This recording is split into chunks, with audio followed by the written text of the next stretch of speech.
Großes Kino.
Großes Kino.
Latino.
Großes Kino.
Du bist offen für Neues und holst gern das Beste für euch raus. Wenn es einer tragen kann, dann du. Das Ottakringer Lager. Jetzt neu. Auch in der praktischen Elferkiste.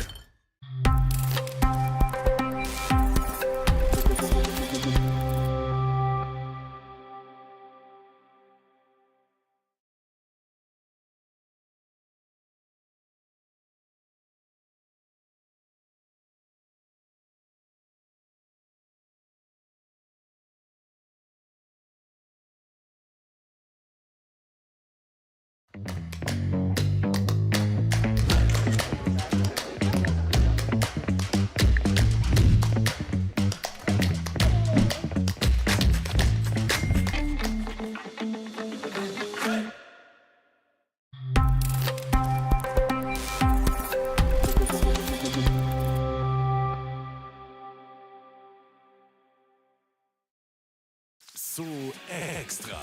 Die Cineplex Bonuscard wird zur Cineplex Extra Card. Gönn dir dein Extra an Rabatten, Prämien und Aktionen.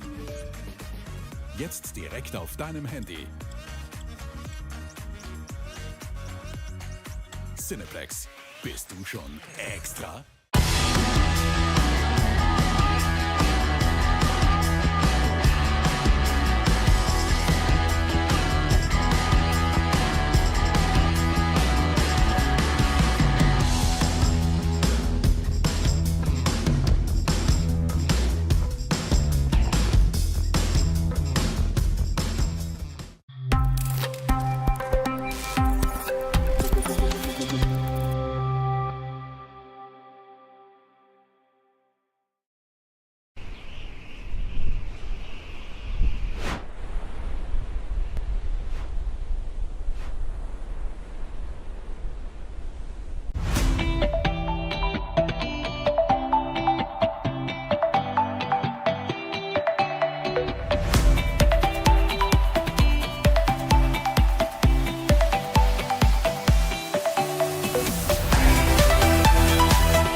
Hello and welcome back to the WDBF World Championships here in Graz, Austria. My name is Elisa Westman. Here with Terry Thrasher.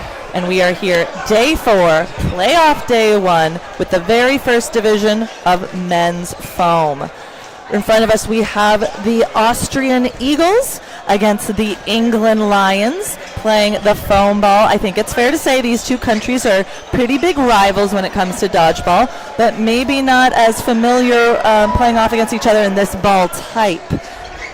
Yeah, I think that's fair. I would imagine quite a few of these players have played against each other in cloth, but they have a well-developed foam squad now, especially, honestly, I would say from what I've seen out of the English side. They've made some big strides, especially since the last World Championships in Edmonton.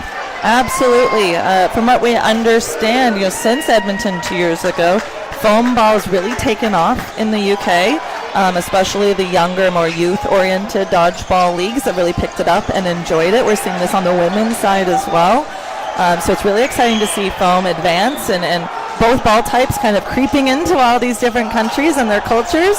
But yes, so these countries are very familiar. A lot of these players probably were originally cloth players and are crossing over to foam for these World Championships. So no friendly faces across the court. I think it's fair to say they probably all know each other very well, but it'll be interesting to see how they handle this different ball type and rule set. Yeah, and you may see some slightly different strategies out of these teams compared to the more, call it like, foam experienced nations. But off the rush right away, it's Austria with a good attack. That's actually UK, so this is a little confusing. Both teams are in white. The team the closest to the camera is the England, and on the other side of the court is Austria. So England has red on their jerseys as well, whereas Austria is just black and white. You are spot on, because we saw quite a few of these players in the white and black. You saw them yesterday if you were watching the streams from the Blue Box venue, rocking a red jersey. But they got their playoff duds on now. Okay, I like the long-range attempt though, trying to snipe while players are looking away. Zonka was able to spot it coming in though. And just about a minute and 3 players left in for England. All 6 for Austria still. They're doing a good job of surviving England's attacks. Okay. O'Regan with a shot. Number 22, Radel there is often the big arm for Austria from what we saw on their mixed squad. Some of these players doing double duty, mixed and men's.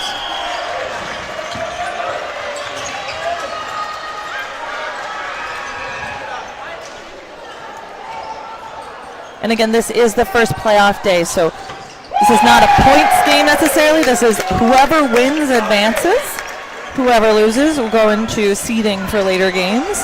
But this is do or die here. This is our single elimination 16 bracket tournament. We're in the round of 16. So all cards, all chips on the floor right now. All cards on the table, chips on the floor. Thank you. My idioms are getting a little confused. Another long-range try from England I see both teams kind of looking to test the huddle of the other side, maybe just showing that it's not totally safe to bunch up and talk it out. So nice exchanging. Okay, and there's one goes. It's 3-on-3. To your point, Terry, it does seem like to be a lot of long-range shots on both sides, not very many collective team throws. Looks like actually England's about to do one right now. Yeah, they're fairly safe. There was only one ball in hand for the Austrians. Genevine had it. Now his teammates get armed as well.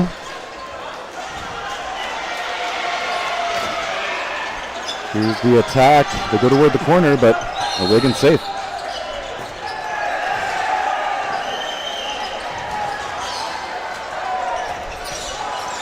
To the line again, nicely blocked.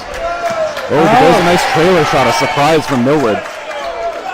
And good work by England, taking out 4 Austrian players in a row, bringing the player count advantage to England's side 3-2.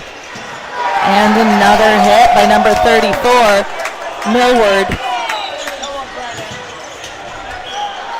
And Mika Genevine out there alone, sending them all. He gets a hit on the last one, I believe. Yep, O'Regan confirmed by the referee heading off. So just a 1-on-2 now.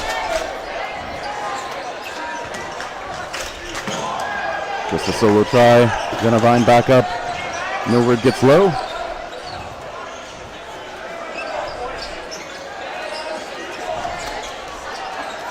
There's that preemptive try, calling for the ball in from the sideline. It took some time to get there.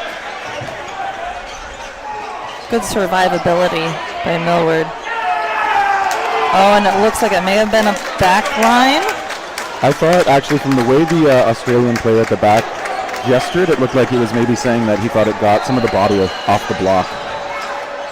So England does take that point. Takes about 4 minutes, but they're on the board first. Good work by England. They were down significantly in player count, and they scrapped their way back to get that first point on the board. Yes, indeed. You're not out of it until all of your players are off. They try to start strong. They miss off the rush. That's my least favorite position. Backing up off if I'm, for some reason, one of the runners. Mildly terrifying.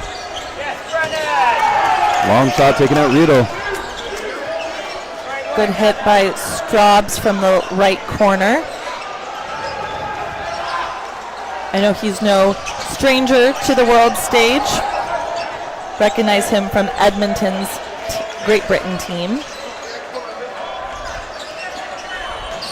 Austria coming up, letting it go. A long retaliation from Straubs, as you were saying, and a close call back the other way. Both teams with 3. England to the line again. Ooh, there's a nice shot. Just grazing the stomach.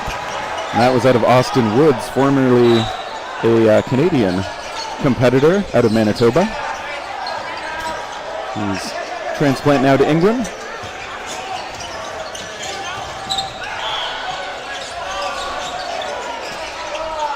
To the line, the English attack comes in. That one bouncing before it finds the target.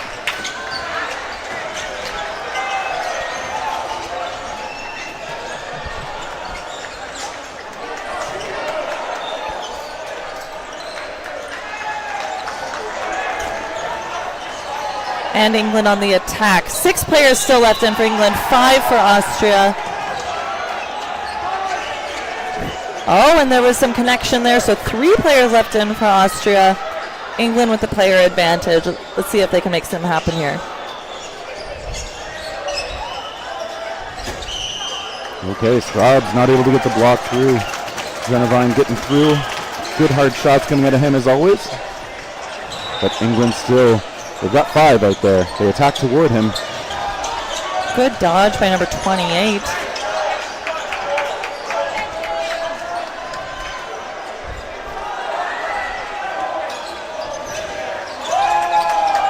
Those balls going toward Genevine, and there's some cheering on the English sideline, but a little ambitious perhaps.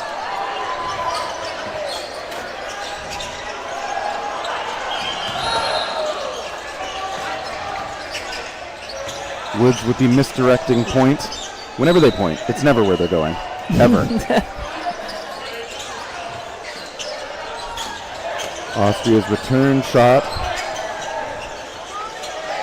fails to connect. Good aggressive play by England. They're really pushing the line, forcing Austria back even when they have ball advantage. Good strategic play, but a bit risky as seen there.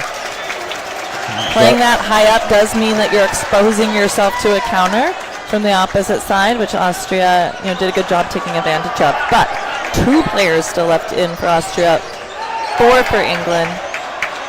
So Kopcha was hit, but that ball was still live as it popped up in the air, so he took another shot. England, though, still with 3 to face down just the one on Austria.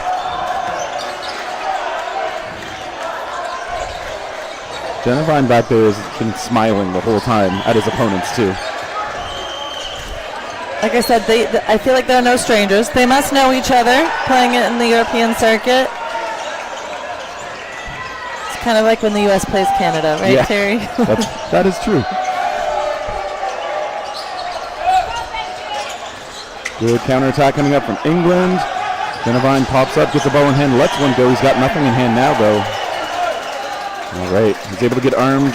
England not able to pressure him yet, but they do get to set up all 3 coming up. Number 1 just surviving till the very last minute, making a connection on Millward and another connection on O'Regan. 1v1 here in the second match. I felt like at least O'Regan was just passing his attention the other way for a moment.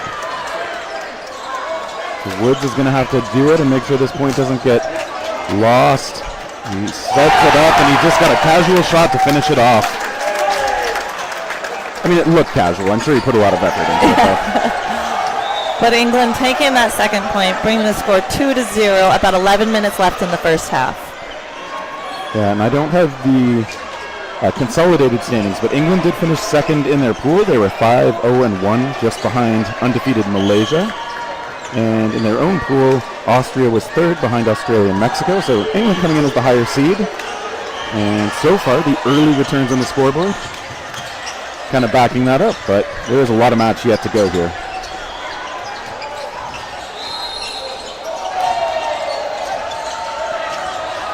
Austria back to 6 strong. They come to the line. It's Rudel. He has a big curving shot. A return from Straubs, trying to make him pay for taking that.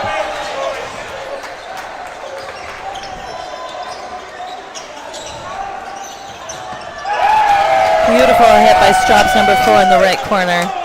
Taking out a big target on the other side. Yeah, Genevine, the near hero from the last point, so an obvious point of interest for the English players to take out.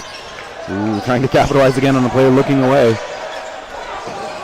Skinner not able to find the feet there.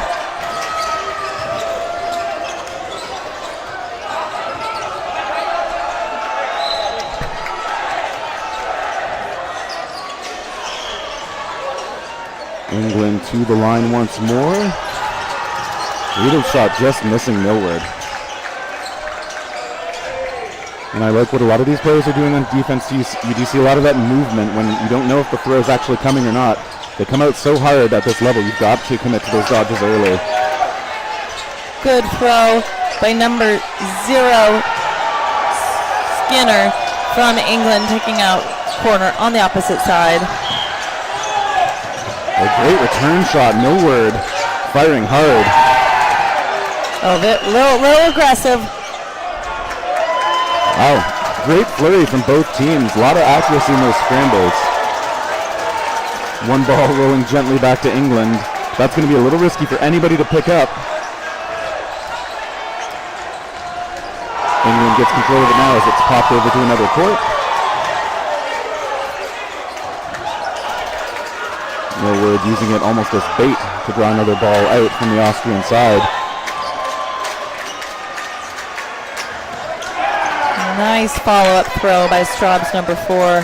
One player left on the court for Austria, number 41, Christoph Sonska.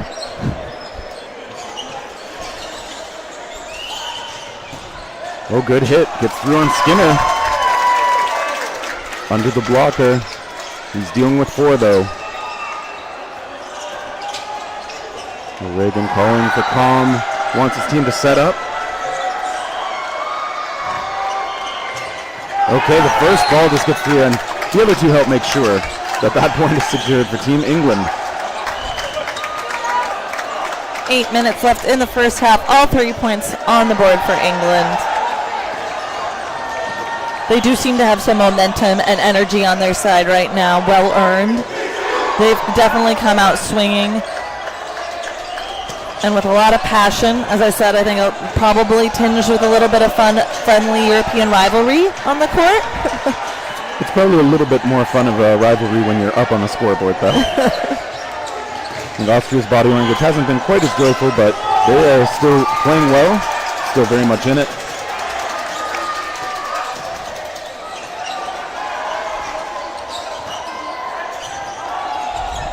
Long range try. But it is still 6-on-6. Austria's got the count, but England's up in their face. And I like it. England, like you were saying before, showing a little more aggression, controlling that space in front of them, trying to make as much of the court possible theirs.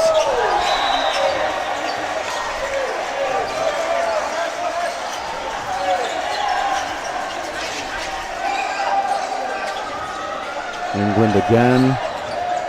Just one ball sent to the middle.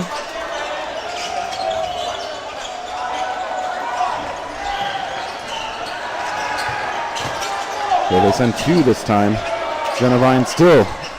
He's got that big smile on his face most of the time on that far right corner for Austria. When he gets a hit this time.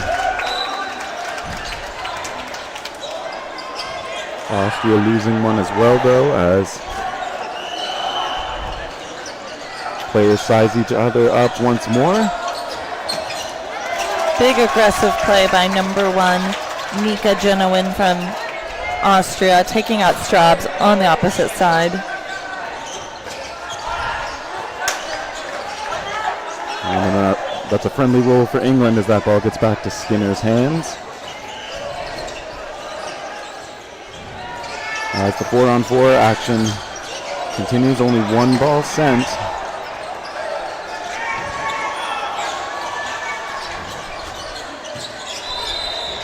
It's a shot from Kopka, who is returned upon. Woods takes him out.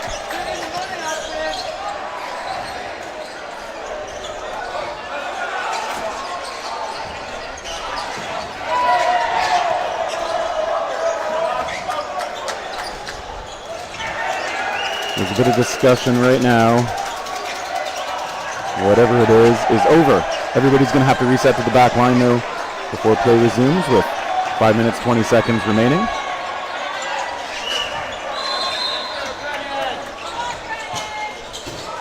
Riedel's shot missing on O'Regan. He tries the empty hand.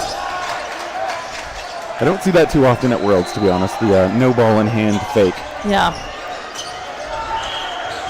Very, very rarely works, but that one time it does, it always pays off. And that's the one you remember, too. Yeah. 4 players left in for Austria, 3 for the UK, or excuse me, England.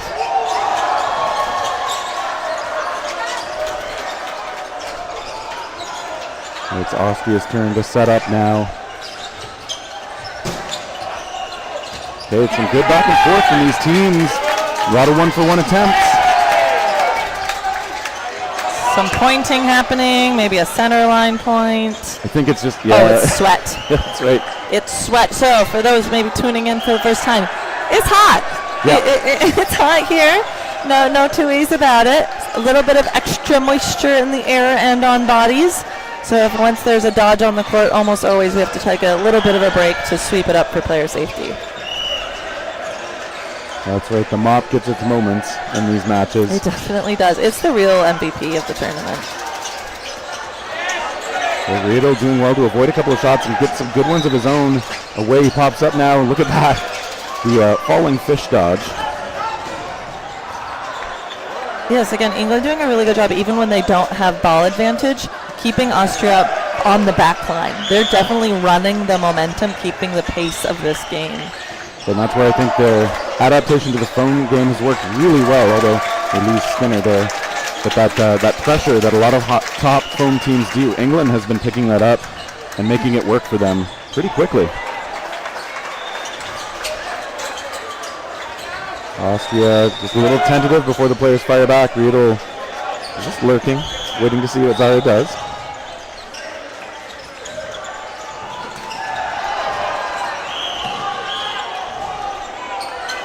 To the line again, they come up. Okay, it's a little slower now. You get those bursts of action and then the slowdowns. Absolutely, and again, England with the point advantage. Time's on their side. Big hit by O'Regan, bringing it to a 2v1. Last player in for Austria, number 22, Dominic Riedel. And another sweat break. A little bit of a mop moment. Clean that up. But I really like the patience from O'Regan there, because when his target, Kopka, was fully committed to a dodge and fully vulnerable, he kind of waited until Kopka was almost, let's say, in the back half of sort of a somersault moment. He's just like, all right, easy shot.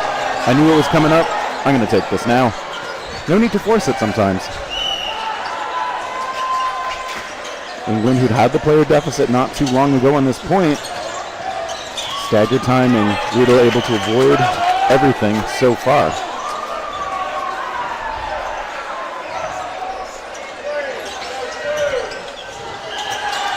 And he blocks. It's always interesting to see how these players approach the one-on-twos.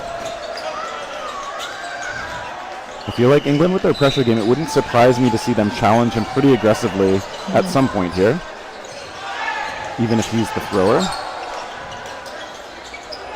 And I like that he's adapted. He's got the third ball pop-up in these moments too, trying to have it play fortress for him. England can't find the shots. Rito this time gets caught. And a catch to finish it out. Good work by O'Regan, number 22 for England. And England takes the 4th point on the board. About 2 minutes left in the first half.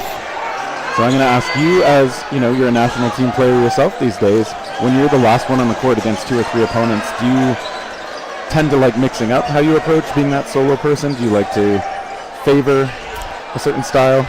I think every player has something that they are more confident with. For them it's catching, other it's throwing. Those are kind of the only 2 ways to get somebody out on the other side. So I think you'll see some people try to bait catch when they're the last one in, to try to get a player out, bring in another one of your own, which of course is a great strategy if that you feel like that's your strength.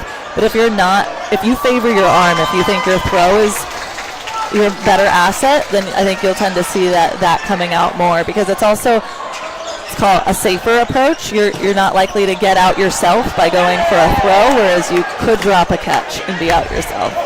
It is higher risk, potentially higher reward though. And we've seen a couple of good shots again from this English side. It's starting to chip away at the numbers for Austria. Oh, there's a good return though as well. Austria's got plenty of fight in them.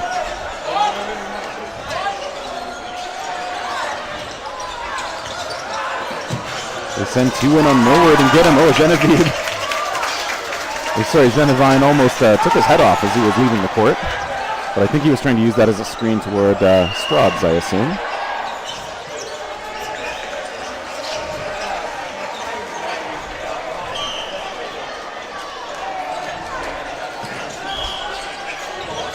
I always wonder what's going on in those referee huddles. Yeah, I didn't see anything that looked too questionable from up here, but we obviously don't have the kind of angle that the referees have. And it's some Australian players who have been filling in as the backline refs.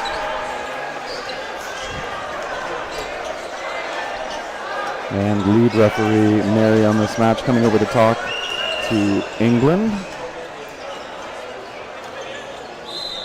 There may have been a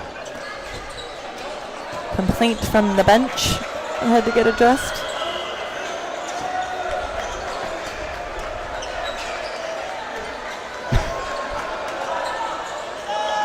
Great demo, Aiden. This is where we need a boom mic. Just stick it over and down into the huddle and just eavesdrop a little bit.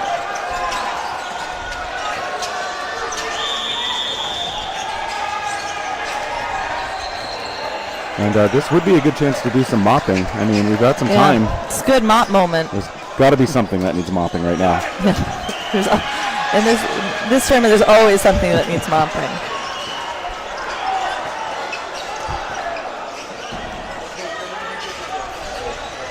So, okay, my supposition right now is that the conversation is maybe about how the player, the English player who was eliminated, exited the court.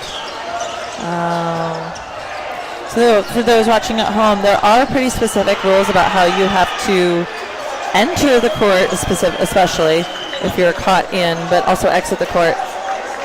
Whatever the situation was, does look like it was resolved, but for those who, if you get caught in and you're a player coming in, you can't come in on the sideline. You have to come in on the back line. If you come in off the sideline, you actually forfeit that catch, which is unfortunate when your teammate just put themselves out there to get that for you.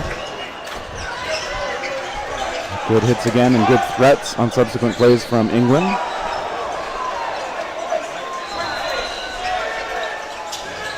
Austria's attack, it's a cross-court try from Genevieve.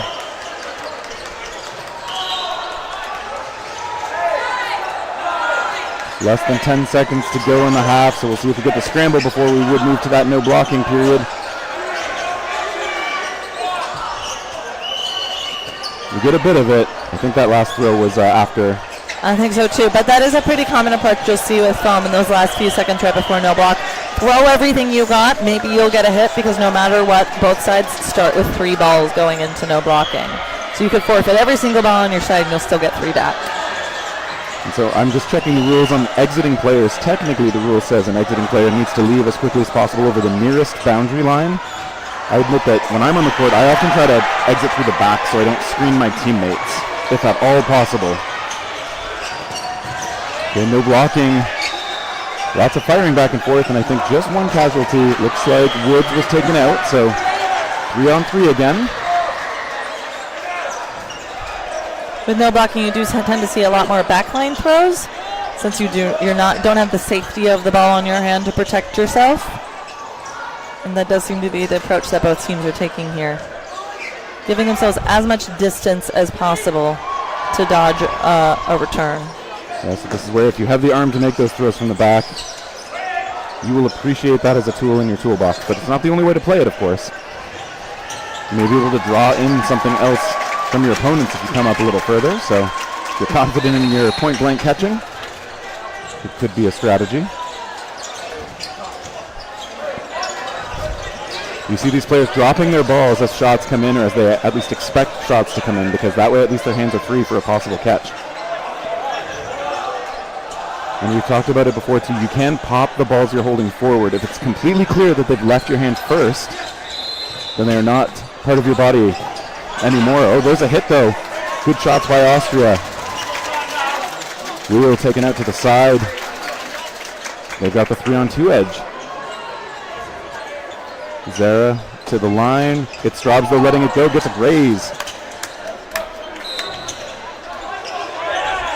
Looks like Genevieve called off, maybe a line violation. That's usually what it means when the shoulders slump like that, unfortunately. These lines are hard out, so that does mean these lines are lava. If you accidentally step a toe onto that back line, you are unfortunately called out by the line refs.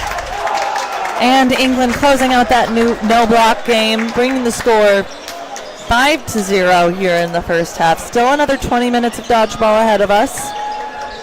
Terry, if you're Austria, what are you going to do here? What are the adjustments you're going to make going into the second half, as England has quite a bit of momentum behind them? Yeah, it's tough because they haven't been too far off on quite a few of these points, and I'm sure I'm going to sound a little bit of a broken record, but it often comes down to accuracy.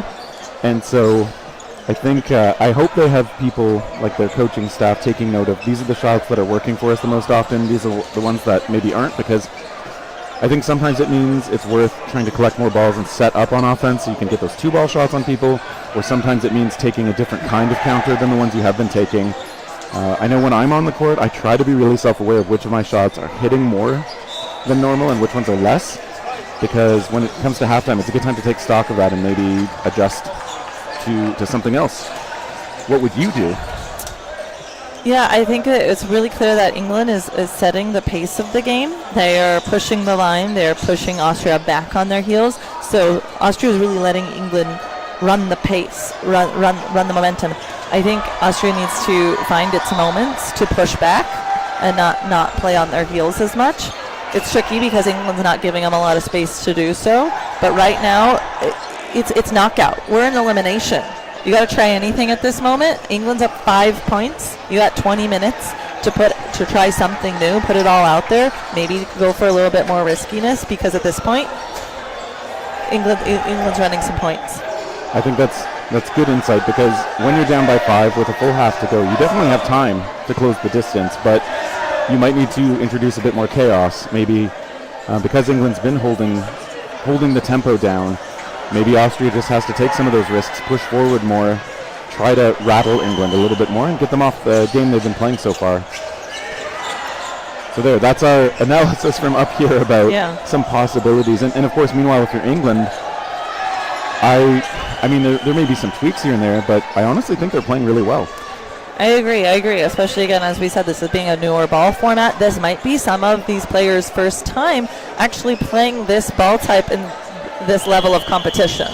We have pretty frequent foam tournaments, on the other side of the pond, but they're not quite. It's not quite as common out here. So this might be some of these players' first time actually really playing this ball type at this level of competition. I'm very impressed with how England has done in picking up this rule set and adapting their cloth skills to the foam format.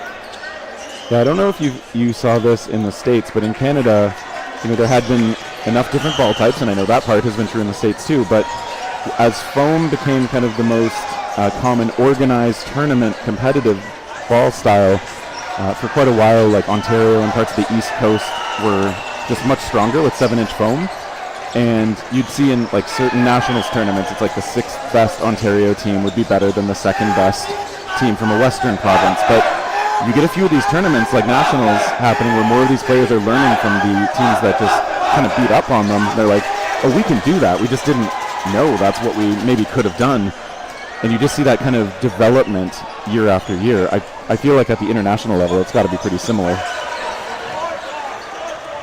I mean, you've done a bunch of rubber dodgeball in the past, haven't you? Yes, for a long time. I still think in most parts of the United States, no sting or 7-inch rubber is the dominant recreational ball type. So it's the ball that brings people in for the first time to try dodgeball. Foam is more like the competitive favorite. But a lot of parts of the country still don't play foam. It's still like growing even in stateside.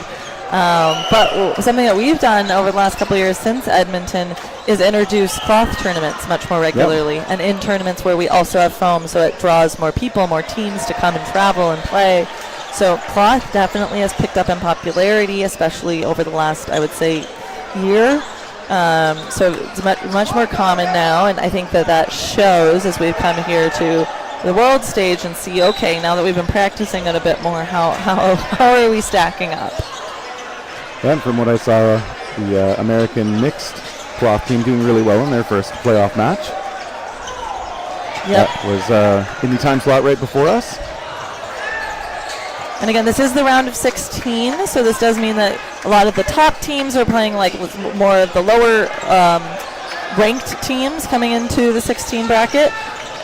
Later today, we'll go into the round of 8. So every game here on out is just going to get closer and closer and tougher as far as competition goes, as slowly but surely teams do get knocked out of the bracket. That's right. One team after every match will be done for the tournament. So the stakes continue to get higher. And it looks like a last second of halftime conversation. England is talking, but Austria is lined up and ready to go.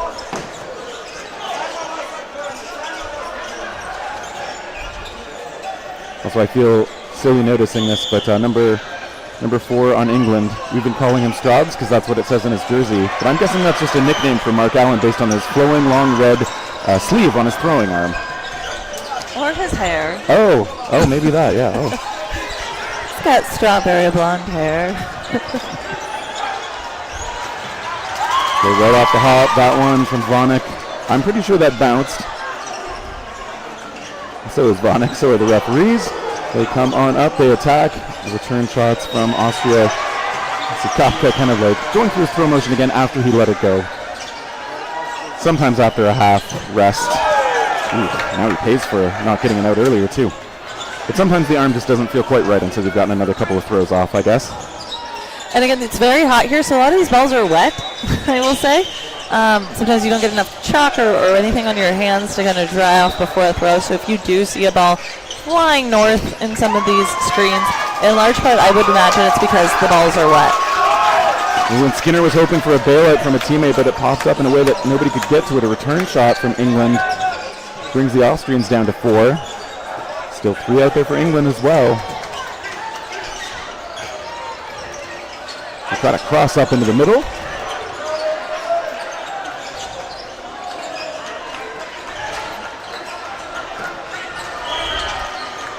The attack from England comes out of the middle indeed. But there's still 4 out there for Austria. Good return shots, both teams coming close. Oh, and there's one. Almost finding the mark on Liegfried. 3 players left in for England, 4 for Austria. but ball advantage on England's side. Coming on up now, the attack again. David Poole has been letting those shots go with some ferocity for a while. Middle is the target again. Okay, and Vanek got tagged as he backed up, so 3-on-3 it'll be.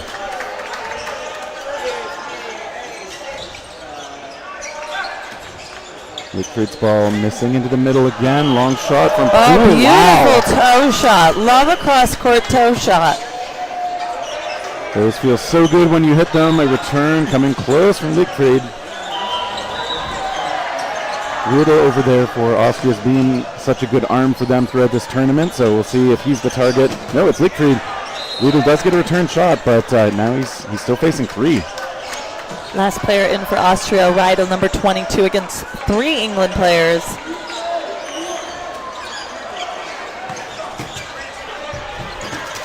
And they found the hit. They sent 4 balls in, and of course I don't mind that when you're facing one opponent who you know has a good arm, who has moved around really well on the court.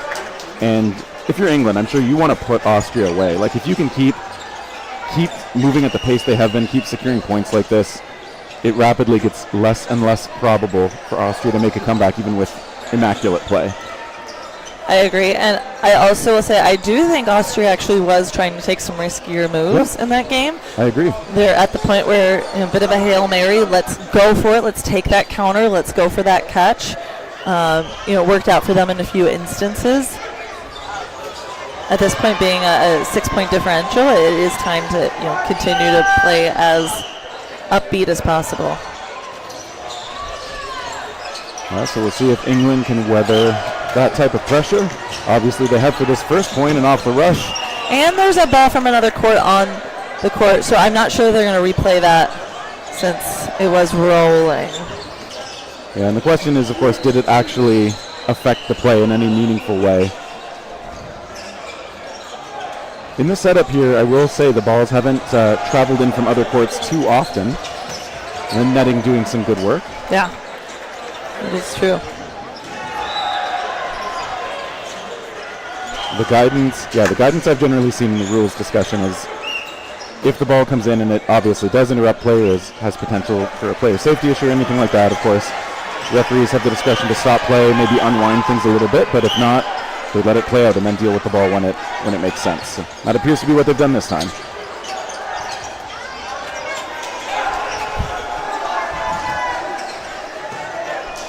Team Austria, they're gathering up and coming to the line. I don't know if you've seen it, Terry. I haven't seen too many hand signals or even huddles on either side. Does that seem to be that they somehow just know who's going to throw without clearly communicating it every single play? I think they're often calling it out from behind a ball, but from far enough away that, some nice exchanges from these teams. I don't know how much they need to communicate when it's just a matter of, firing back and forth when you've got an opportune moment like that. Wheel taken out. But yes, less coming together into really obvious huddles. And even here, like you were saying, Austria came up and maybe they just know who their counterattack thrower is.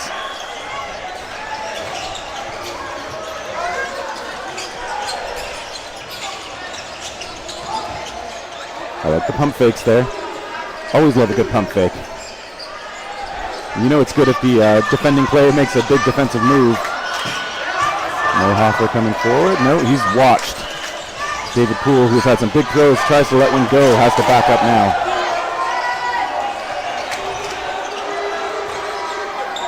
My watch is telling me it's a loud environment in here and to be careful with my hearing, so gives you an idea of how it's going.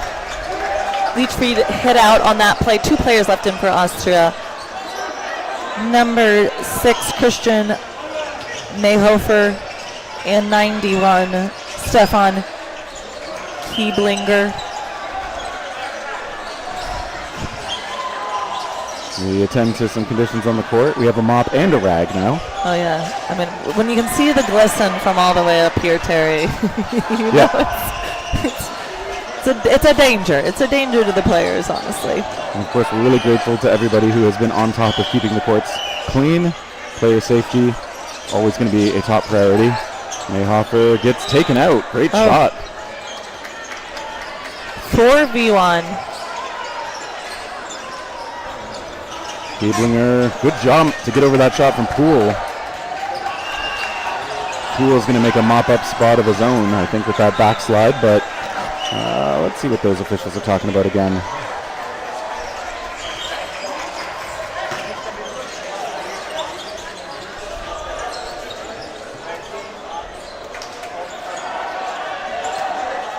The referee huddle at the middle happening again. They kind of eject the Austrian player. 14 minutes left in the second half. I do believe they're calling him safe, so we'll play on. Yeah, whatever the discussion was, I agree. It looks like that was the outcome, just indicating that the player is safe.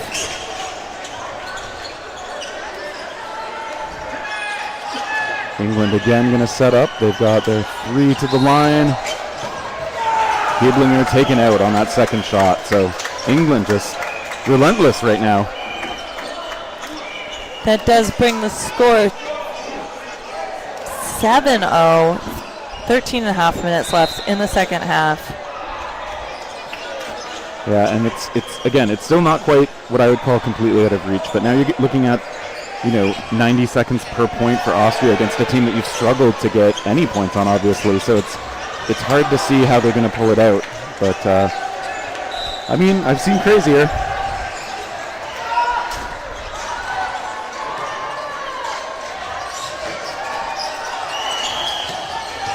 England, they're a little bit quicker off the rush. Let's see if they get a hit. No, look at that. They're playing it safe.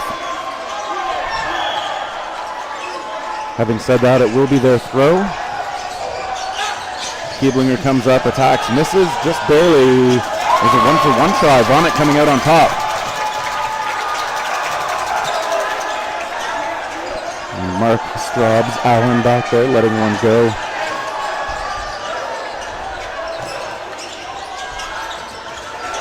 Good return shots again from England. Even on defense, they've been pretty aggressive. They've been good at pressuring the Austrian side. Absolutely. I do think that's something they probably picked up from some of the other foam-dominant countries. That's a good skill to learn because they will be facing stiffer competition later in this tournament. Yeah, Vonnet making a great falling back catch. Ooh, nice beautiful hit. shot by number 41, Krzysztof Konstanka. Yeah, that ball going up and down like a diving dolphin. Nice long, just casual delivery again. Mayhofer hit out. I don't know, I get a kick out of when players just look like they just sort of flick it toward the other side. Managed to get a hit off that. Zonka apologizes for hitting the English sideline, but I'm sure he's not too sorry about it.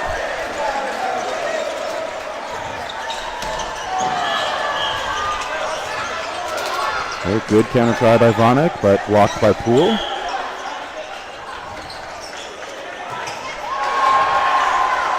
There's one of your huddles, though. The two players talking things over in the middle.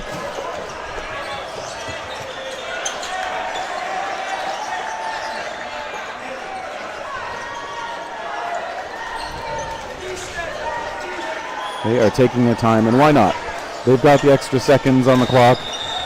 Austria's got to take it away from England at this point, so they're probably going to use 8 or 9 seconds of the 10-second count every single time they can. Probably only going to throw one at a time. Yeah, time's on their side. There's no reason for them to rush this game. England can take all the time they want. It's up to Austria to close this out and close this out quickly. Okay, that was actually a bit more aggressive than I thought we'd see out of England. And Allen also calling for a bit of a wipe up from where he rolled off the court. They had one. It's small at this point, but the two English players after their huddle, they kind of stayed together as they came up to do their fake and throw. And I just think it's risky when you're trying to protect that lead. I would want to see those players spread out just to make it that much harder on Austria to get those eliminations.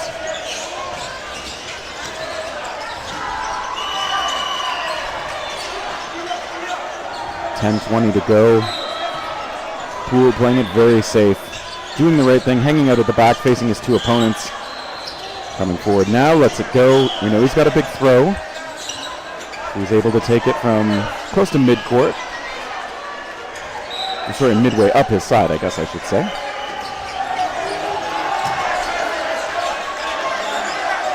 Zisselberger doing some good dodging.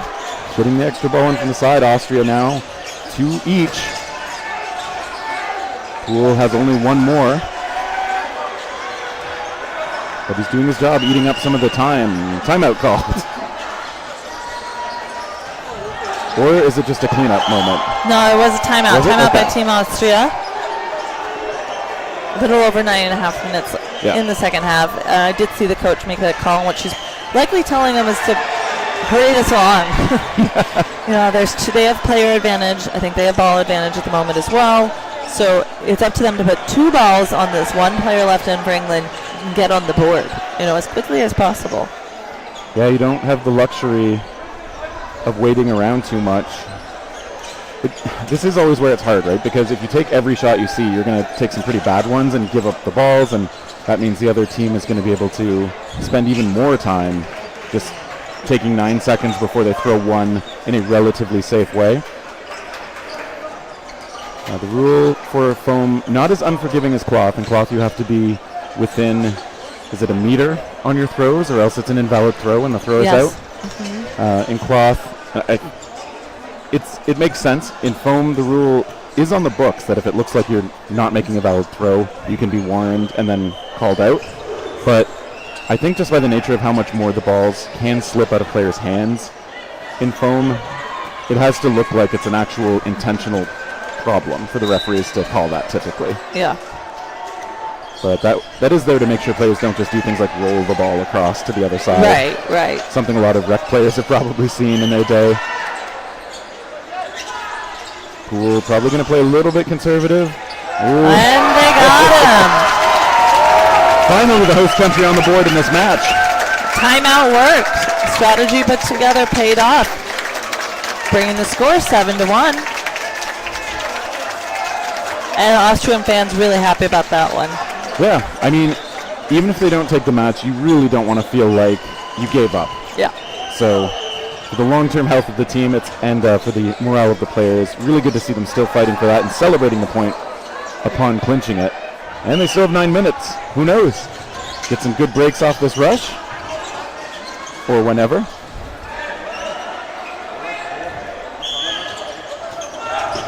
That one pops up. Ooh, too far. Ronick seeing it too late, and that would have been a tough turnaround and jump up.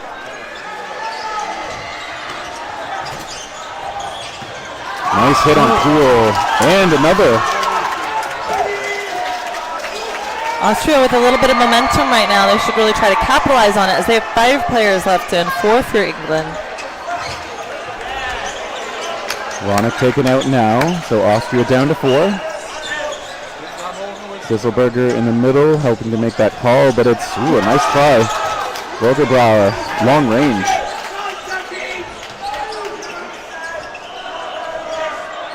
Four v 3, Austria advantage. And England, not quite as aggressive as they were before, a little more controlled, but again, with the amount of time on the clock, if you're playing for the win, that makes a lot of sense.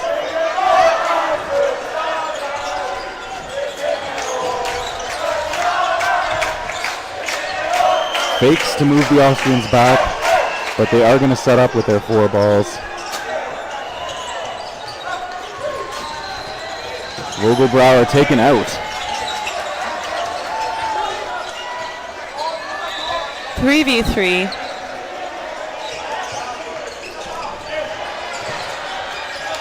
Burden on Austria. They're scrambling back now as England comes up. They draw out another shot. England still quite possibly only going to throw one here.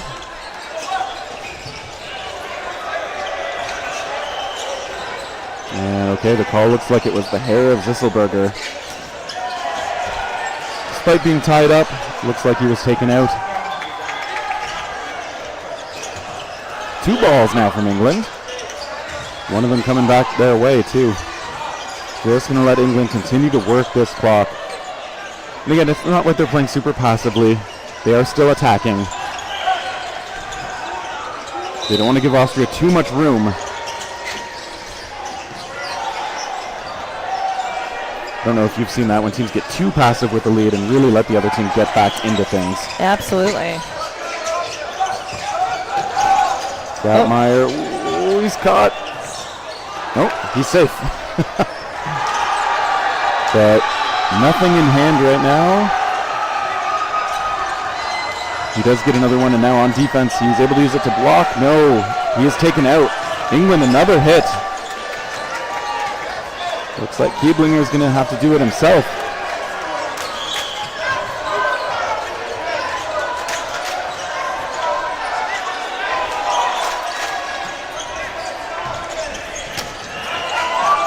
Big block, staying alive. A big reach. That was an unnecessary reach. Yeah, I understand wanting to close the game out. Sometimes you get caught up in the moment. Yeah, definitely. But bit of an extension there. Feeling a bit ambitious. Keeblinger has got great energy out there still.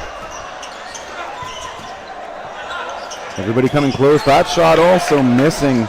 Yeah. Keeblinger hasn't been able to, he hasn't been hit yet.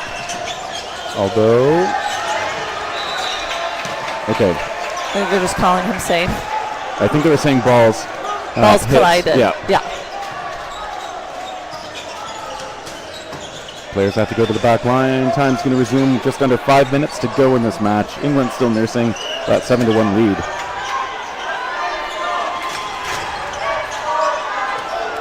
Underhand try. It pops up. It's tracked down. And he gets it. Almost crossing that center line and all the excitement. Bringing in his teammate. Now Austria with the player advantage. And a hit. Bringing the score 7-2. 4 minutes, 20 seconds left in the game clock. Good job, Austria, getting on the board. Maybe making England sweat a little bit here. That's right, and I think I saw a timeout call from England, and you know, they can adjust how they play this a little bit. Again, with a 5-point edge and just over 4 minutes, I do think this is very much England's match now. So pride always on the line, and Austria has shown a lot of it in these last couple of points. England doesn't want to get sloppy too. One consideration for them, if we presume that they're going to move on, is they got to keep up the good habits, they got to keep up the chemistry, communication, all the things that go into being a successful team. Because their job will not be done, assuming they're able to close this out. There's still good energy in the Austria huddle, I'd say. Yeah.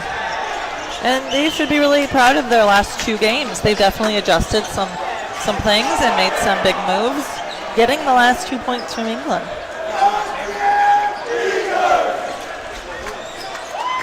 And being the home nation, there is probably something, it's a little bit of home nation pride. You want to take as many points as possible on your way out. Exactly. You know, people you know are almost certainly watching, maybe even present. You want to make sure they get a good show. 4:15 to go. Off the rush, Austria going aggressive.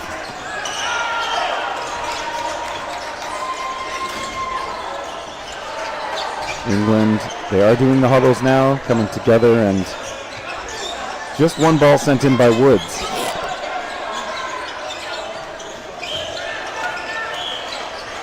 That is a slow roll back. Ever so slowly rolling across the line, changing the burden to England's side.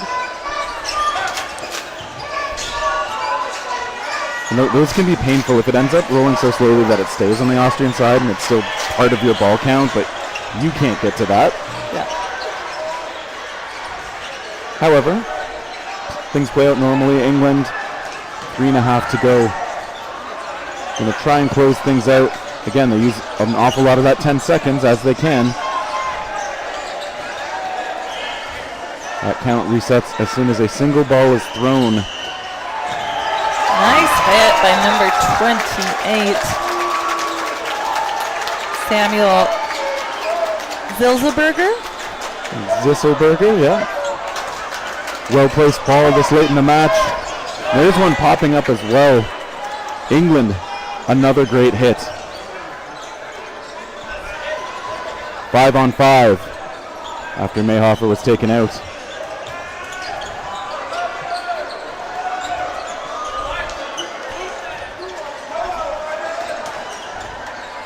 Here's the call coming from the right side of your screen. Lots of fakes. It's Woods looking conspicuous, not taking those pump fakes to me, so wasn't surprised he was the thrower there. But either way, it's doing what it needs to do. The time is winding down. Great long shot. Looks like they're calling it a bounce. That was close, though. He was close.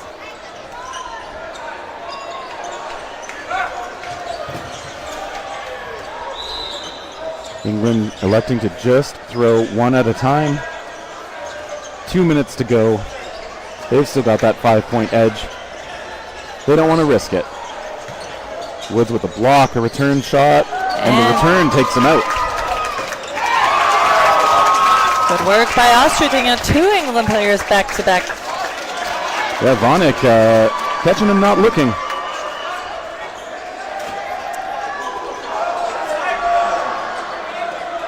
A minute 35 still to go. England has 4 balls in hand. They send one. England finding a target on the other side, bringing the player count 4-3. Gatmeyer's shot missing by a little. England gonna send one again, I assume. And they get a hit on it. Good connections, a 1-for-1 as well. Yeah, that was a trade. Waiting for the ref to confirm, but it was. 2v2. Vogelbauer is the one to let it go. Gatmeyer backing up with him. England takes the time setting up. Okay, good try from Gatmeyer, but again, that lets England spend another 8 or 9 seconds, giving us that much closer to the end. A little tricky crossbody play.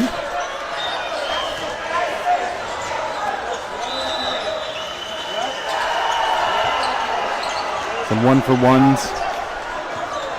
No hits though. Nice pressure to keep Gatmeyer off the ball. 20 seconds left in the game clock. They get a hit on Gatmeyer, so England trying to finish with an exclamation mark. 10 seconds to go. They will have to send one to reset the clock unless... Oh, and he gives them both up. And why not? Time winding down. One to finish with a flourish. Finish and no blocking. Number 48 left in for Austria, Heinrich Worgenbar. 2 players left in for England, and we're going into the no blocking. Which is interesting, because generally when the score isn't going to flip the result of the match, I'm used to seeing the no blocking not played out.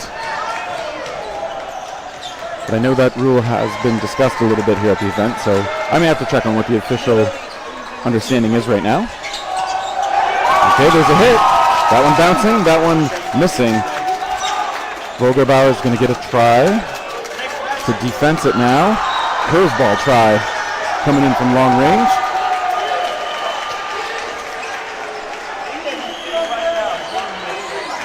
Players eyeing each other, long try. Vogelbauer's hit, so England finishes it off strong after all. Final score 8-2. England's going on to the round of 8 that should be played out later today. Schedule still to come for all the results of this first round of men's foam. Coming up next will be men's cloth. On every single court here in the gym, men's cloth will be played. So if you're looking for your home country, do stay tuned. Still to be, I think, confirmed who's going to be playing on this court. But it's been wonderful chatting here with you, Terry, and commentating this game. Again, we are here at the WDBF World Championships here in Graz, Austria. My name is Elisa Westman.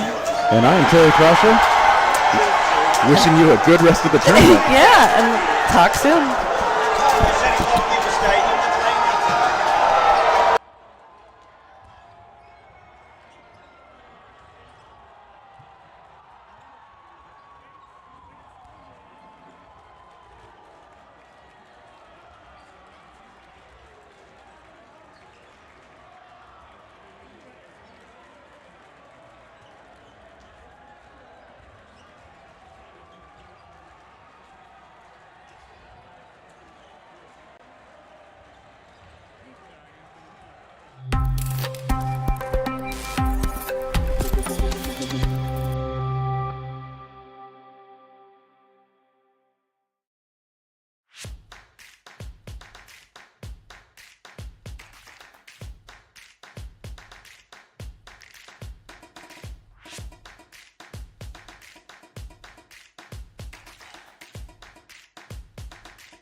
großes Kino.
großes Kino.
Du bist offen für Neues und holst gern das Beste für euch raus. Wenn es einer tragen kann, dann du. Das Otterkringer Lager. Jetzt neu. Auch in der praktischen Elferkiste.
So, welcome to everyone to the game Egypt against Austria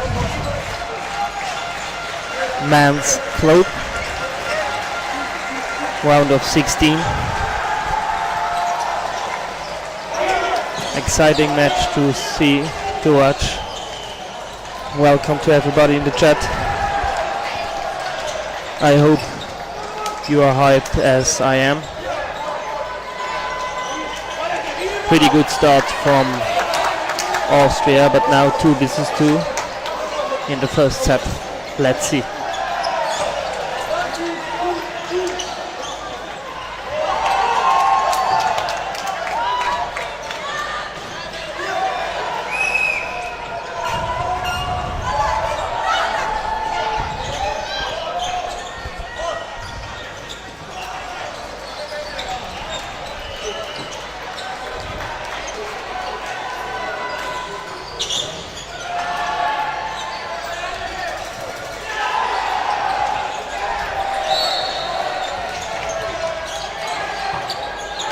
Nice. First points for Austria. Nice throw.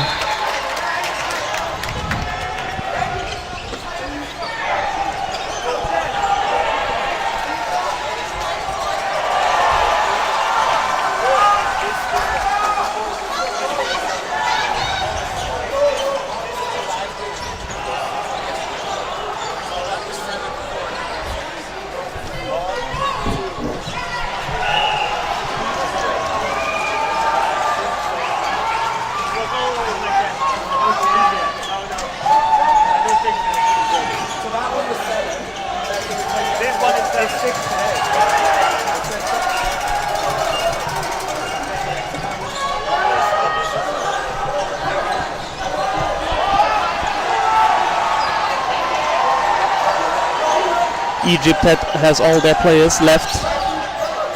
Oh, nice. Fast game to start. So, chat, tell me if you hear me good.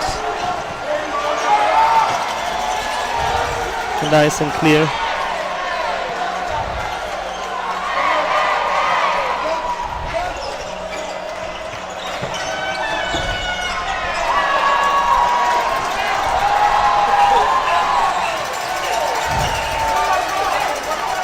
Five against 3.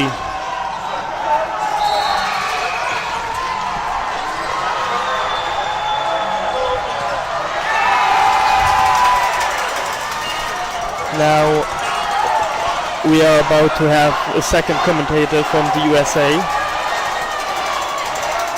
He is joining me in 3 minutes.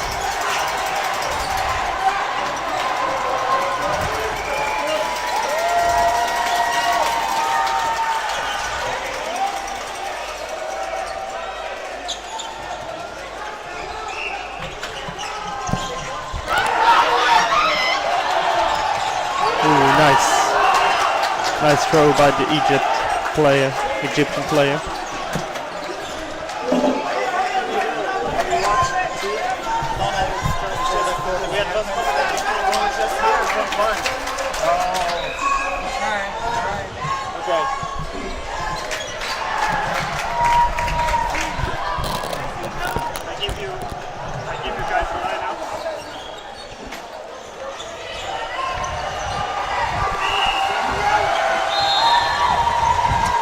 All right.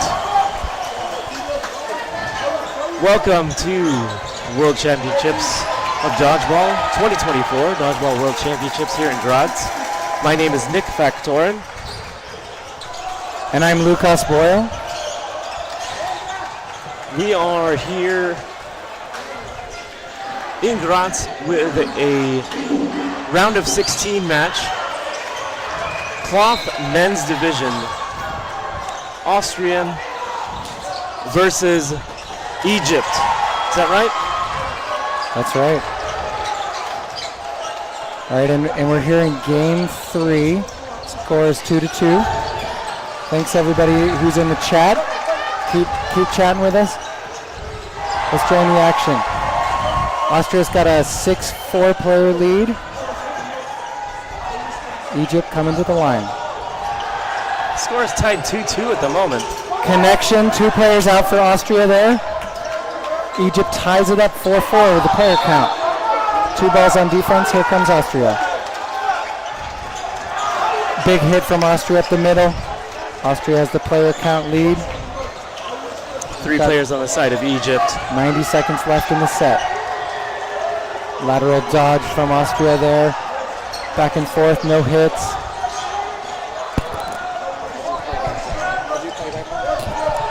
All right, good diagonal throw from the center there on Austria. Ranner. Egypt loading up. Throwing 2 there, coming up empty. Austria with the player advantage and 4 balls. Got about 1 minute left in this game. Group throw, the Egyptian player survives. They threw 3 there and he managed to come out alive. All right, diagonal shot there. Okay, Austria coming to the line, 3 balls, 4-3 player lead. Exchange there on the left, no hits. 36 seconds left. Egypt needs to force the issue to even the player count. Excellent lateral dodge there from Austria. The Egyptian player taken out on the counter. 2 players left on the side of Egypt.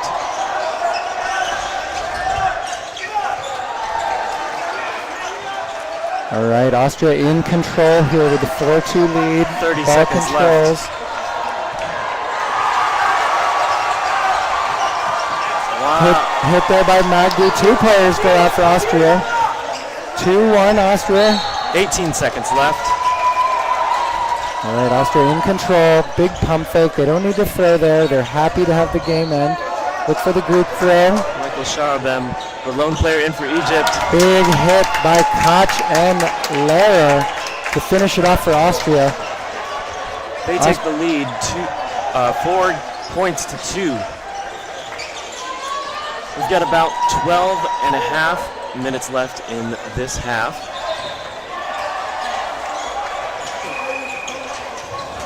I believe the screen says second half. We are in the first half of this game.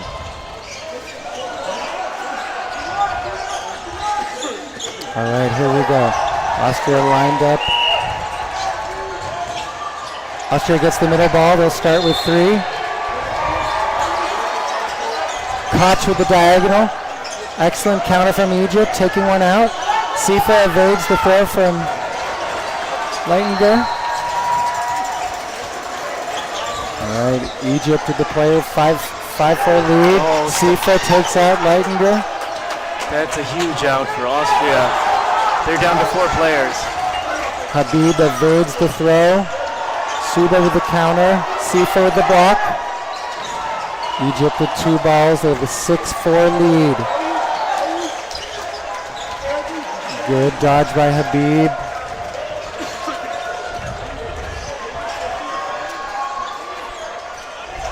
Ooh, good pre-counter from Koch. Takes out Habib, but gets traded out also. Suba, number 10 from Egypt, with the hit.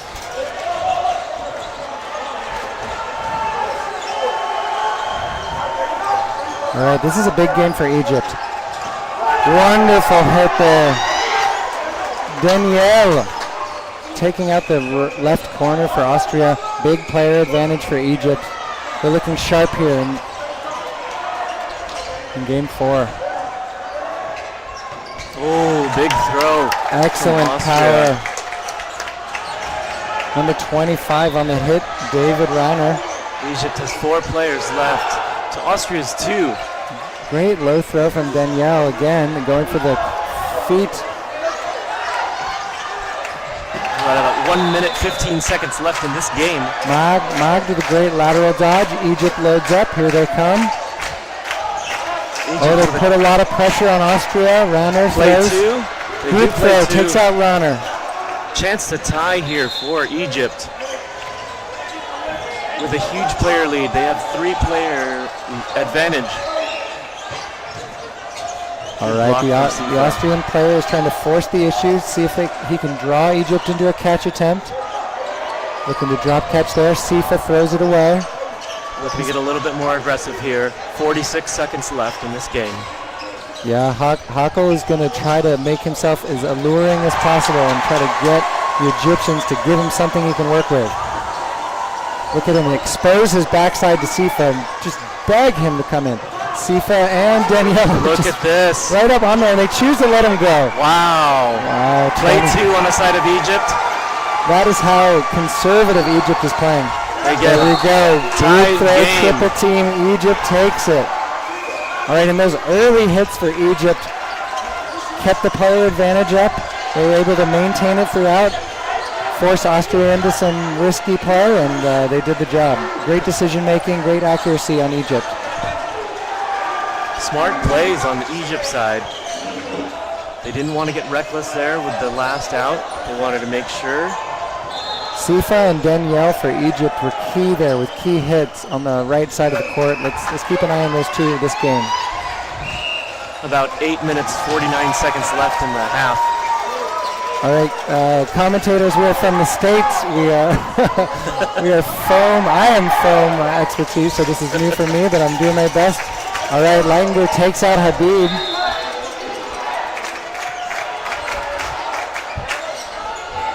All right, there we go, another hit. Sifa gets taken out by Rauner. Diagonal throw by Rauner aimed at Danielle. Danielle gets out of the way. Egypt with 3 balls, down 4-6 in the player count. Shashar with the throw and catch on Koch. Egypt has tied it up, 5-5 player count.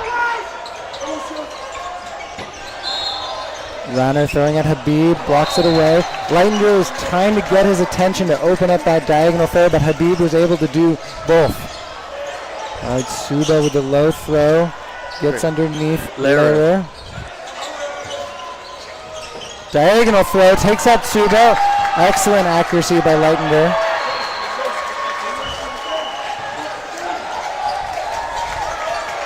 Oh, wonderful. Wow. Danielle takes out Lehrer, and looks like we've got a 4-3 lead for Austria. Leitinger takes out another Egyptian player, another Pharaoh. There's a stop and play. Danielle, Magd, and Shashar are the final players for Egypt. Austria has 4 and 4 balls. Look for the group throw here. Minute 25 left in the clock for this game. Austria with 4 balls. We're expecting a team throw here. Looks like maybe from the right side. Excellent lateral dodge by Danielle, getting out of the way. Egypt has 3. Austria is making some communications. They're planning their defensive tack. Diagonal throw from Shashar. Rauner gets out of the way. Diagonal again. Mitz misses Danielle. Egypt coming to the line. Pump fakes by Shashar. Lets it go. We've got 45 seconds to go in the set. Austria with the group throw. Looks like it's a catch and an out. We're even on the player count. 3-3. Wow. Excellent group throw. Excellent composure by Shashar for the catch. 30 That's 2 catches for him in consecutive games. That's Michael Sharobem. All right, Leitinger with the excellent lateral dodge and that block on Sifa's late throw. Thanks everyone for joining us. Keep posting in the chat. Amazing effort by Magd. Another catch. 2 balls come in. They both hit. He's able to focus, grab onto that one of the balls before the other ball died. 3-2 lead. This out. We had an excellent view here in the booth. Let's see what the refs call. I'm sure it was tough to see on the floor. Leitinger is in the ears. It's a catch in and out. He did go out, so he went off. So it should be a 3-2 player count. All is good. Egypt is back in this game after a sequence of great catches. All right. Austria has 3 balls, but they're down a player. 5-4. They hit Time running Sifa. down. They got one. No? Okay, there's some contention on the field. There's Yes, they got what I think they... A lot of tied score. A lot of very close blocks. The refs are going to have to come together and decide what happened. It was very hard to tell from here. I believe it's a tie score. Even number of players on each side, 2-2. Leidinger with a late hit at the very end of the game to tie it up. And Nick, as far as I know, the ball has to die before we get to 0-0 on the clock, correct? So if Leidinger hits the player and the ball is still in the air, the player is still alive. That's correct. So that's what the refs are trying to decide here.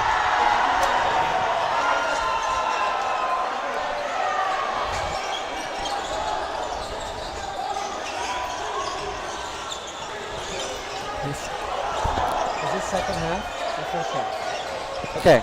So it's 2 seconds.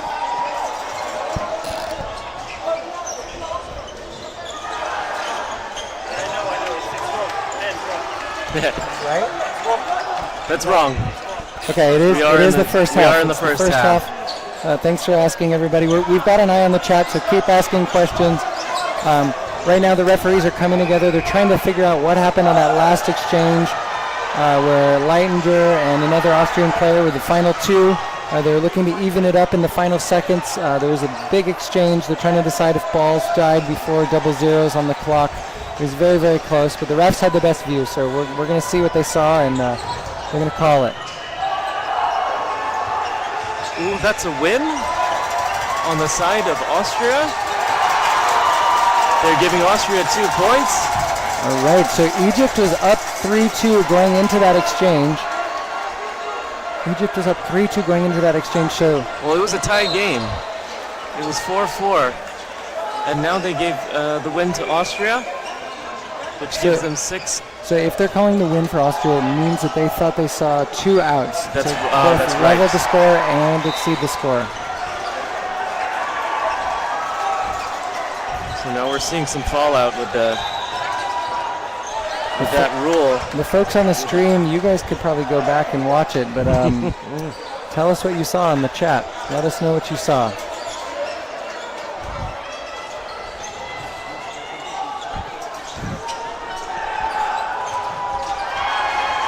All right, I think we have Croatian refs, we've got American commentators, and we've got Austria versus Egypt. This is truly a World Championships. Yes. If you check out the other stream, U.S. is up 6-4 to Ireland. 6 minutes, 33 seconds left in that half. But here we go, we're going to start the next game. We've got about 5 minutes, 20 seconds left in this half.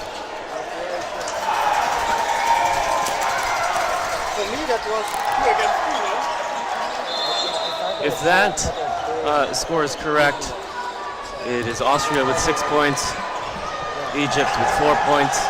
Yeah, so there's a lot of confusion there on that match, but we got to play on. So it's 6-4, Austria leading Egypt. Here we go. Danielle gets to the middle ball first. Amazing rush, really Incredible fast. speed. I love the left-handed scoop. Okay, Habib, Sufa, and Sifa come to the line. Habib with a big throw right in the middle. Big hit. Taking out Hoffman. All right, excellent pump. Good lateral dodge by Habib. Egypt has looked excellent for the last few games. Let's see if we see another big throw. Right. Suba with that throw. Habib gets hit out. Oh, wonderful. So Koch took his eye. Sifa crossed him. Leidinger countered. We got a 4-4 game, even. 3 balls to Austria. Leidinger with a big cross court. Gets blocked by Suba. All right, Shashar in the middle. Look for him to throw. Pump fakes. Diagonal throw by Danielle. That is 2 catches on the side of Austria. Wow, Leidinger counters, makes the catch. Austria's up. There's a wet spot on the corner. Now we're going to go ahead and take a little bit of time where we bring out the MVP of the World Dodgeball Championships, the mop. Yes, and that was an incredible exchange there. That catch by Leidinger made everything different. If that's a hit, Egypt stays in the game. They might even maintain the player count.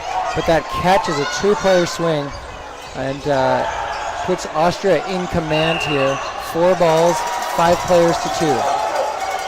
They take 3 balls at their corner person. Suba is now out. Group throw. Refs say no catch. Oh, they're going to come together. It looked like 2 balls hit him. 1 popped in the air. The refs need to decide, did that ball hit the ground first? We've got 1 minute, 40 seconds left in this game. 4 minutes left in the half. All right, the refs are trying to decide on that group throw. Did the ball hit the ground before he made control? They're saying catch and out. That brings in Habib back from the line. Austria still in control with looks like a 4-2 player lead. Koch is the one coming off on the catch for Austria.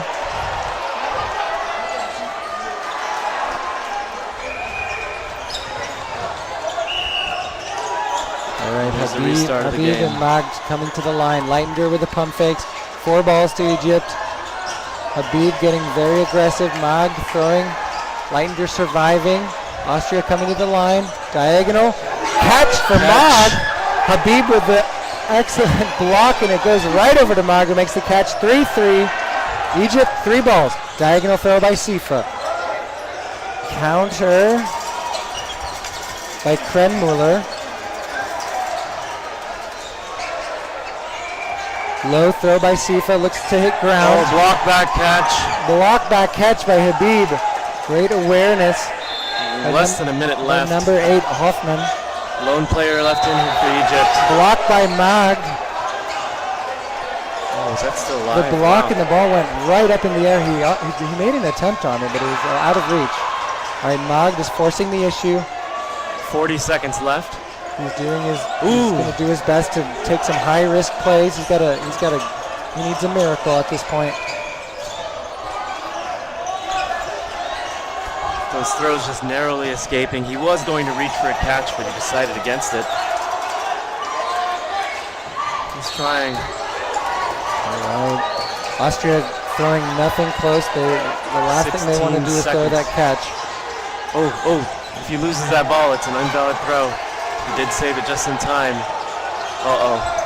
All right, Austria taking the foot off the gas. 5 seconds. They're going to sit back, and they make the catch. All right, Austria with the 8-4 lead on that one. Nick, both of these last few games have just swung on these big plays. The catch there from Leitender, those group throws that ended up in catches for Egypt.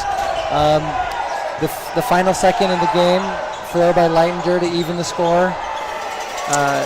So I've been very impressed with Egypt. I think they're hanging in there. There's been some unlucky bounces both sides. This is anyone's game, but Egypt is down 2. They need to scrap back here and even the score. Absolutely. They're not out of it by any means. As you can see, Egypt just took a timeout, so they're not going to let that a bad call by the refs in their eyes sway their emotions. They want to reel it in and make sure that they focus on the next few games ahead and get the game back under their control, because I believe they were playing excellent before that play, and maybe it got to them. Yeah, I've been really impressed with Habib. He's kind of been their firepower. Danielle, Sifa on the right side of the court. Shar has had sure hands, 2 catches since we started commentating.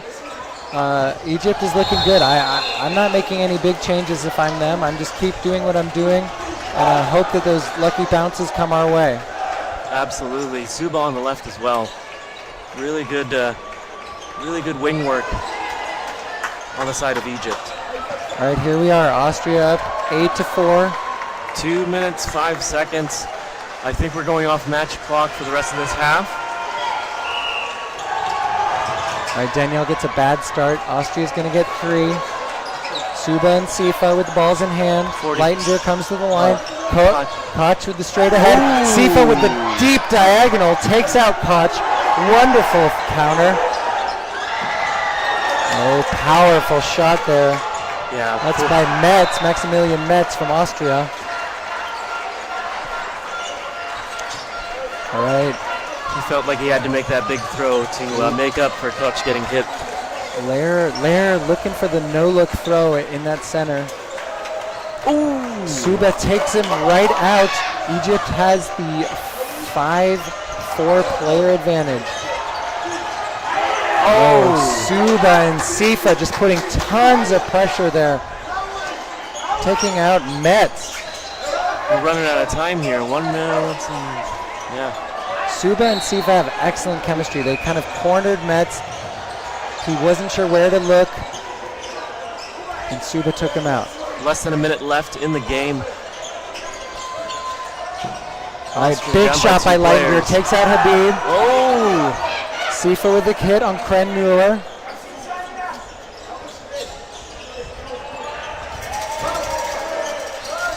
All right, Egypt with the 4-2 advantage. We've got 38 seconds left in the set. Oh, Leitner goes for the catch. He comes up with catch. it. Amazing job. Brings Finger in catch. Koch. It's a 3-2 advantage for Egypt. There's a chance Narrow here. margin. Koch coming in. 23 seconds remaining. Powerful shot. Great pressure. Koch. Nope. All right, the Egyptian balls were so close, but Austria gets under and over. 4 balls. Austria has a chance here as the final seconds of the game to take this game. They can do this. And they do. Big hit on Sifa. And that's it. It's going to be 2 players to 1. Austria takes those points as well. That's a heartbreaker for Egypt there. They had the 3-2 lead. That Leitner catch attempt really flipped the game. Catch. He recognized that they were down on player count, and he went for the high leverage play, flipped the game. Egypt lost ball control. Austria advanced with the group throw. Took out Sifa. All right, let's hear it in the chat, folks. Let's hear it for your teams. Give them the support. They're going to be reading this later. Let them know you're here. Let them know you're watching.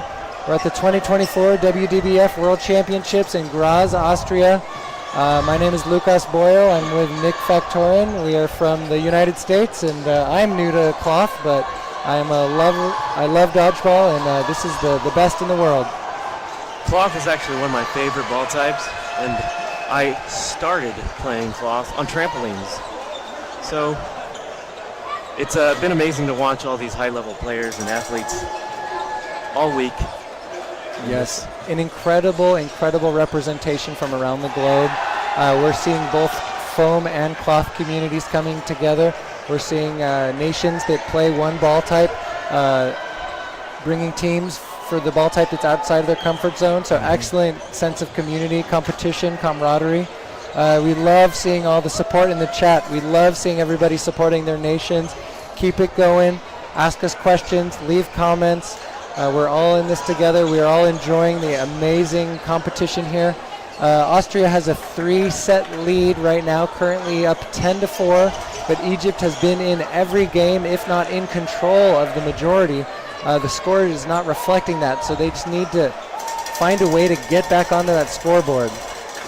And if you just look at the different groups here, the group from Austria has a lot more players on the side than the Egypt, so they do have that going for them. They have the numbers. They have a chance to switch out, save some arm strength, save some energy. Egypt does not have that luxury. That's right. You know, it's easy to have players when it's your hometown, right? A lot of the Austrian players are local or nearby. Egypt came a long way to be here. And you're right, Nick. It looks like they've got 6 or 7 on the team total. So those guys are running it back over and over. We're going to see if that is going to advantage them, being warm, being loose, or if it's going to show their fatigue in the second half. Oh, and it looks like in the chat, half of the Egyptian team is not able to get their Austrian visas, which is so challenging. The visas were a big challenge at this event and for a lot of the World Championship events in the past 5 years. And we know that teams were waiting up to the last minute to wait for visa approval, and so the tournament drastically changed a week ago. The pools were redrawn, the schedules were remade. So those are the challenges with this international play. Absolutely, it's been difficult for several countries to clear the visa process. And hopefully in the future we can see a change in that when dodgeball becomes more recognized throughout the world as one of the bigger sports. All right, Nick, one of my favorite things at the opening ceremony this year was they included all of the teams' nicknames. So here we have the Austrian Eagles against the Egyptian Pharaohs. So we might refer to them as Pharaohs and Eagles going forward in this match. I love it. I love it. And if you see on stream, one of the big players for the Austrian team, Florian Leitinger, he is one of the golden retrievers in that gold bib. Unfortunately, he is unable to play at this championships because he had an ACL injury. I don't know how long ago, a few months ago. So he's just recovering. He's well enough to retrieve balls, but as of right now, he's not able to play. All right, and Egypt has been in that huddle for the entire half. They've still got 40 seconds, so a 5-minute halftime, and they're taking every single minute of it. The coach has everyone's attention. He's given adjustments. This is so hard as a coach, right? The team is right there in it. There's not any huge mistakes. And it's tough, but on the one hand, you can empower the team to keep going. There's a lot of good stuff there. Keep it up, stay focused. I've been impressed with Egypt's ability to get Koch off the court. He's one of Austria's strong players, plays right corner. Sifa and Suba have done a great job of kind of keeping him out with diagonal shots. Leitinger was big in that last game with the important catch. He usually has the ball in his hand, left corner for Austria, number 10. So he's a big player to keep an eye on in the stream. And going in, it doesn't look like Austria did much of a line change. Going into the second half, here we go. All right, good. Egypt gets 3. Decker steps over the line a little bit. Decker off. Egypt has a 6-5 lead and ball control. Koch with the big dodge out of the way. Leitinger throws, blocked by 6 on Egypt. Good there, Sifa getting under it.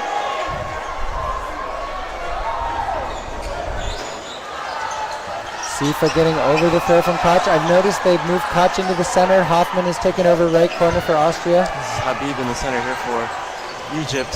Habib throwing at Krenmuller. Leitinger, great pressure throws, but it misses underneath.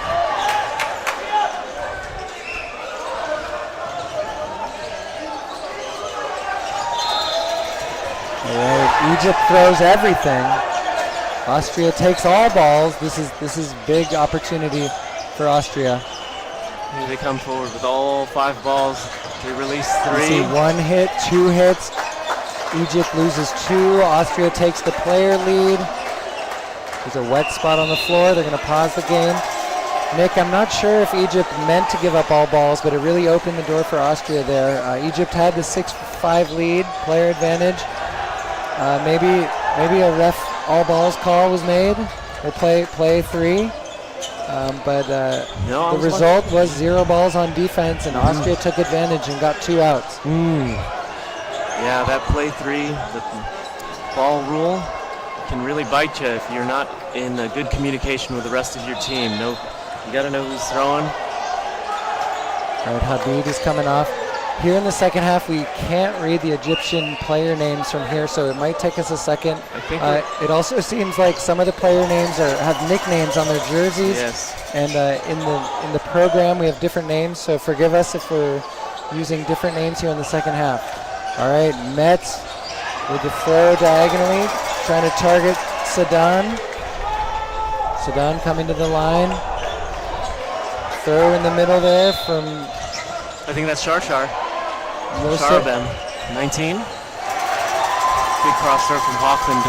It's blocked down. Oh, great dodge, 21. Steven Sedan. 3 balls on the side of the Egypt Pharaohs.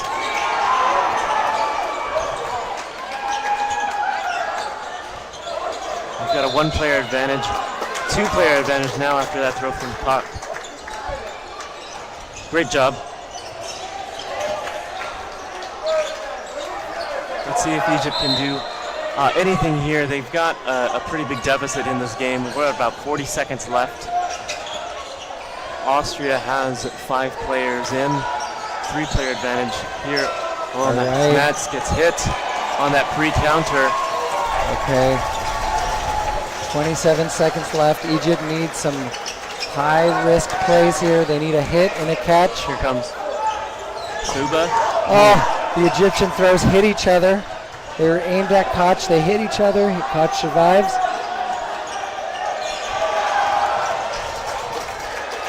Here's Skip. You can see the Egyptian players start to reach for catches. We are running out of time. We have 3 seconds left, and that's it. This game. Austria takes it 4-2. They extend the lead 12-4. The Egyptian players seem like fatigue. I see Suba with his eyes to the sky, just wondering what is it going to take for us to get a win on the board. Clear frustration on the side of Egypt. All right, folks, let's hear it in the chat. Support those teams. Let us know if there's any audio issues. Let us know if you have any questions. We're going to keep the commentary going. All right, 3 balls for Austria. Here they come. 16 minutes left in the, all right, Hoffman takes out one of the Pharaohs. Suba with the counter on Koch misses. Austria 6-5 lead. Koch throws again at number 4. That's Magd.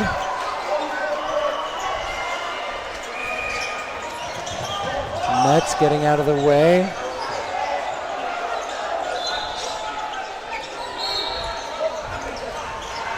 Strong throw from Habib, big dodge. Oh, they let go of a second ball, so that means Danielle letting that one go at Leitinger. Leitinger with a great pressure. They both miss, but there might be a line out on the back end. Yeah, it looked like he survived it, but he's calling himself out.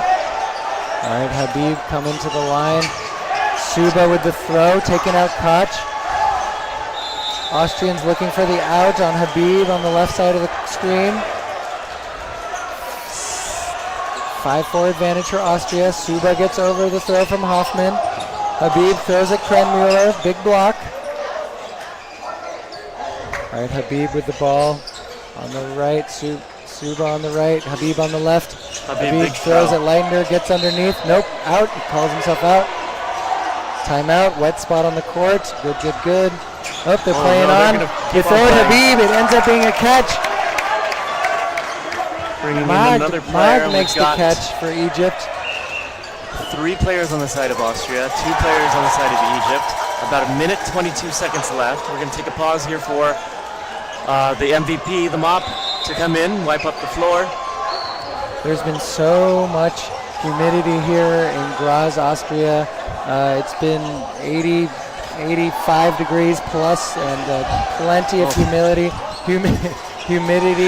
every day. It's no one is wearing extra layers here this weekend. I think everyone has sweated a ton.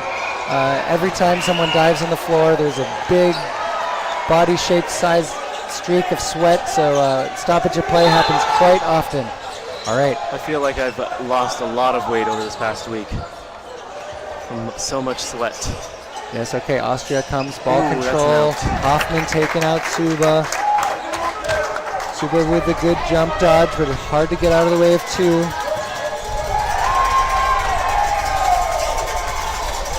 Patrick Atef, final player for Egypt. Atef throwing at Hoffman, getting underneath. Atef with a shoulder brace. We haven't seen him in the match too much. It seems like Egypt has given their guys some ring. They need all hands on deck.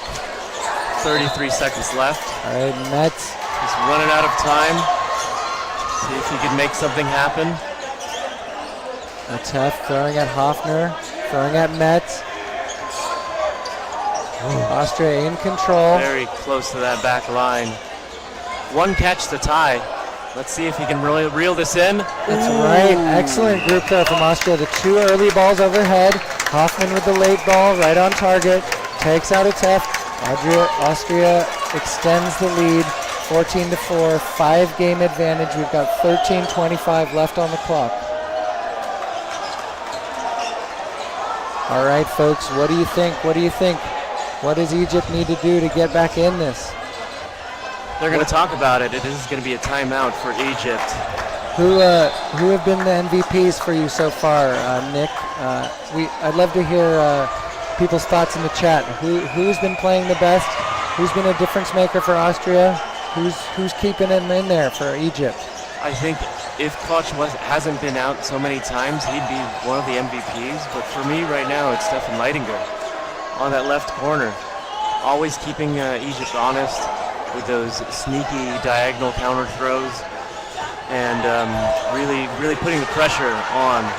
Yeah, I agree. And I noticed there in the second half, they've moved Leitinger in from the corner, and Krenmuller has taken over that left corner. For me, in the first half, Sifa and Suba, the combination of the left and right corners from Egypt, were really the keys to their success. Sifa's been quiet here in the second half. We haven't called his name. Suba's been last in quite a few times, or into games late. But it looks like Sifa's on the sideline. He's seated, maybe just completely worn out. Yeah, look at that. He looks beat up. He's got his hands on his knees. He's given everything to this game. The Pharaohs have put just about everyone they have into this match at this point. All right, 3 balls. Ooh, Austria got to that center ball first, but he brought it back with his hand, bounced it off his teammate, and went over to Egypt's side. All right, Habib with the big shot, misses. Lehrer Big throws. catch. And Saad makes the big catch. Steven Saad. Great catch. They put Habib in the corner. Did you see this? Oh, Hoffman with the shot. It rattles around Atef's legs, but he can't make the catch. An exchange of hits. What do we have here? 5-4 advantage for the Pharaohs. I think we're seeing a more aggressive Egypt Pharaoh team. And it's Habib showing. with the power. Going right at Decker. Schmid choosing not to counter. Koch with the diagonal. Habib with the block. There's a good block. Ball went out of play. Let's see if they pause the clock. They do not. Maybe it's too early of a line change for Austria. Egypt is turning on the burners here. That's an out. And is he going to get that catch? No. Schmid was up in the mix, gets hit point blank, takes out a Pharaoh in the process. Koch can't make the catch. 3-2 lead Egypt. Saad going at Hoffman. Koch and Hoffman, final players for Austria. Egypt needs this. Great 90 lift. seconds left in this game. Egypt with 1 player advantage. Look for a counter from Austria. Oh no! We got a wet great spot. Sportsmanship. Are we going to pause the clock? Let's pause the clock. Get him up on the court. Mag with incredible sportsmanship, allowing the pause of play. I think it would have been in his right to take that shot, but he, being a high integrity player, pauses the play. Austria's going to get to reset. Egypt can hang on here and let this one out, but I think Austria would be happy to let that minute off the clock. So if I'm Egypt, I do want to execute. I want to get this over with. I want to finish. I want to get to the next set. All right, blocked by Saad. Magd, Habib, and Saad for Egypt. Koch and Hoffman for Austria. Koch goes for the free throw counter, takes out Habib, evens at the player count. Saad with the early throw. Hoffman gets over. I think we got to play 2. Trade. Koch is still in. The group throw at Saad. He goes for the catch attempt. Can't bring it in. 30 seconds left. Oh, that was Mag, Saad, final player for Egypt. Hoffman and Koch to the line. Group throws, low, neither shot hits. Austria just wants to 20 play seconds. safe. They're fine with the time going. They just can't throw a catch. Very close. Koch comes to the line. He doesn't even need the out. He wants time to come off the clock. They've got the player lead. They're up in the match. Another low throw. Saad looking for the catch. Koch blocks it over the way of Hoffman. That's time. All right. Ooh, Austria gets that set with the 2-1 player count lead. Oh, that was tough. Egypt was in control. They had the 3-2 advantage. That pre-throw counter by Koch into Habib late in that game was the difference maker for me. Yeah, absolutely. That then now gives Austria 16-4 lead, and it's going to be difficult to come back from that. Austria here is taking a timeout. Smiles all around. Yeah, Austria is going to empty their bench. Everybody's going to get in the mix now, get some reps. Austria can taste it at this point. They've got a 12-point lead, 6-game advantage, 9 minutes to go. They've been able to maintain that lead, even kind of bringing in some of the reserves. All right, we're scanning around the room. We're going to give you guys just a little score update. Next door, on the next court, we've got Czech Republic against Puerto Rico. Czech Republic has an 18-6 lead with 9 minutes left in the half. On the court to our right, we have Ireland versus United States of America. U.S. is up 2 points. It's 13-11 with 9 minutes to go. And on the far side, we've got Switzerland versus Northern Ireland. Northern Ireland with a commanding lead, 18-4. All right, play is about to restart. We've got Austria on the near side, the Austrian Eagles against the Egyptian Pharaohs. Sifa is back, number 6 for Egypt. That's big for them. Suba with the ball. 2 balls for Egypt. Call Danielle off. Diagonal throw by Lehrer at Habib with the block. Suba with the counter. Egypt is playing aggressive. Diagonal throw by Hoffman. Good pump fakes from Austria. Habib stepping to the line. Suba with the hit. Great backup from number 6. I love the way Habib and Suba came together. Sifa with the ball. Oh, 2 hits for the Austrians, taking out 2 Pharaohs. Austria has a player advantage, 5-3, 3 balls.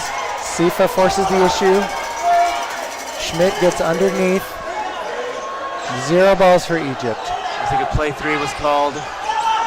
Let's see. Ooh. Low throw by Hoffman. Late throw by Ertel Valent. Almost caught by Suba. Gets out of his hands.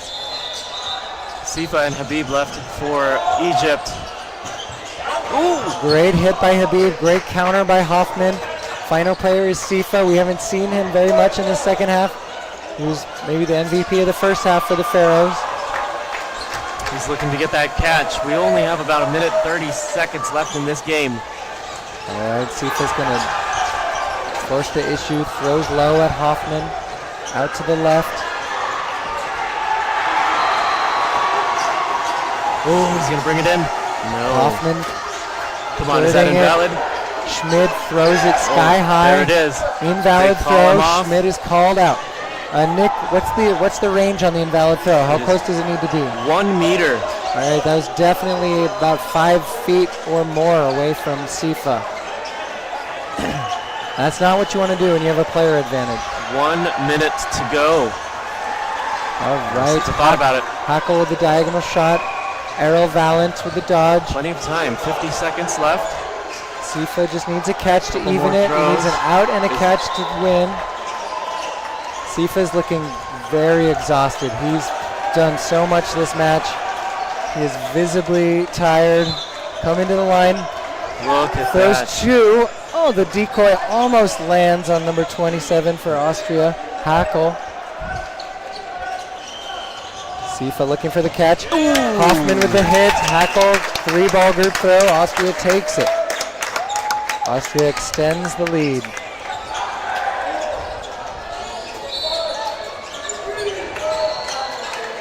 Oh, we learned from the chat that Sifa's been feeling ill since the beginning of the tournament, unfortunately. Also had surgery on his finger. It's a double whammy. What a competitor. What an incredible effort from Sifa and the Pharaohs. All right, Austria in the near side. Austrian Eagles against the Egyptian Pharaohs here at the World Championships 2024 in Graz, Austria. Hackle wins the center ball. All right, Habib hits Schmidt. Decker turfs it. Habib takes the ball at the middle. 4 balls for Egypt. Suba. They need to make this turnaround. Here comes a flying kill. Flying kill hits for Egypt. Saad takes out Earl Valent. That is my first view at a successful flight kill this tournament. Danielle with the flight kill. Here he goes again. Is he coming? Oh, he has no backup. I don't think he should. He was thinking about it. They are fun. Diagonal shots. Saad. Look at this. Yes. Yeah. Oh, and Was it his foot is down? called a catch. His foot was up. Nick, that was so close, but the refs were right there. They call a catch. That was amazing Pharaohs effort. have a 5-3 lead here in the game. This is what they need to do. There we go. Big hits by the Pharaohs. Habib goes for Rokas. What happened there? All right, Habib saying he blocked it. Went for Rokas. Ref saying Habib I is out. see. So Rokas is still good. All right, Maybe because he was in the motion of throwing. Decker and Rokas. Block. Throwing at Danielle. Solid. Danielle pushing. Great pressure. Great back and forth action. Austria is really playing. They're playing with Egypt. Egypt is forcing the issue. Austrian players are willing to engage instead of milking the clock. 90 seconds left in this game. Underneath. Great job those from balls. Danielle. Oh, they get Big him. hits. Now it's 2 by on 2. Decker. Suba with the throw. Skies it. We need to see some hits here, Mag Egypt. is looking energetic. He's one of the few Pharaohs who still got pep. Great Excellent throws. throw by Suba and Mag. They take out Decker. We've gotta Final play one. player is Rokas. Rokas needs to throw. He went for it. He no-looked him. He hit Suba right in the chin. He did not see that coming. Play 1. He looked at Mag. He threw at Suba. Rokas putting 1 ball down. That was well outside. Okay. Another well outside. Those were not within 3 feet according to the rule book, but the refs didn't have a good angle on it. All right, there it is. Mag with a hit. Egypt is back. That's been the first Egypt game win since early in the first half.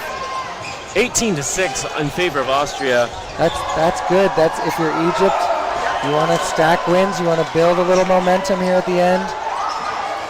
This is a tough first match for a knockout stage, absolutely. When you are lined up with Austria,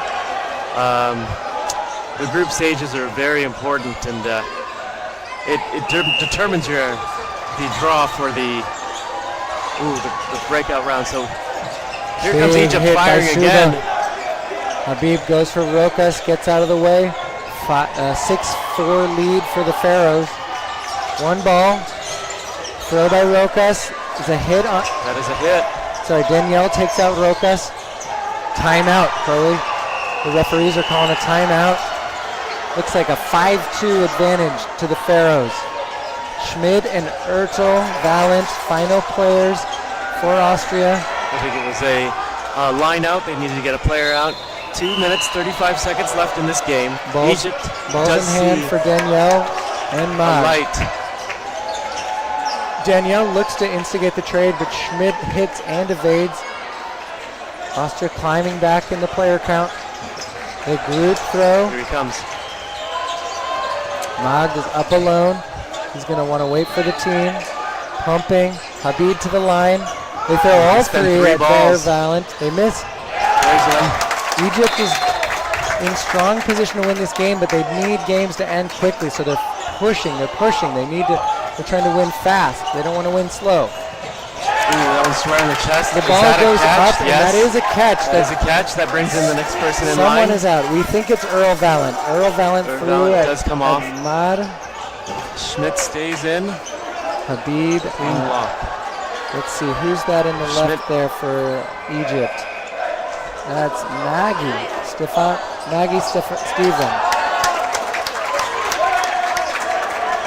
All Schmidt right. is going to look to take the clock down all the way to 0 if he can.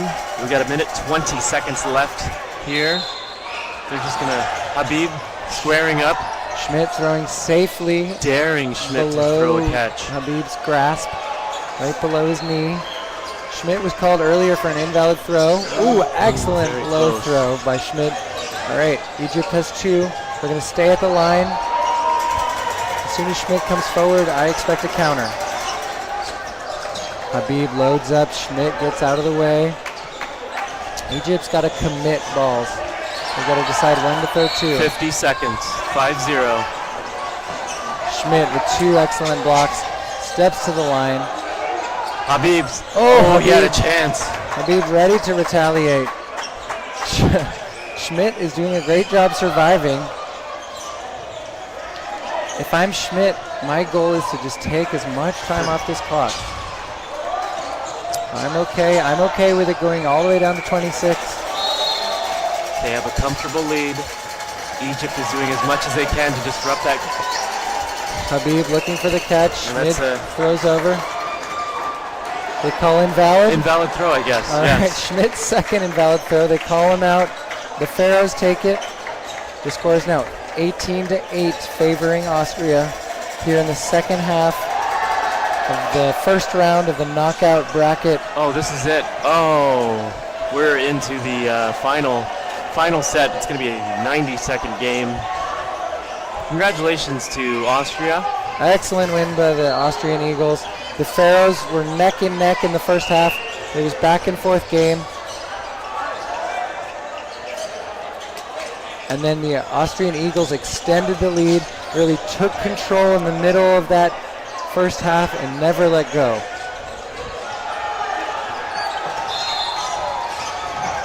All right, some back and forth. Suda taking out Lair. Some point blank action. Schmid with the block. Magd wondering, isn't he out? Schmid playing through. Uh-oh. But Schmid, Magd with a smile on his face. He's great spirit.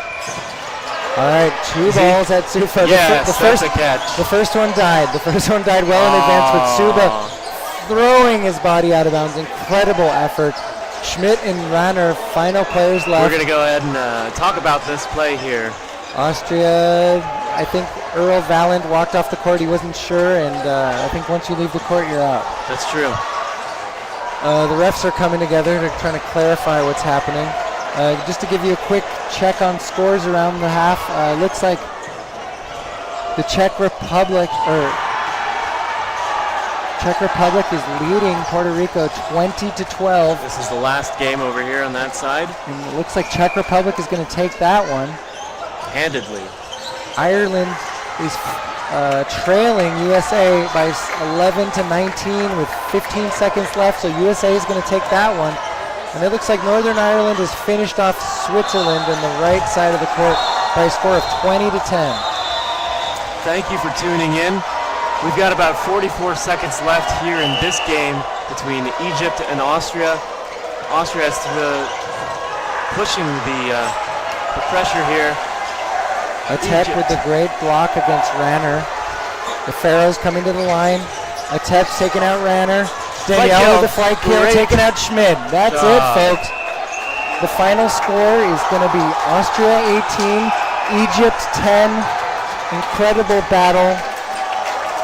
It was back and forth the first 4 games of the match. Amazing high leverage plays. That catch from Leitinger in the 5th, 6th game on the cross court flipped the player lead. Gave Austria the first lead of the game, and they extended it from there. They just stacked wins. They pushed it out at a 10-game advantage, 10-point advantage at one point. Sifa leading the high five for the Pharaohs.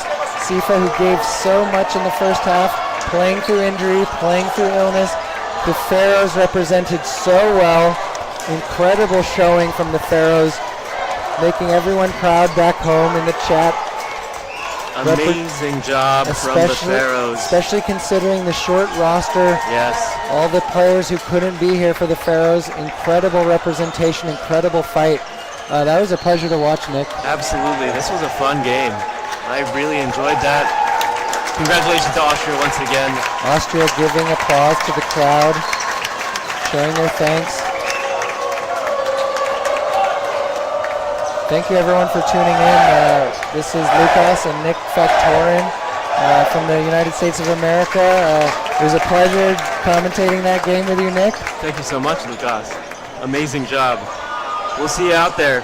Stay tuned. All right, folks. Thanks for everything. Keep your questions coming in the chat, and we've got some new commentators coming up next, and the action will continue.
Cineplex, großes Kino.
Kino.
Du bist offen für Neues und holst gern das Beste für euch raus.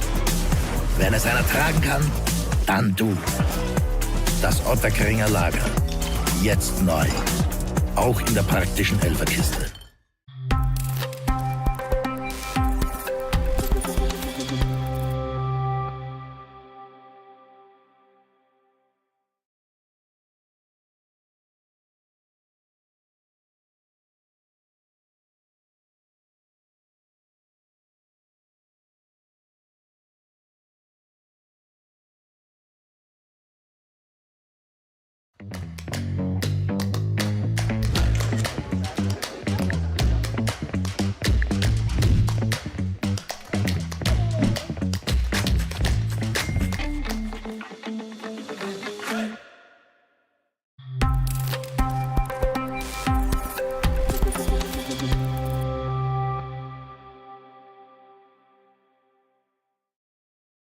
So extra.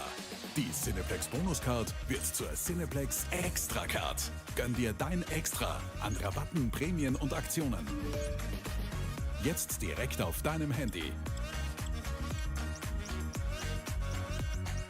Cineplex, bist du schon extra?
Oh, okay.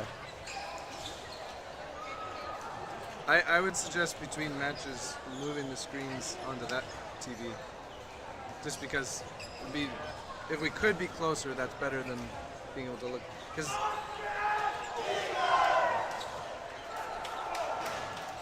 nice screens. Yeah.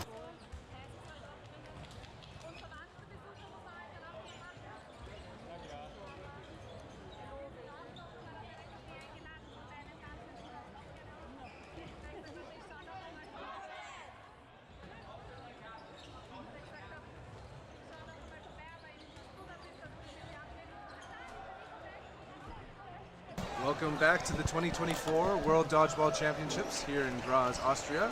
It's playoff day today. I'm Ben Johnson alongside Joshua Sakura, I'm back at it.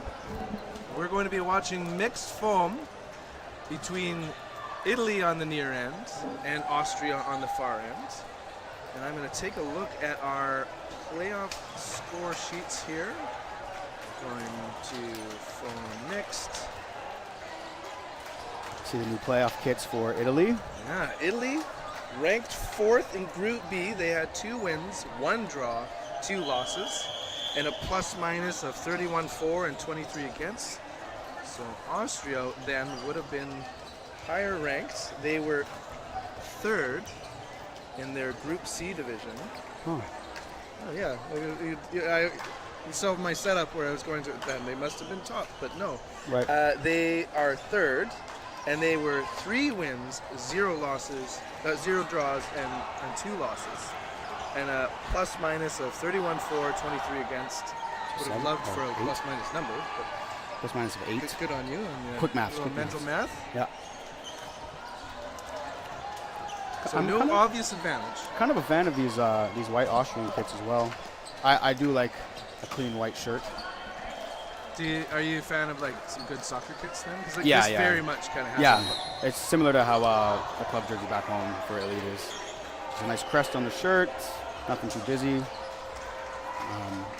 Always looks clean. But I think this is the first time I've seen Italy with this kit. Usually they go full blue. Yes, yeah, exactly. Yeah. Well, and you're wearing. We were just when you walked in saying your blue shorts. I was like, you could blend in for the team. It's true. It does look like their shorts from their old kits. And we see it. Well, one of the T-shirts on the sideline there, the Italy dodgeball. And we are about to get going. Austria's ready with all 6 players, and I got to get used to looking down at the TV here to see. Oh, we don't quite see the back line. Oh, I hope that doesn't become a factor for us. Right. Oh yeah! Wow. Yeah, a little steep drop off. Little steep drop off for sure, yeah. All right, so I guess burden will be on Austria, unless they did like a little rock paper scissors like they've been doing. But I think Austria's seated higher, so. Both teams ready to roll. All right. Ooh, there we go. Italy quick on the opening rush, but they weren't intending to have a pitch. Just a standstill. Attack out the middle. Ooh, 1 for 1. We're starting off hot. That was a great throw. Nice, low, kind of peeled to the right a bit. Oh, good ups. Number 1 for Italy. Both teams throwing well already. Quick for a solo throw, too. There wasn't much in the pump fakes. Right. Play call now. Austria, they've got the advantage. And speaking of pump fakes, here it goes. I like to keep an eye on the left winger, so screen right, for Austria, Micah. He is from Malaysia, but is playing with Austria. I believe he has. I believe he's half Austrian. Meanwhile, opposing winger. He's a great player, and I believe he will have his imprint on this match. Prediction, of course. Let's see. Mika Genuine communicating with his teammates. 4 players, ball apiece, active on defense.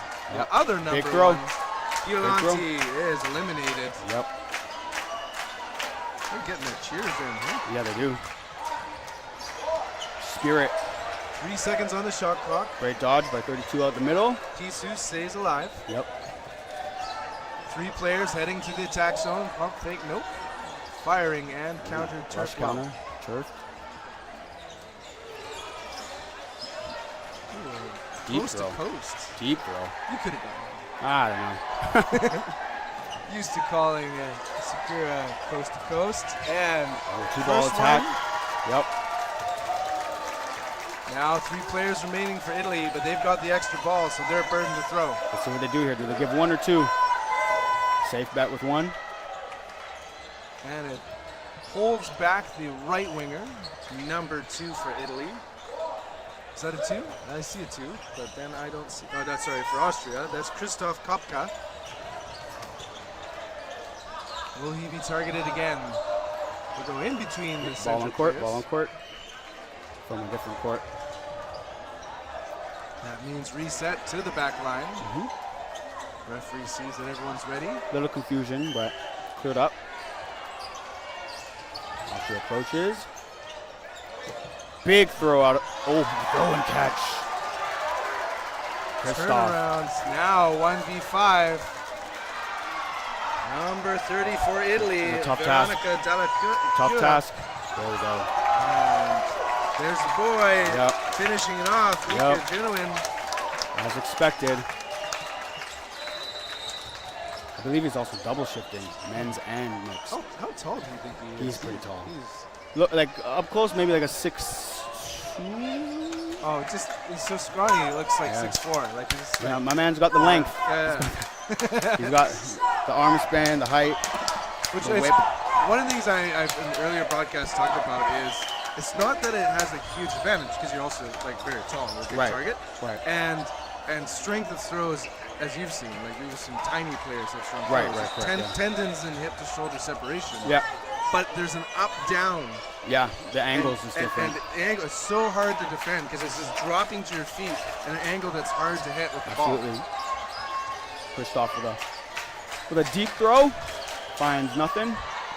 Eva, number 21, left wing for Italy, and it's his opposing winger, Pitas, with the shot. Slow to retreat in the middle. Let's see what goes on here. Is he going to draw attention? Straight on throw, wing to wing, wing to wing. Oh, counter. Bunch of counters happening. Yeah, We lose chaos. one. One out of Austria is gone. And no damage yet at all for Italia. Yeah. I love a beautiful domino counter exchange. Burden to throw, Italy. Send one between targets. Oostenrijk sends one back. Pintus is standing there ready to chase. Would you say Dominic Riedel, number 22, is he scarred? Or has he got little Italian flags? They got Austrian paintings It kinda, on the I was face. like, it kind of Same looks on like on whiskers. Christoph Yeah, on the- now on the I'm left. seeing more often. Yep. Oh, top catch. Couldn't get behind it. Did a little reach to the right. Close, but not quite. Now 4 players, a ball apiece. Big throw, big dodge, counter. Great counter. Cop taken off court.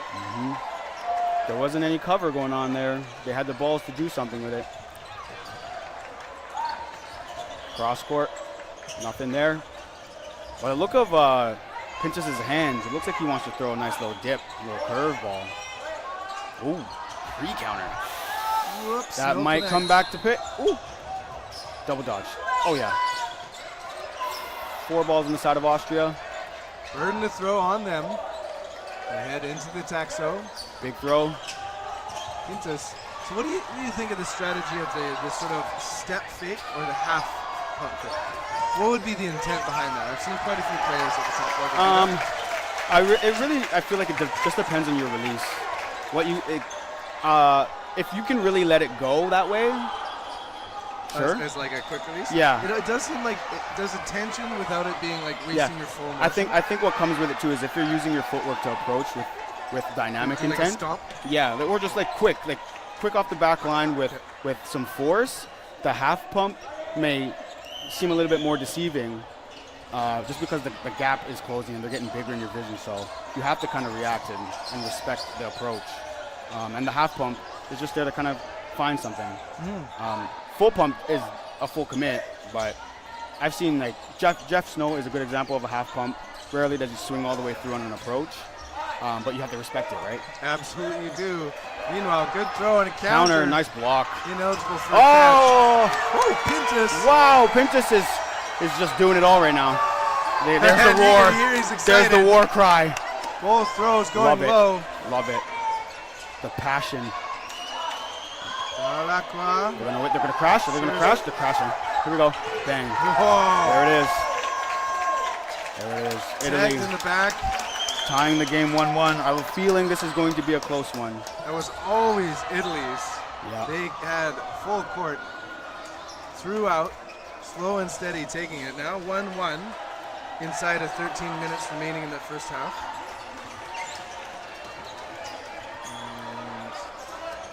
And we're having issues with the timer. Oh, it jumped up to 13:15. 13-15 on the floor as well. More time. We'll take it. Good rush. Austria elects to throw, even though the burden was on Italy. Italy's turn. Sends one, resets the shot clock. All right, all right. Last to throw, Austria. Big shot, wide of its target. Defense. Good defense. Oh, Pintus with the curve. Turfs the ground, confirmed by the refs. All right. Good defense. Wow, that's a good throw. Rushing, pump Got fake. him. Oh, wow. Great double move. Got stuck in the air, but second move. Pielanti doing a good job baiting two balls. Absolutely. They send it back. We're just off target for a lot of these Just gets through, Yeah, finds the gap. Please mind the gap. Active ball blocking on the left wing. Yep, the two balls survived. That's Nicolo Iba. He sends Cheeky, it. got him. Winger on winger. Top guard. Caught a little unaware. Okay. Talia stays clear. They've got the player advantage. Austria keeps the three. Counter opportunity. It's a little push, nothing. All right. Oostenrijk with the burden. What do we do here? Someone goes wide. Hard to trick Iba. In the They're corner. really focusing on those wingers of Italy. Big throw. There's a big hit. Right on target. Yep. Between the shoes and the knees. With ball in hand, he wasn't able to stop that one. Counter. Wow! Oh, What that's a how you- big catch. Perfectly placed. Perfectly placed. He knows, he waves it off, they're laughing. He knows right place, right time. Brings back in Pintus. Back to Italia. Solo throw. Open shoulder throw over at the new left wing, number 58 for Austria. Magadala Mali. Cross court throw. Honesty, great honesty. Pintus is just executing out of the wing. Absolutely. The edge started with Austria getting the first point, then a dominant performance for set two, and it's happening again in set three. Double throw on the winger on the left wing. But here we go. I don't know if giving up the four was worth it. Unfortunate. Counter not connecting, but the initial shots are good. Now two players to a full court. 2v6, 1v6 now. On the money, through the defense. Cheers for Italia. Crash again. Got him. Italy's wing play is exceptional right now. They're surviving. They're making grabs. They're making hits. They're making counters. They're doing everything you could possibly ask from your wingers, and they're also drawing the offense to them. Yep. So if we're Austria, Yeah. we see at the very least we know that those two players are incredible. Right. What do you do to? I think there might be a start little bit countering? too much of a focus right now on their wings, trying to get them in the half court. I think you have to, especially if you lose a player, keep the three. When the wings come up to throw, get them in the transition on the back pedal, because right now they're just surviving double ball throws and just standard half court throws. But if you saw Pintus get eliminated off of a counter, a direct straight ball counter, and I think that's where you got to get them. You don't got to focus too much in the half court on them. You got to get them when they're exposed. And that's something we've certainly seen throughout the tournament. Is Oh, like yeah. that level up is when those arms are flying, the shield is down, right? Right, absolutely. Like right here, Good hustle. you're gonna have the three. Well, the two wings are gonna come up. Someone's gonna throw. This is an opportunity to do something. Just snap when that's open. Right. They elect not to, which is fine, but you have the balls to do so. And just for clarity, you have the balls on court to do so. Right. Right. You have the ammo, the balls on court, the green balls in hand. Exactly. You have the shots to take. The shots to take, yes. Big throw. There we go. They find some success in the half court there. Went upstairs, but that's where that ball went. Now taking the left wing, number 1. Yeah. Tommaso Piolanti. Yeah. Piso protects. Group huddle, spreading out into the attack zone. Nice throw. Nice attempt. Piso has a pretty good wide no look kind of throw. Cross well out of target here. Resets the shot clock. Italia. Nice curve, nice block. Counter. Just like that. Take out the help. No look. Sneaky. I was like, sneaky. I would be worried, like, see, one opportunity. Oh, unfortunate, but great heads-up play. That's not strategy. That's athleticism. That's great work. That's just dodgeball coming out. And actually good teamwork. It's one thing we don't talk about is you don't always have to go for those if you want to survive. Absolutely. So it is that, the true leap of faith is going for a team catch like that. Doing what needs to be done. But we're back at, 5v5 even. See what they elect to do on the Austria side. Double ball throw. I don't know if that's it right now. You have the defensive advantage. Shot clock counting down right now. We're going to give one counter. Oh, man, for free. Great punish. It was late. He had a chance to make a play. Stood his ground, went for a grab. Now 4 players, a ball apiece. Österreich send 2. We've seen that play a lot. Yep. And we've almost always seen Eva survive it. He allows the ball to go over. So he's maybe kept honest there. Got her. By Genuine. Meanwhile. I think so, yep. Good job. Svea, Suskilts. Eba is doing work this set. Something I'd be curious about is we've got Petrigiane in the corner. Oh, good touch. Whoa! Great focus. Bueno. Can they close it right here? Great block. 2-ball block. 5 balls on one. If I'm her, I focus on the 1 ball. And subtle opportunity. And do you go for, the insides? Oh, wow. Because I was about to say, Pintus, when he squared up. Yeah. And there's something to be said, and you can speak to this, is like, you can see the confidence of a player who's doing well. Yeah. You're like, yeah, throw at me. Yeah. And you're like, oh, I actually really don't want to now because I can see that you are in the zone. Right? Yeah, it can be. It can be intimidating when you look across. You're like, man, I have to go here. If I don't go here, I'm getting countered. But they want the grab, and they believe they're going to make the grab. And a lot of the times, they do make the grab.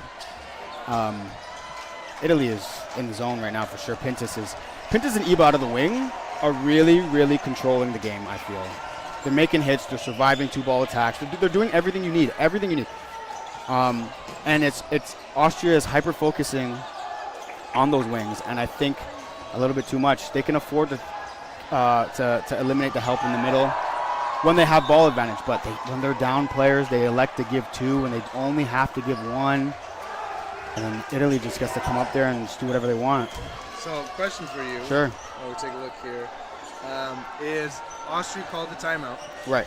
You're down 3-1. It's, for the most part, been even. Right. If you were to come in quickly, what's a couple of things you would say as a coach?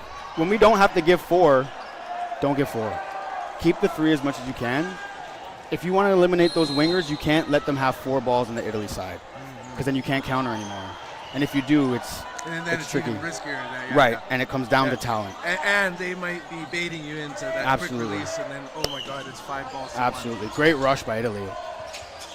Elect to chill again, which is fine. Their half court has been working just fine. Well, and we've talked in the past about good opening rushes. Great rush. Yeah. Being able to toss it back, and Pisu's got that great throw. Yeah. Get that ball in her hands.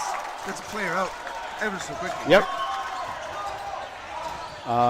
They've put Kopka in the middle this time.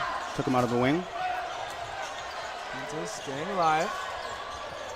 Austria's just got to find their hits. But 5 balls given. Lots sent. Oh, but they take out Pintus and keep all 6 players on. This is oppositeville for what you'd expect with that many throws. Yeah. Cross-court throws. Which now, Dalakua, she's the final. She's not the final. She's the right winger. Yep. So let's see how the strategy See what shifts goes on up. here. They're still focusing on Attention Iba. will go to Iba. They don't have to yet. They don't have to. He'll come up. Dominic Riedel. Big throw. Ready. Pisu. Sets and fires. Oh, that was a nice attempt right there. Staying alive. Petru Benani. All right. Turn the throw. Austria. Great block. Holy smokes. Yeah, we need to see the power. Yeah, wow. Block. And there's something to be said for the ball ricocheting in the way that you want. Yep. Big counter. There was no punish. You have to remember when you're pumping, you're not just pumping. So and that could be that moment where that counter happened. Delacroix could have gone for hey, you're gonna throw at one of my players. I'm here to protect. Correct. You're helping set up the offense, but you also have a defensive assignment. Counter, or just a nice straight up throw. Talia down to 2 players going up against. This is what I'm talking about. You don't gotta fixate on Iba. Just clear out the help, and then he'll have to do all the extra work. Got a little wiggle to that throw. Burden to throw now. Oostenrijk. They rip 1-2 like the waterfall. Yep, surviving. He's been doing it all game. Do we see a counter? No, there's only 1 ball there. He's ready. They throw 2. Pushes. If I'm Italy, I don't throw the 2. Oh, I lied. You had to. They had 5. They had 5. My mistake. Oh, I think he's good. Keeps himself alive. And they get it right on target. He was disappointed in that one. Dalacroix. Wants that one back. Oh no. Man, Oh no. Money. What's going on here? It was 5-2. Now with 2 eliminated. Can they do it? 3 players. They still have the advantage. Put 2. Wow. Nicely The placed. 2 better ball block. attacks are not working. Wow. On the money again. Austria, they didn't have to throw the 2, man. 3 unanswered outs. Still doable. So the hope is that one of the players doesn't throw but stays, as they're quick to retreat in this case, because you want to keep Iba from rushing back. Does Italy elect to throw 2 or just 1? Just 1. Counter. All right. No damage. Shot clock resetting. Burden to throw Austria. You have to find the balance in this situation. There it is. With the willingness to throw and defend. From 5-2. Wow. Down to the W. Impressive. Forza Italia. Impressive. Wow. Austria, you cannot let that steal your soul. Still plenty of time in this game. Italy took a command with that. You can feel the momentum just get sucked out of Austria. Iba anchoring that whole thing. Yeah, wow. But they can still do it. Plenty of time. Let's see. Any changes to the opening rush? Flipping it back. All right. So meanwhile, we actually How to switch? Got a flipping wings here. Mika Genuine has made his way. Wow. To the Great pre-throw. So now, would you suggest that sort of move to square him up against Iba? I think that's what their plan is. We're going to see how that works. I don't know. I still think they should get them in the transition. The half court focusing on the wingers is not the play. Last set where they saw some success, they were going at the middle. But again, Eba's just living for free, man. You take out the help. Burden, Italy, send one. Because Italy's taking out the middles. Mali getting free, getting wide. Nice try. Great pump fake.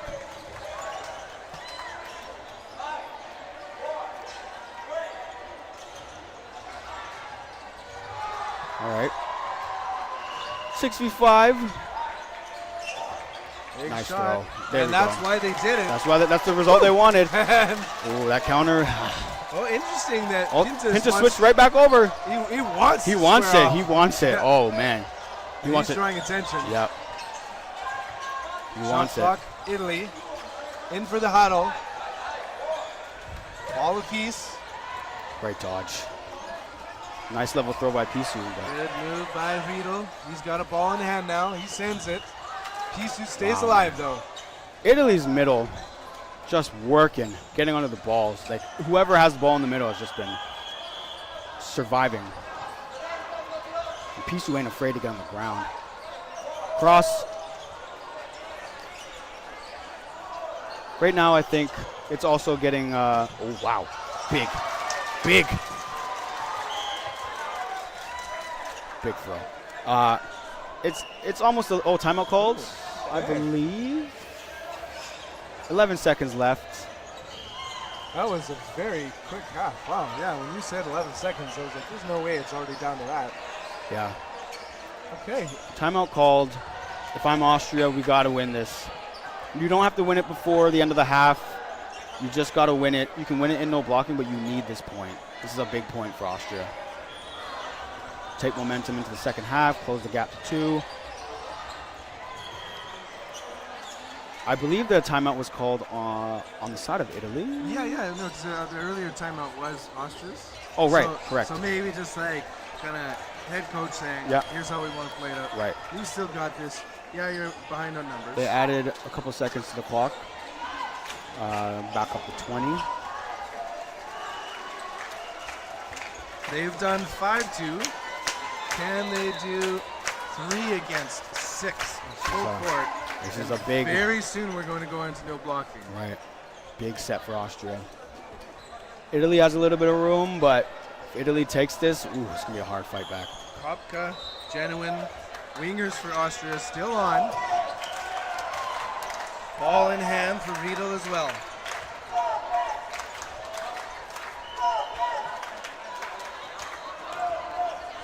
Oh, ref talking to Italian coach. Let's get ready. All right, resuming action. Burden to throw, Austria with the player advantage. Delacqua ruled clean. Great defense. Good for 5 the team. balls. Number I wonder 14. why. 3 balls back. All right, throw before the half. And they do. Final shots. Nothing is found. Oh, And- wait. Oh, okay. Was that a slam down or just frustration? Maybe some sweat in the eyes as while we're at it. Swing the eye or just get hit in the eyes. Making sure the braid is okay. I think she's good. You know as well as anyone. You gotta have that style on court. Sorry? You gotta have that. It's gotta have style on court. Look good, feel good, Yeah, exactly. look good, play good. All right. 4v5. Did I miss? I thought Delacqua. Well, Oh no, sorry. The there coach. wasn't- The coach is on the court with a Yeah, jersey. yeah, yeah. I'm mistaken. But they must have found somebody. I'm impressed she stayed alive from that. Yeah. All right, here we go. I elect. No blocking. Wow. Austria Watch out for 2. is just willing to give 2 away. They really, really want Pintus. Well, they were hoping it'd be for an out. Yeah. Yeah. But that's where when it keeps not happening, Yeah. you can see throwing good money after that. Yeah. There's another one. And he's staying alive. Both players, no trades. Player advantage on Austria. Oh, free Team throw. to throw. Catch! Into the gloves. It's too obvious. It's too obvious. Another catch! Pintus! Holy smokes! And he twirls He, for that oh one. my goodness, he is in the zone for real. He wrestled it to the ground. Yep. Another catch! This guy's insane. Oh my goodness. MB Pintus. Oh my gosh, he's in his bag right now. Oh! This is... Wow, this is soul snatching. Oh, get ready for full send. Oh, Oh, there's a kill. Got him. wow. He reached. Unnecessary, but okay. All right. What we got? Austria has 4 balls. No blocking, burden to throw. Blue strike. Going for Pintus again. Well, opportunity for getting him to reach because that ball was off body.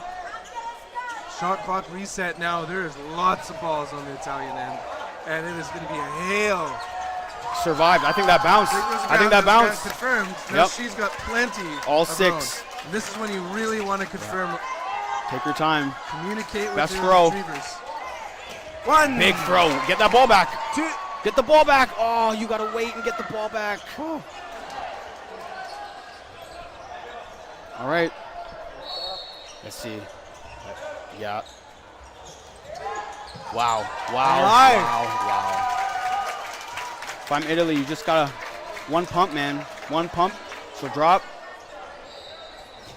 Nice attempt. He will drop. Tempted to reach on that one, but doesn't. Okay. Pintus squares. There it is. Oh, greedy. Pintus. Imagine if he just tips. Yeah. A little greedy, buddy. Wow, those were hot hands. Oh, So there it is. and Iba. you know, He apologized. You know, we're at the end of the half. Yep. That was a good throw. It was. He's thrown plenty. Yep. You know, that wasn't a straight up face shot. Yep. That was It was going low. at an angle. Her head went into it. Good sportsmanship on Eva's part. And, wow. yeah, holy smokes. What a turn. 3 unanswered. What a 4 turn. unanswered points. Oh, my goodness. Mamma mia. Pintus. Please, buddy, relax. Holy smokes. 3 grabs in the no blocking set. Back to back. Oh, my goodness. Clip it. Especially that twist. Yeah, the twist one was very impressive. Wow. Making a name.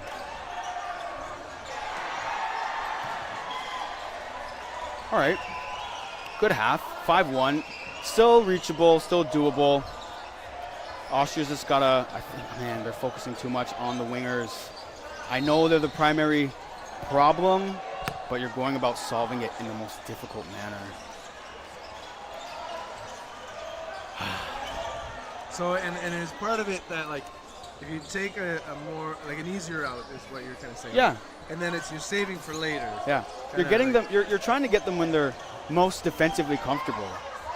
You want to get them when they're not. Well, and speaking of defensive recovery, it's like where Pintus is like planted, ready to go, come Yeah. at me, At the and back. his hips are set at you. Yeah. Those are the moments where he's got a bit of an advantage. Absolutely. And throughout the game, when Pintus is in the corner, or even Iba, they know it's coming to them. So it's very easy for them to time their pre-throws. They know where the throw is coming from, and then set up for grabs. Austria's making it really easy for them, and they don't have to. That's that's just one adjustment, and I really think that blows something open for them. But we'll see. We will see. Inside of 3 minutes remaining. 3 minutes remaining. Halftime.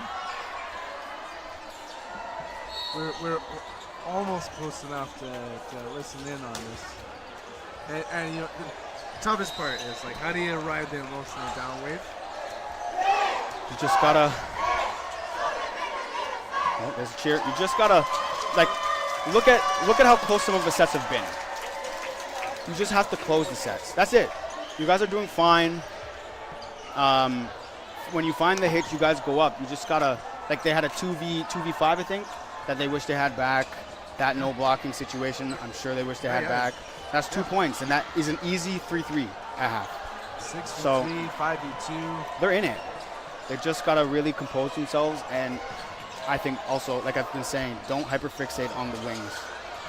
Really, really, like, you haven't seen success there in the half court, then take out somebody else. And then make that person play one on 5. Then you can really spend the balls. You can spend 3 out. If you have 5 players against 1, you can throw 3. So I'm curious, it looks like they'll keep Mika Jinnigan over here on the right side. And he'll be square, but it's kind of a neutral difference. You've either got one devil or the other, right? You're like, are you going to go against Iba? Or against Pintas, who's right now on fire? Right. And, oh, yes, I must say this. The beauty that we just witnessed happened in no blocking. Hey, we're going there. All of that stuff happened in no blocking. There's been a lot of rule changes going on. I'm speaking on behalf of the people. There are a lot of foam players here that feel a little confused and feel like we're not feeling heard. And we just witnessed Pintas in a no blocking situation make 3 amazing grabs. We don't have that if we don't have no blocking. We don't have. I'm sure we're going to see that clip on Dodgeball highlights. And we're going to get views and we're going to get traction. We want this to blow up. We need moments like that, the drama. That was Austria's set to take. And Pintas said not today. And usually when Pintas has a ball in hand, he goes for blocks. As anyone would. As anyone would. But he said not today, goes for the grab because that's what the rules put out there. And the drama, like, we want the sport to be as dynamic and drama-filled as possible. And there it is. Here's Glitz, passes it over to the wings. Solo Big shot throw. fired. Pisu. Yeah. Taking out number 9 for Austria. Number 91. Kliebinger. Yeah, Kliebenger's, I believe that was his first set on. Whoop, whoop. Hey, all right. Maybe some luck can go your all way. Right, the little and one. Turning it around. Little and one action. What do we do here for Austria? They do a stagger, but he survives again. Oh, that's a late counter. Don't know if you should have did that one. Oh, whoa, what happened? Oh, I didn't even see what happened to my. Oh man. Wait, how she's back? Mika's out. Okay. Big throw. Another.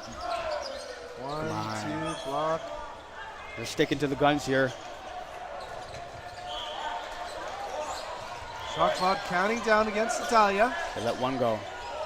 Resets it. Oh, that ball's coming back. And because of good pressure, they get it. Iolanti holding up Big that throw. wing. Interesting. That was spicy. Yeah. We had a ref like inches away too. Yeah. So big throw, big hit. Eva just picking up where he left off. Fleets removed. Seabach now ready with 2 balls in hand on defense. Yeah. Malley on the left. Seabach protects herself. I don't know. Oh, she takes the out. Okay. Unsure, our angle is a little tough. We're literally standing bird's eye view of this side. Yeah, firing back and forth. 1v4. Great defense. Malley grabs one on the way. All right. Burden on Malley, she has 5. 3 seconds on the shot clock. You got to go there. Oh, perfectly placed. All right. I don't think a ref saw that. Woo! Italian coordinator on the sidelines. Yep. Showing the bounce. Shot clock, final second. Great pre-throw, gets Eva. And that's another thing. It's like when the player is rushing, it doesn't matter how hard it is. If it goes in the forearms, it's just so hard to defend. Right. Especially if a player is locked and loaded on their plate. Absolutely. Just goes for it. Italy doing the smart thing, realizing. Balls, though. There we go. What happens here? Watch out, Malley. And 2 on target. Got tagged. Don't get discouraged. There's still so much time left. You just got to get one. But I think what's also happening is Austria, again, they have the 4 balls. They throw 2 at the wing. They commit hard. But by doing that, they give away their ability to counter and play defense. Well, and it's something that I've seen a lot of of the nations that aren't as used to foam. Right. And the level of swagger that you need is you throw one, and then the others don't retreat yet. Right. That, like you've seen, well, you play against that and with it every day. Yep. And so it's what I notice is the intermediate level teams. They have the quick retreat. So we see a throw. We want the rest of them to stay there. Yeah. At least, and good work by Huber. At least slow to retreat. Right. But when you see that follow-up pump fix, we're not done yet. Right. You have the cachet to just stand there and really put pressure while that ball is being retrieved. Because while that ball is being retrieved, it's 2 balls to 3. Great throw. That's beautiful. See, you see, they're automatically the back line. And it's still Austria's throw. And so in place of throwing that second ball is lock and load that second ball. Right. Because especially, okay, I'm putting my hand on your back. That's a ball retriever, and I'm going, oh, I can't look away. Exactly. Because they're staring me down. Exactly. And I think the goal there is not necessarily to just force them to make a bad play.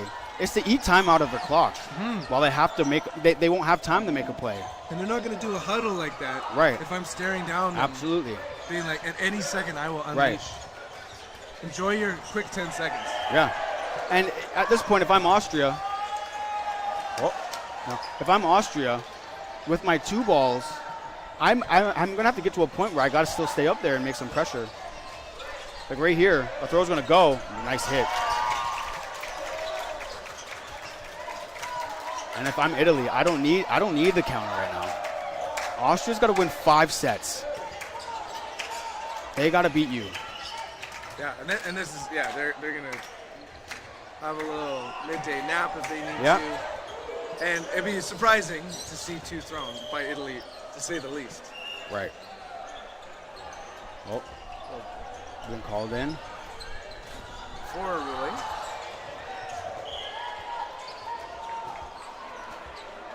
Oh, they're calling him out. I couldn't really see. Okay. 5v4. All right. Advantage. Österreich. Austria. So throw goes. Oh, I like the protection. Yeah. Huber's showing what. Yeah, Huber's doing what needs to be done. That dirty work. You got to stay up there. So but Kopka needs to help her.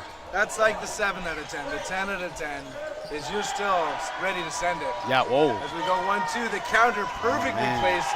Kopka eliminated, as is the player advantage. Ball advantage, Italia. Yeah. Huber. And Italy now. Italy's going to try and cue in on Micah on the left wing there. Genuine readies with teammates since. Huber swings over to protect. I do gotta say that's from good to great. This is the good. Is Huber protecting, being slow to retreat. Yep. Yeah, Italy's electing to just throw 1. And yeah, that's all they got to do. Oh, what a hit, Huber! Nice hit.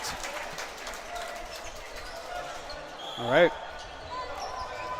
Italy 2 in hand for the right winger. He sends 1. If I'm the Austrian ladies here with the ball, I need to make my presence felt because they're just walking up here and throwing at Micah on the left wing. If they may feel free to let something go. Okay, so suggestion here, 69. Yeah. Schoonflitz. Do something. She can be in her face. She's invisible to them yes, right now. Absolutely. She's making herself visible now, which is good. But I think but she's got to have eyes on them right now. Yeah, absolutely.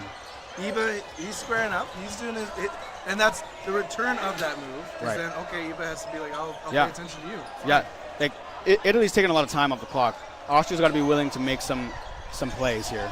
Oh, you had him. You had him. You got to go. Oh, yes, got to go. Yes. Oh, how unlucky. Oh my goodness. Heads up play. Hey, and Italy was in their heads. We were baited for that. Yeah. Oh my God, that was the perfect play. That was what we wanted. Holy smokes! Great grab. And it's just it happened to be the perfect player placement. Yeah, but heads up play. I believe was it Huber? I can't remember, but while that catch was going down, took a shot. Huber, great presence of mind. Now holding up the left side. Yeah. Genuine makes his way to the right. Micah switched over. Oh, he switched back. All right, here we go. So, and if it was anything, if you could have aimed knees below, that would have avoided the rainbow Absolutely. that occurred there Absolutely. in Italy. Nice try. You guys gotta start putting a little bit more pressure up. Like right now, they can't be talking. Hey. You gotta go up there. Exactly. And maybe 10 minutes ago, sure. But not when the score is 6-1. Yeah, 6-1. You guys, Austria's gotta snag one of these. And that's one of the things. It's like when the clock is advantaged to a certain side, it's almost invisible seeing the pace change. Right. It's almost like they feel tired, and Yeah. they've lost their like positive energy. Yeah, yeah. But they've turned into a rock for a reason. Yeah. Some, What we got going on here? Italian molasses. Oh, you can't Balsamic. find it. There we go. They turned into balsamic. Balsamic. Throw Pisu. Not finding anything there. Stay up, stay Wow. up. Great block. Yeah, and the mobility, moving, and putting ball on ball still. Yep. Oh, so close. But you have to now. Okay. They spent 4. Timeout. Austrian uses a timeout here. Especially, it's like, hey, individually you might think you're playing well, but you don't realize the meta game that might be happening. They are just grinding this to a halt. So Yep. that coach coming in saying, hey, like we need to snap out We need of to push this, up the pace right? a little bit. And it's like, hey, it's okay to take these risks. Yeah. Because it might be 10 minutes ago, we might have chastised you for like, what are you doing? Yeah. Taking that shot, right? Like, Nothing to lose right now. Just gotta go. and it's like, for teams that like want to improve, that like scenario planning is so important. It's like, hey, this score, if it was right now 6-4, we wouldn't be kind of screaming about the clock so much, right? Right. Hey, you've lots of time. Yeah, lots of time. Still play your game. Yeah. 10:46 is a lot of time if you're within a reachable distance. But right now, oh, So it's yeah. let's see what happens here. Get off the. There you go. You find one. Okay, Seabach. Rebound. That ball. Offensive And rebound. Huber doing a great job There making you sure go. that they get that. There you go. Now you have to throw 2 now. They get the refund. Oh, unlucky. It's okay. It's okay. Here we go. So Italy will probably elect to throw 1, and I feel like Austria will throw 2, and I can't blame them. Oh, wow. Ref with the backboard shag. What a way to go. 2v2. Now it's tough. I don't even think Italy, do they go up? Oh, they do. Okay, here's a counter. It's coming. Huber on the money. All right, it's a moment now. He was, first quarter MVP. Easy block. There it is. You gotta find it. Genoan's got height. That ball stays high. Gotta find it. Do it. Oh, what great defense. Oh, my goodness, man. 9 minutes and 30-odd seconds remaining in this second half. Wow. 7-1 lead. Italy showing their preparedness for playoffs. This Italy mixed team is looking great. Italia being shouted Man. from the stands. They're looking great. They're sitting. Pintus is off. Iba's off. And I think Piolanti is off for the rest of the match. So, He's put on the shagging tank, I think. And this is what you do when you're playing a multi-day tournament. Yep. Roster management, right? Yeah. Load management. We Load might not love it management. in basketball, but Yeah. it's especially needed in a tournament Yeah. like this with 30-plus degree weather. Absolutely. 8:45 left. 1-7. Oh, and 1.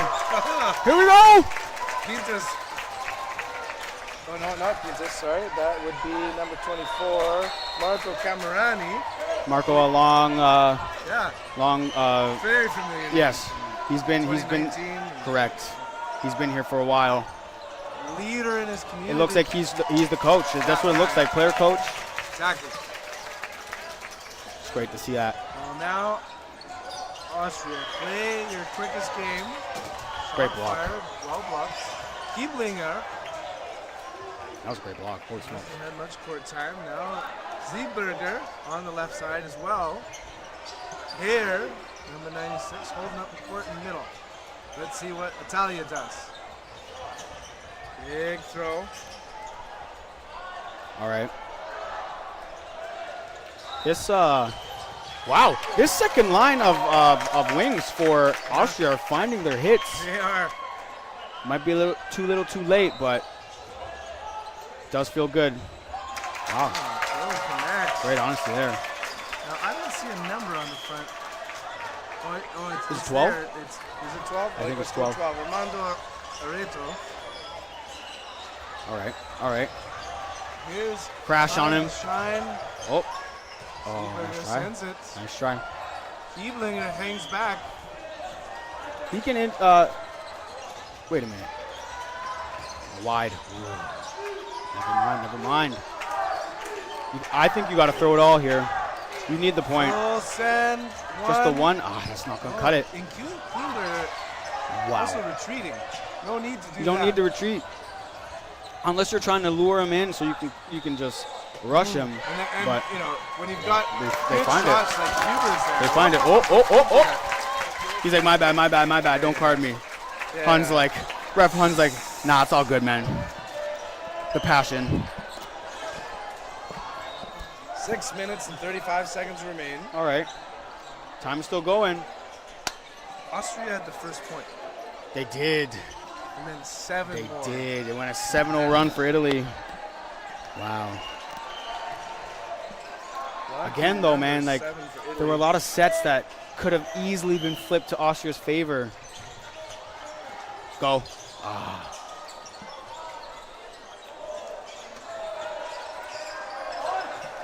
All right. Marco saying, take your time. Let one go. There you go. Seasoned vet, Marco. Right block.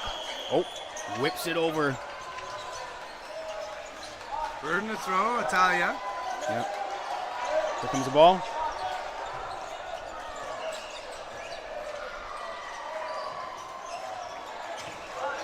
Yep. Italy is just running the clock here, as they should. They've earned the real estate to do so. Miscommunication on the side of Austria, giving 5 balls. Italy can elect to throw 2 now or just 1. Oh, they threw 3.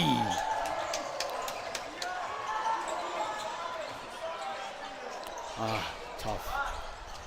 4 players, a ball apiece. They send 1-2. This one connects. Yeah. Taking out Stefania Pisu. 5 players still remain for Italia. 5 minutes remain. Big shot, missed. Just gotta do what you can. Kieblinger on the right wing, ready's on defense. He's got a ball in hand. Italia, led by their coach captain, Marco. 2 on target, making it 4v5 in advantage of Italia.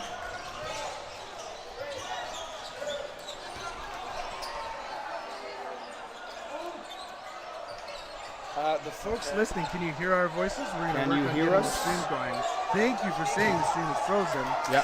4 minutes and 20 seconds remaining. It's 5 players to 4, advantage Italia.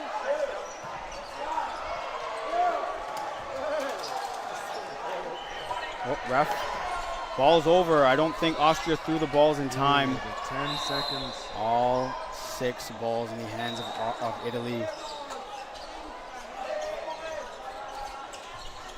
What do they do here?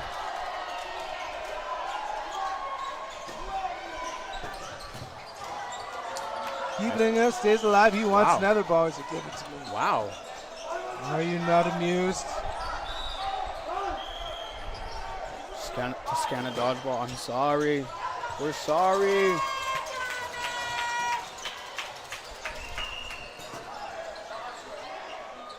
Refs saying, hey, there was a catch.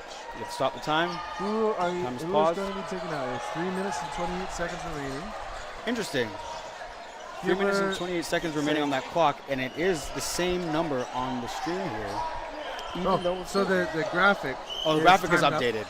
The system Oh, is it's just connected that okay. way. I got you. It's pretty cool, but our camera frozen. And hoping to get some verbal confirmation. Those of you in the chat saying stream is frozen, can you hear us? Yeah, can you hear us? Thumbs up if you can hear us.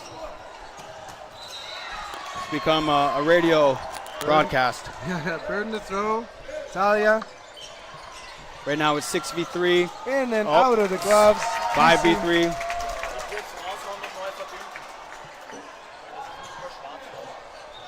Talia to the line. Oh, Counter. You can hear us. Fantastic. Okay. Sweet. Okay. 4v3 now. Clock is correct that you see on score. Yep. 2-4. Big solo shot.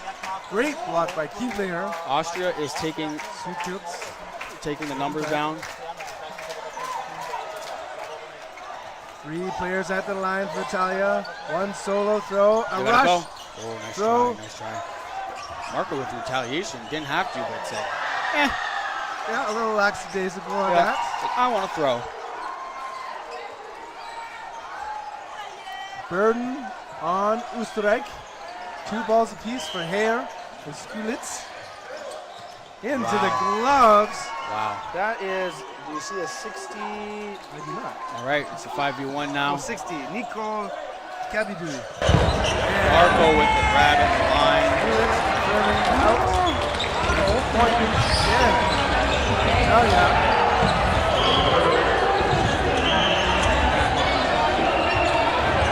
Is the video good? Thumbs up in the chat.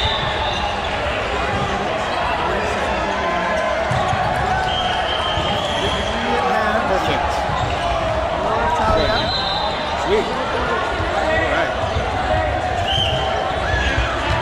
Just the match here.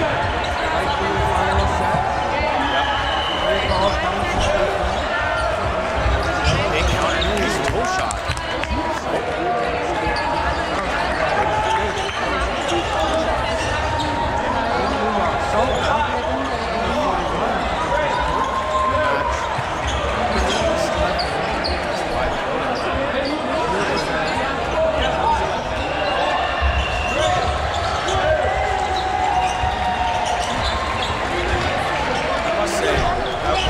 That I've seen Italy in the World's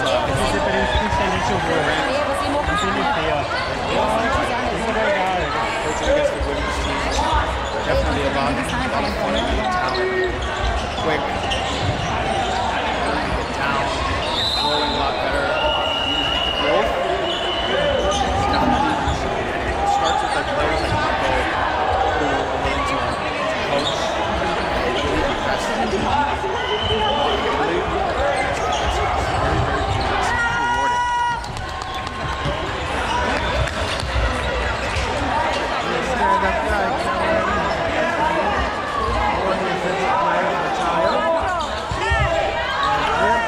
Doesn't there, but then multiple balls on target and here and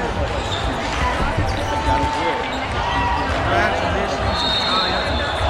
We're watching now. Oh, so this is okay. So not that this isn't cool, but it's often done into the full face. That's what it really is. Like, there's no winning. Right. Maybe it has to do with the seating for the round. Okay, let me speak up. But that would be the logical reason versus just forming something. Right. But I would suggest that absolutely stop. Yeah. And you see that in the NFL. Right. Right. Same with basketball. Yeah. Good luck in your next play. Absolutely. Attempted catch. Unsuccessful there. And you know what? But the home team wants to make a statement. All right, coach. Show us how it's done. Sorry for the echoing, guys. Game over. Yeah, game set match. Italy takes it 8-3. And so I'll take a look at our schedule. Coming up next, we're gonna flip it to. Oh yeah, you gotta dig for that. You gotta dig for that. Yeah, That's my fault. yeah. So someone chatted quite a bit on this stream. Yeah. Me. Here we go. And we are court 1, and we just watched Austria, Italy. We're going to cloth women's, Austria versus Scotland. I hope you guys at home enjoyed this game. The score to me does not really reflect the match that happened. Again, it could be easily an 8-7 finish, 8-6 finish. Like, oh no, it couldn't be even. You take a couple points, could have went Austria's way. It could be 5-5. It could, Yeah. You gotta swing the points. So great fight by Austria. Great plays from Italy. Pintus. He just lit a blaze there. Yeah. For only like a minute too. Yeah. That's what mattered. Yeah. He came in, put his mark on the game, and just said, "All right, I'm out of here." Congratulations to Marco and team. And at 20 minutes past the hour, the next game will be in. Yeah. See you soon. Yeah.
Großes Kino.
Kino.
Du bist offen für Neues und holst gern das Beste für euch raus.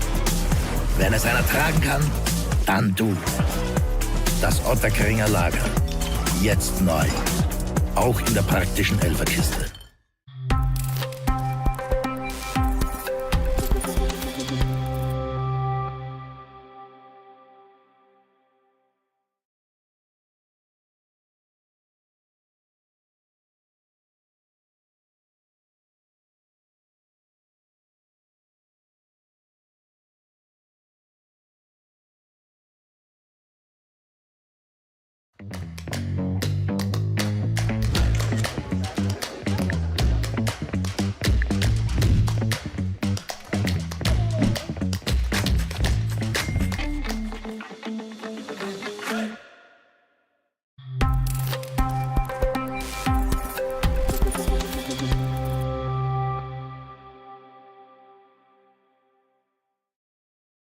So extra. Die Cineplex Bonuscard wird zur Cineplex Extra Card. Gönn dir dein Extra an Rabatten, Prämien und Aktionen. Jetzt direkt auf deinem Handy. Cineplex, bist du schon extra?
sitzt am Sessel.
Zu wem sonst als zum Sauber?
großes Kino.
Du bist offen für Neues und holst gern das Beste für euch raus. Wenn es einer tragen kann, dann du. Das Otterkringer Lager. Jetzt neu. Auch in der praktischen Elferkiste.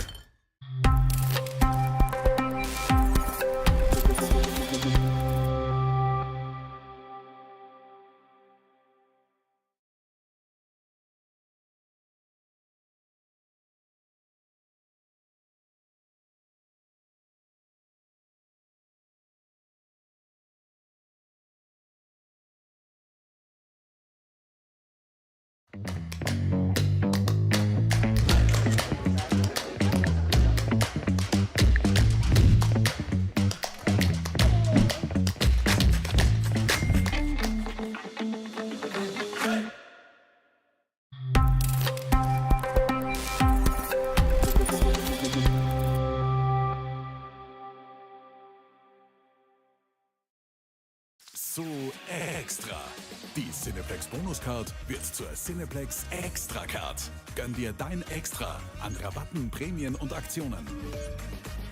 Jetzt direkt auf deinem Handy.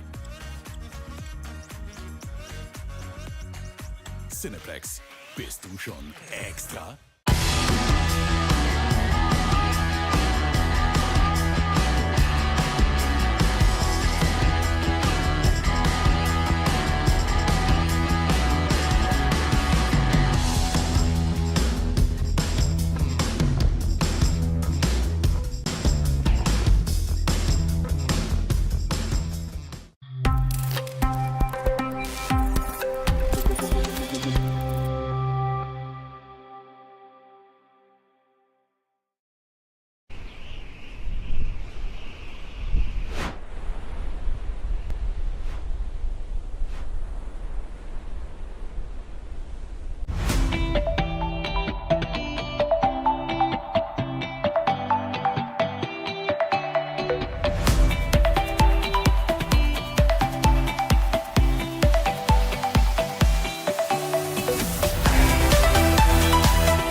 Good catch.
Großes Kino.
Cineplex.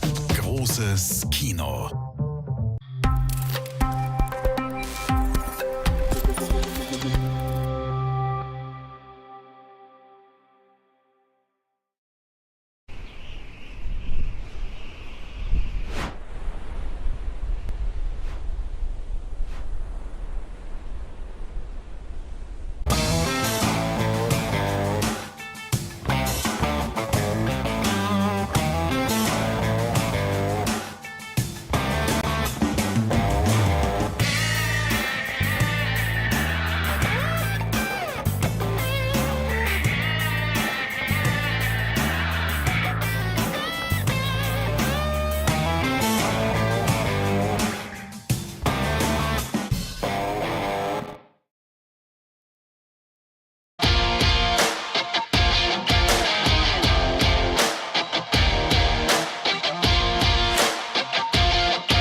Du bist offen für Neues und holst gern das Beste für euch raus.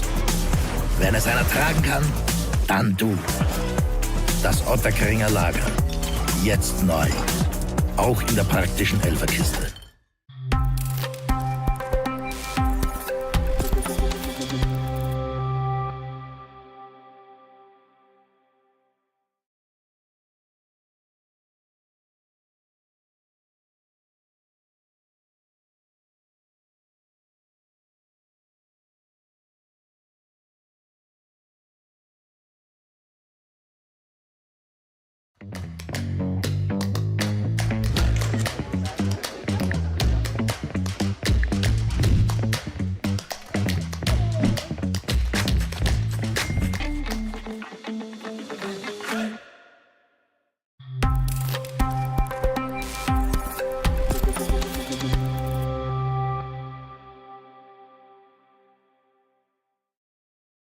So extra. Die Cineplex Bonuscard wird zur Cineplex Extra Card. Gönn dir dein Extra an Rabatten, Prämien und Aktionen. Jetzt direkt auf deinem Handy. Cineplex, bist du schon extra?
Welcome back, everyone, to the Dodgeball World Championships here in Graz, Austria.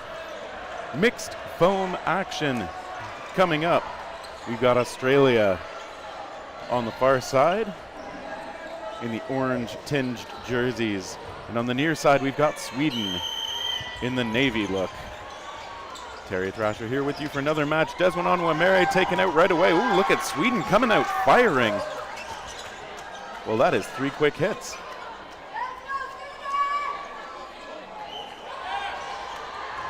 Very promising start for the Swedes. Ooh, Johansson taken out though by a nice cross shot.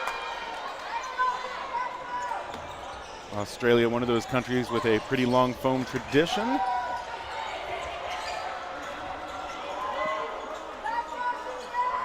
Lodestam out there, one of the standouts in this tournament when we've seen the men's and the mixed squad for Sweden.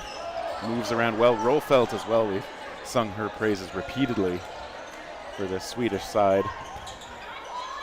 Australia comes up. Oh, Rolfelt there. There's the good pressure move, just taking out Nguyen as she tried to rush her opponent's back. So only one left on the court.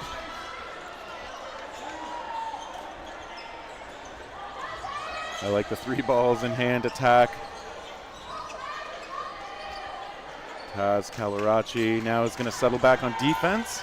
Only 1 ball sent in from Sweden. He comes up, he goes on the attack pretty quickly. Lodestam though, ready for it.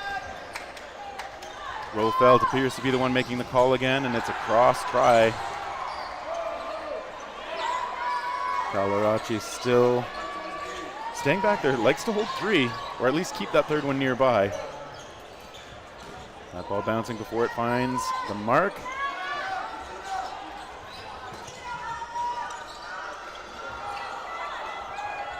Team Australia's lone player stays back there. He fakes, but he goes defensive, comes back up, gets the attack onto Hansen, but she's able to get the blocker in front of it. So Sweden starting this match hot. They still have to try and finish it off. That ball bouncing safely in front. Long try, Rolfelt trying the timing shot.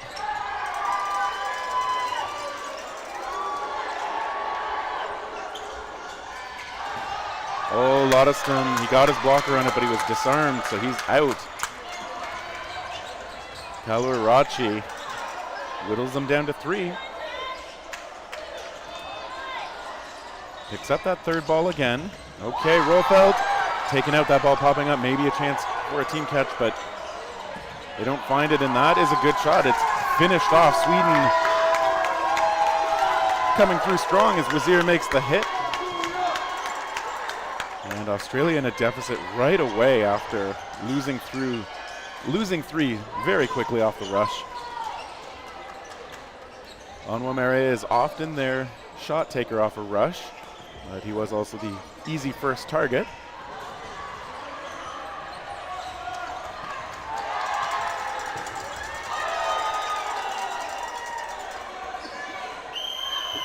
And this time off the rush again, it's pretty quick. Onwamere pops.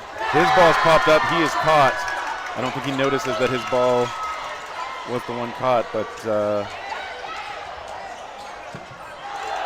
I don't know if anyone has fully realized it, but yeah, he should be out. He is now on a hit, but his ball thrown off the rush did pop way up toward the back.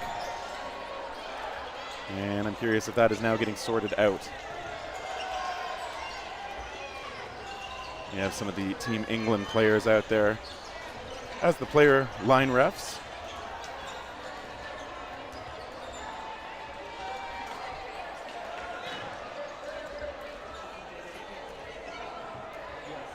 They are helping to make sure that things get figured out here.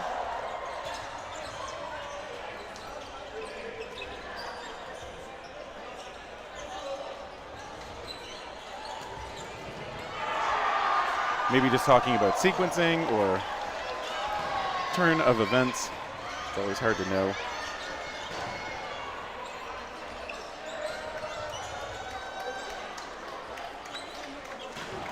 See a thumbs up from the Swedish coach to Lodestam, who's still on the court in the corner. I think Carlson did get taken out.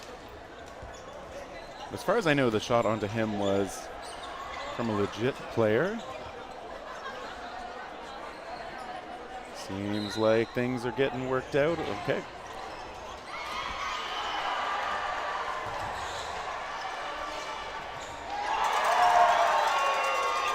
Always feels like a bit of a momentum killer. We're not even 4 minutes into this game.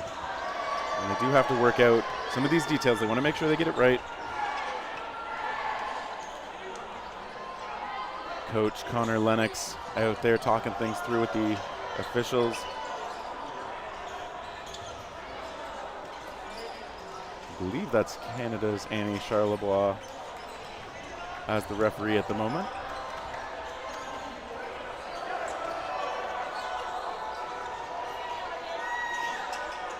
Players staying loose out there and wondering what's going to happen next.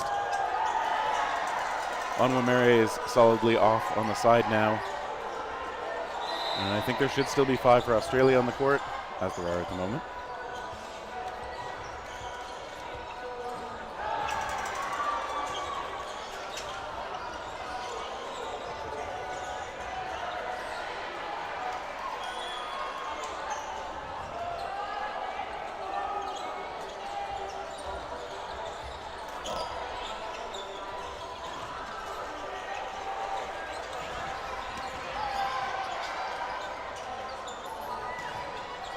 Right now, Johansson joins the fray. Sweden getting some representation out there.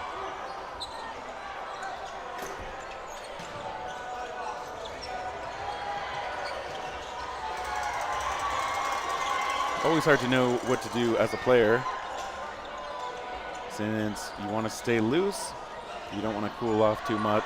You don't know how much time it's going to take, though.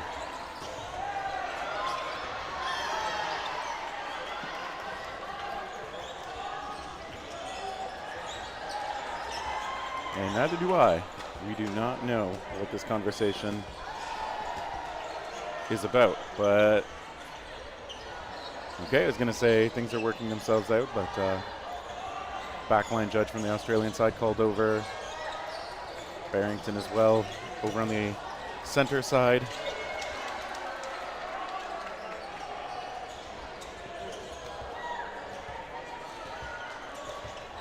Good thing the clock is paused.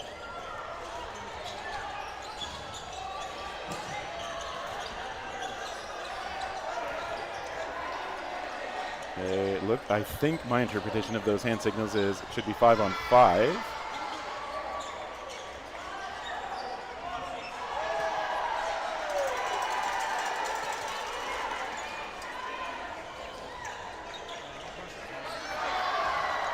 All right. As they get back to the back line, hopefully everything is sorted out to everyone's satisfaction. We saw Tamara Mati giving a respectful clap as she backed up. And we actually do see 6 still on the court for Sweden, 5 for Australia, which to be honest is kind of what I think should have been the case. So maybe that means I saw it correctly. Either way though, we are back in. 16:10 on the clock in the first half. Lodestam, good shot into the middle. Johansson taken out.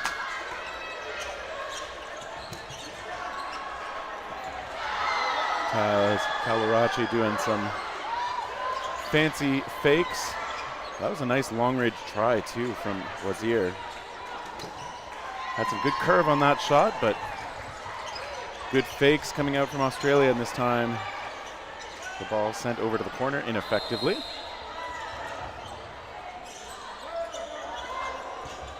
Sweden's attack missing. There's a return shot taking Wazir out. Kalarachi's shot hits home. And to the line, it's Vo this time. Lodestam still in it though. He's shown great mobility on his defensive play. And it's him snapping the shot away. Okay, some good exchanges this time. 2 players knocked out for Sweden. Australia interested in getting back on the score sheet.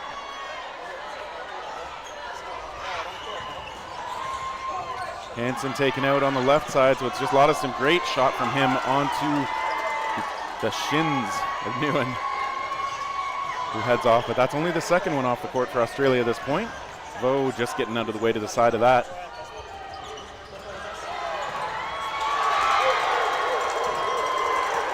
Preemptive try. Okay. Working out, that's a nice shot onto Kalarachi. So 1-on-3, Lottiston still has some work to do if he can get away from those shots. He comes up quickly. Oh, and the referee, I think, saying he was tagged. Those referees both making the same signal. And so that does mean the shot goes through. It's Australia's point.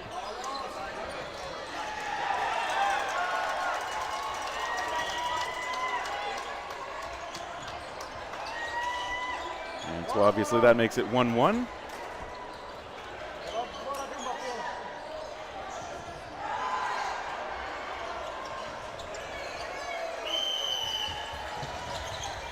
As the rush kicks off, Onwamari's got that quick release off. Getting the opening ball passed back to him. Doesn't connect this time, but that's okay. So we've got 6-on-6. Onwamari taken out again.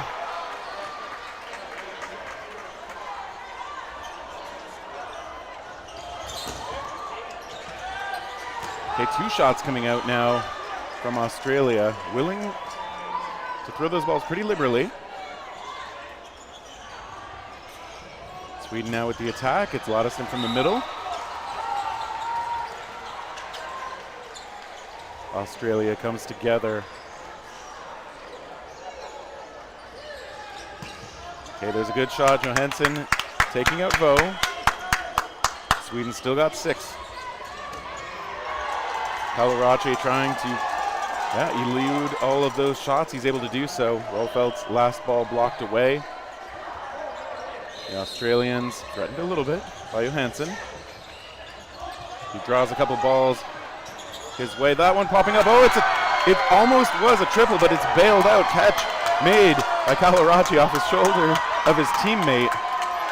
Well, that is a bounce that Australia is happy with. Onwamari eager to get back out there. That one's popping up, though. It is covered. Nobody's able to rescue Johansson. Onwamari's impact felt immediately as he returns to the court. Sweden now down to 3. They go through. They get Kalarachi in the far corner. And Lottiston sliding back over to the right. Onwamari sliding over to the opposite corner.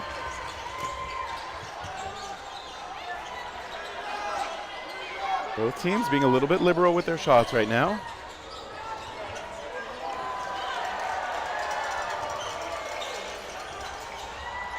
Lottiston takes a shot. Oh, okay. Onwamari maybe a little bit inadvertently turning into a bit of a decoy. And Salvatio in the back gets taken out. Onwamari's shot gets through. Rolfelt is going to head off. And he gets Lottiston as well, so it's going to be down to Hansen. Hansen, good blocking, staying low, keeping those blockers out in front like a buckler. No balls in hand for Australia, so Hansen's able to load up wherever she wants. Ooh. That one goes a little high. Still 1 ball in hand.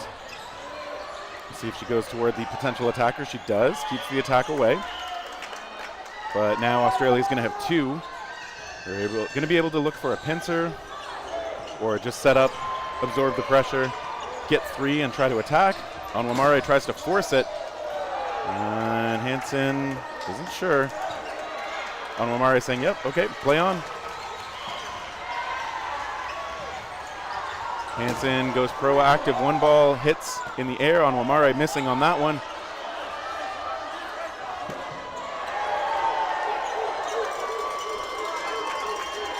One on 3. It's still Hansen on the court. That ball slides up high.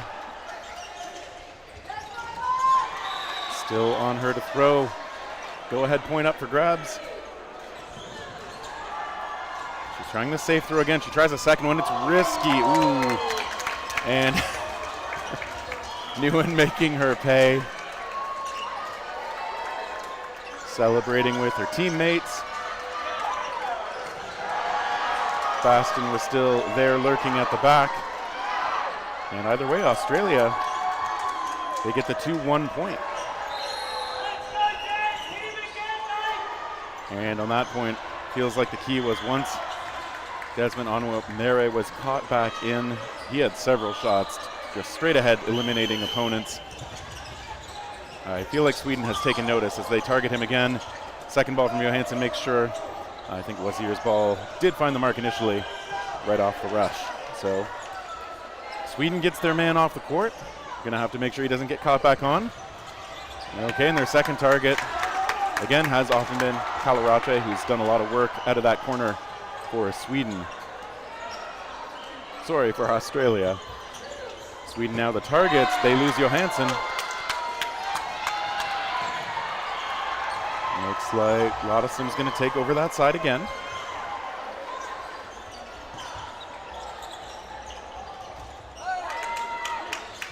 Oh, what a catch!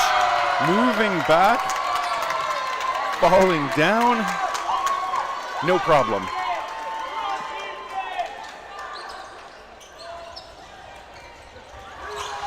Australia gets Onwumere back. They're up to 5 on the court. Sweden still got 3. Same 3 as last time, too. There's some attacks. Rolfeld looking to attack, knows not to put it on the body after Baston was knocked out. A nice cross-court try, but Gottesdam survives it. Australia's corner's playing defense, but Vo's taken out. 3-on-3 now. Sweden's pressure game going well for them at the moment. Australia hasn't been able to find those counter shots the same way they did a little bit earlier.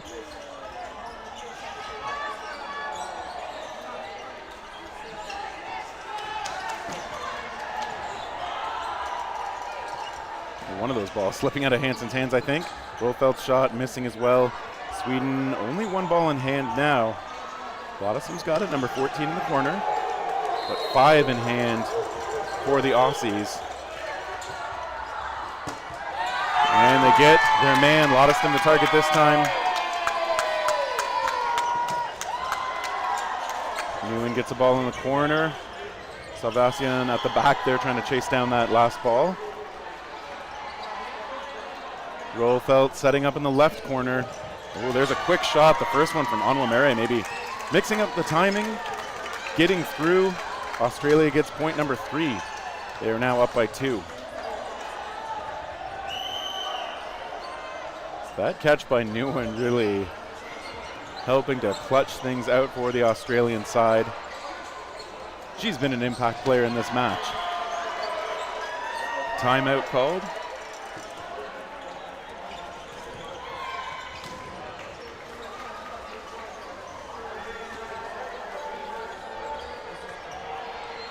Sweden looking for things to adjust here. They've been pretty close, but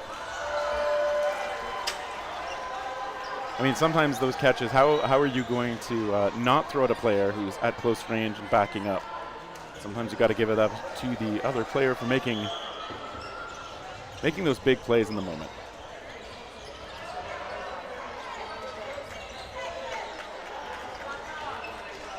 I can't hear what's being said. I'm just guessing from body language. I think the coach saying to keep things settled.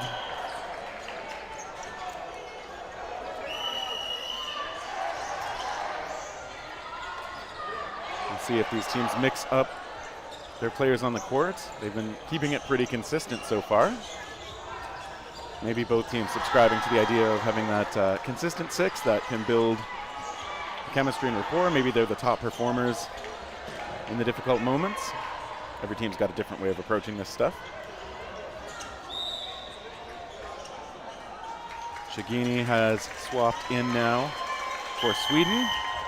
Number 52 on your screen. Wazir is the first target. He's able to block that shot off the rush, though. Sweden goes into the middle. Baston taken out. She got her hands on it. She's kind of laughing a little bit about it on the side. Ooh, Vo is the target this time.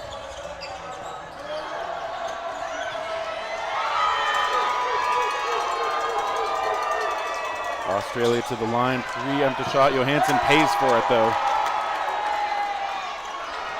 And Murray, a veteran of the Australian national team. We've seen him on the men's squad in years past. He's doing mix now. He's providing cover and fakes and hits. Oh, and he gets away underneath that shot from Wazir. Lottasim caught out high. Nope, he backs off. Nguyen taken out, though, for Australia. Karachi is taken out as well, so Tamara Matik's ball getting through.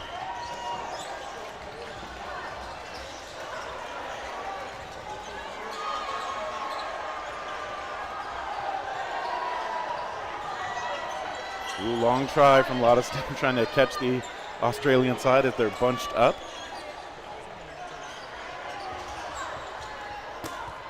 Oh, that one, okay, off the arm. Lottasim, it popped up. He may have been hoping for a team catch, but he is taken out. Another good, clean solo shot from Australia. Onwumere rushes up. Chagini taken out. Nice block. Matik's got to do the rest herself now. Good blocking. I think she's fine. Double checks with the ref. From up here, looked like everything missed her or was blocked. Onwumere showing catch there as he dropped his ball.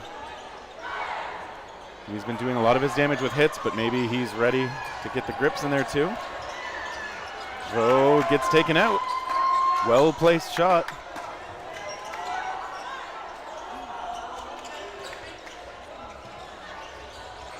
Okay, they back off now, and it's going to be on Matik to approach. Goes cross. Salvacion just provides cover. Oh, and that one right in the pocket. Onwumere slumps off the court a little bit. Johansson back out there. Nice grab by Tamara Matik. She is coming up to the line now, trying to finish this off, bringing Sweden back onto the scoreboard.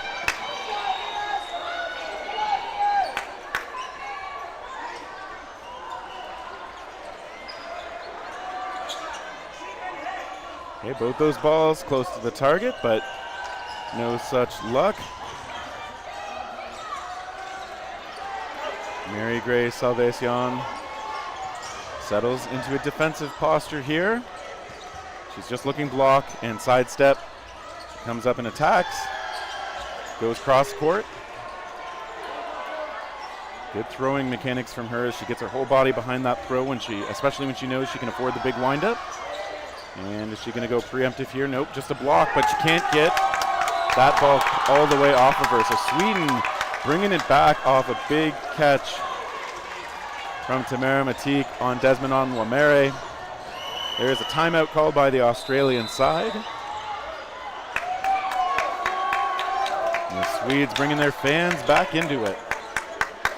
60-second timeout underway. Both teams talking things over just under 3 minutes to go in the first half. Sweden only down by one.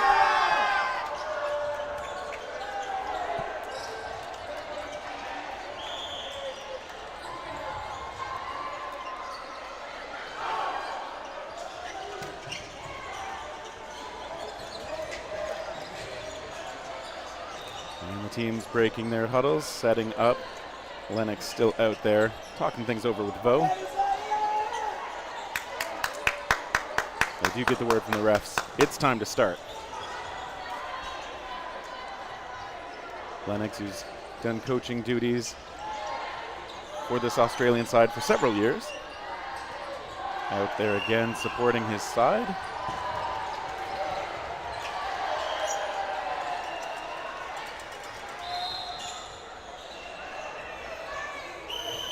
Off the rush, both teams there quickly. Sweden a touch more quickly, but they don't take the shot. Wazir didn't see something he liked, I guess.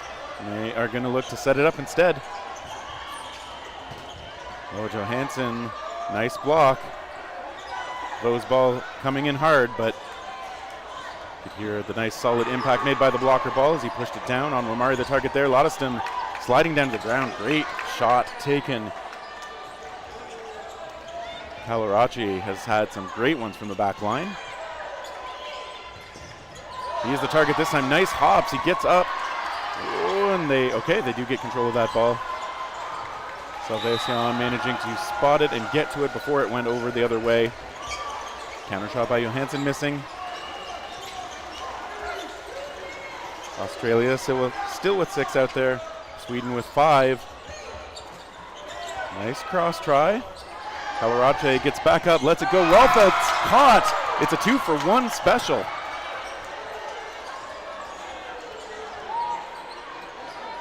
I like the idea from Rolfeld, but Calarachi had time to get up and get his hands on it.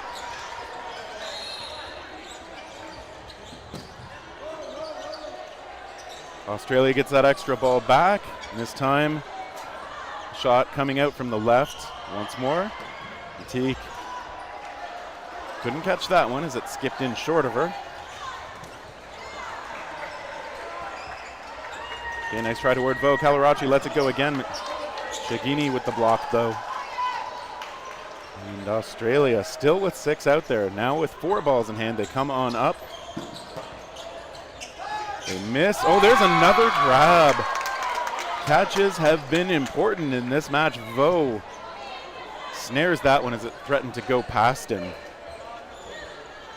Nobody even to bring in though. It's a luxury for Sweden as they take out the remaining 2 with a couple of quick, clean shots. And the catches making a big difference on this penultimate point in the first half. 47 seconds still on the clock. So we will get another opening rush. We will very likely end up in no blocking because once they take that 30-second runoff off the clock, we're down to 17 seconds, so enough time for a rush, maybe a couple of quick exchanges.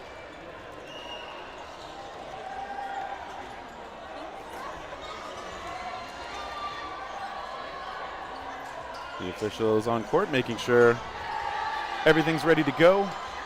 I like seeing the actual count of players, just making sure everyone's got the honest 6 on there. And off the rush, let's see what starts. Baston with the opening shot. Was that a catch? I don't think so. I think it just skipped into the ground. He had the perfect form though. Just 5 seconds left. Some rush throws, some good dodges. Vo taking one last one. And so only one elimination so far, and that's off the Swedish side. Jonsby in the queue. Australia with their full 6. No blocking begins now. Players often will take shots from further back. Nice ups again from Lodeston, who really commits to his dodges. Makes big moves. You got to guess right if you're targeting him. A lot of quick shots. As soon as people see an opening, they're letting it go. Calarachi coming up and ready to attack. 4 in hand for Australia again.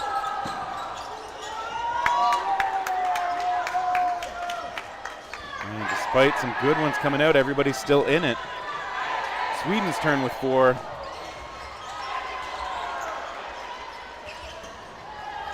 Matique still holding strong at the line, backing off now. Australia coming up with 3. The preemptive shot from Lodeston missing on Wameri. Did see that one coming, ducked right away. Sweden getting a little bit aggressive. They don't want to get desperate though. Ooh, there goes another one. Matique finds that ball. Lodeston the target, big move to get out of the way. That shot from Vo.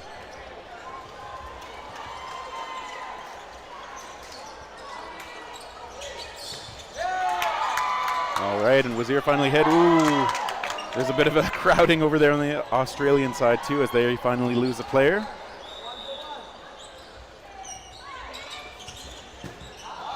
Some shots back and forth. Rolfeld taken out, as is Lodeston, so that obviously favoring Australia, who want to finish this half strong. They can take a 3-point lead into the second half, which gets a little more likely as Matike's taken out. Chigini's going to have to do it now.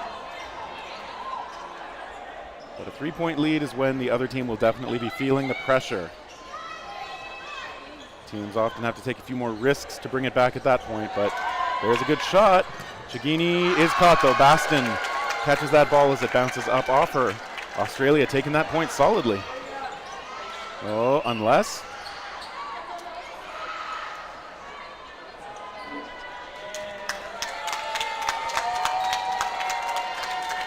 Maybe Chigini not realizing that that was a catch. I'm not sure what the conversation was there, but yes, Australia taking that point in the end. We will get our 5 minutes of halftime.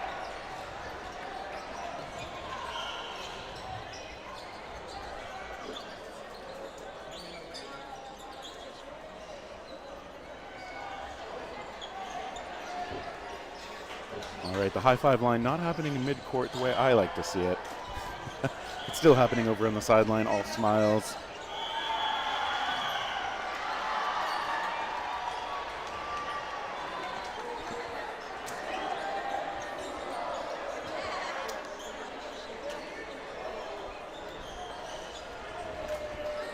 And the teams, as they will take up shop on the other side, looking back to see how they got here. Australia finishing first in Group B at 5-0 plus 49. So winning by almost 10 points per round. Sweden was actually second in the group with 3 wins, a draw, and a loss. Still -2. But their record was good, finishing ahead of Argentina, Italy, Ivory Coast, and Colombia.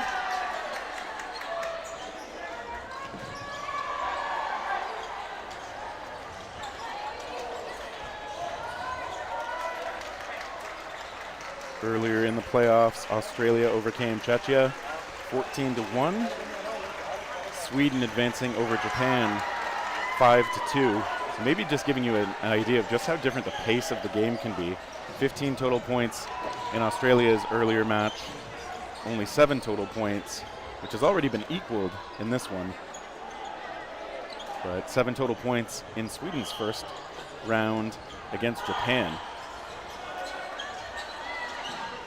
So both teams have the tools to play a couple of different ways. And of course, if you are the team that's down,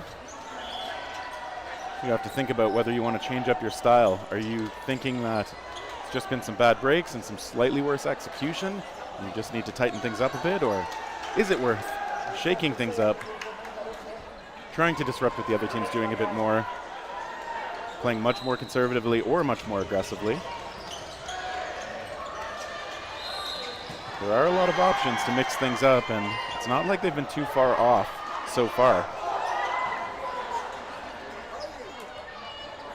That said,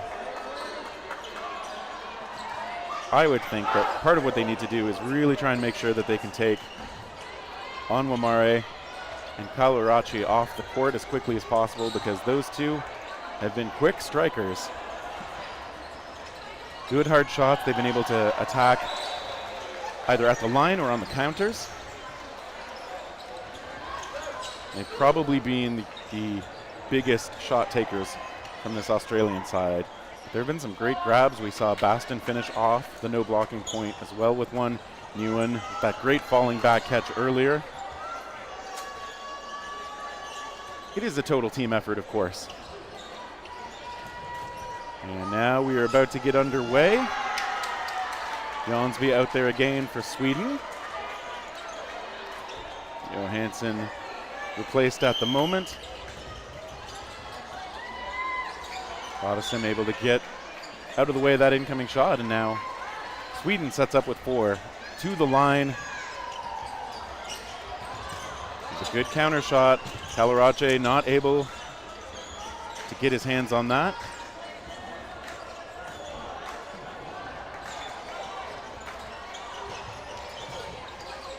Shot towards Salvacion. Ooh, Jonsby. Nice acrobatic looking move to get out of the way. Here's the attacks from Sweden.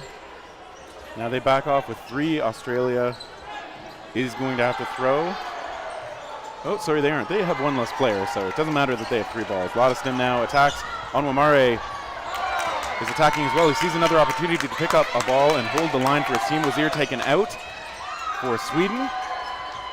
Salvation holding down that corner on the right side for Australia. Coming up to the line now. It's her shot into the middle. And she gets the ball from her teammate. Settles back into her protective posture. Rofelt attacks. Jonsby taken out too. Long range shot. Doing its work. Sweden down to 3. Lodison shot missing. Vo coming on up. Chigini taken out. Maybe caught looking at him. Salvation and Rofelt traded. Lodison is out there alone again for Sweden, which we have seen from him a bit in earlier matches. He's comfortable out there on the court. His fitness level and conditioning have been strong so far in this tournament. Oh, he gets a great shot out. Onwumere was looking right at him, but the ball got through regardless. And he goes right across toward Baston. Nice hop from her to get over that ball. Australia is going to get to come up, try to spread out, work those angles, or just go from the middle. Baston with a block.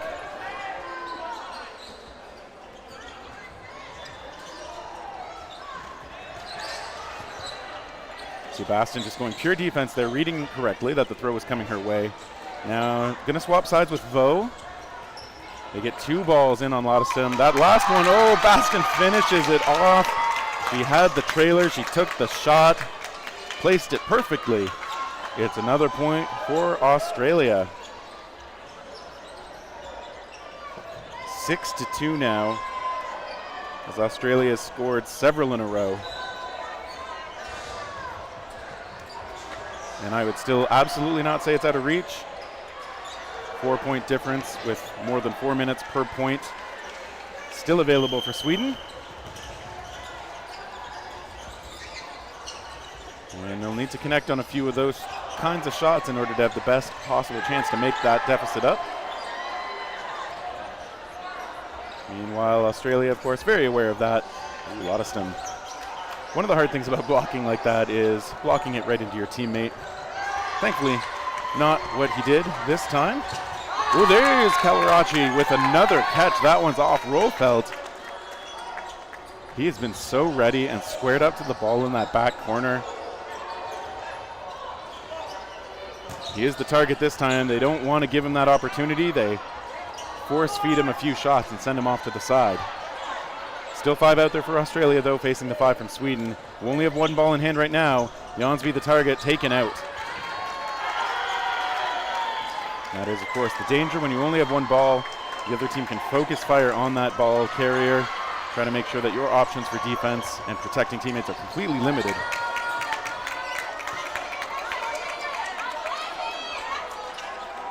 Sweden's got 4 balls still to work with. The shot from the middle coming home, knocking McIntyre out.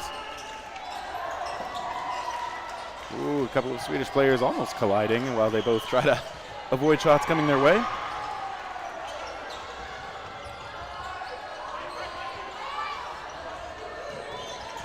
Sweden to the line again. They get cross court. They're looking for Onwumere again.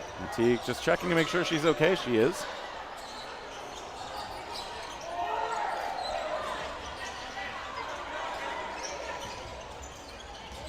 Okay, the counterattack coming up quickly from Australia. So they're not throwing balls all the time, but they are still putting that pressure on Sweden. We've mentioned before, you don't want to start playing passively and let the other team really build up whatever they're trying to do. Lodeston that time, the ball popping up, but Baston, great block.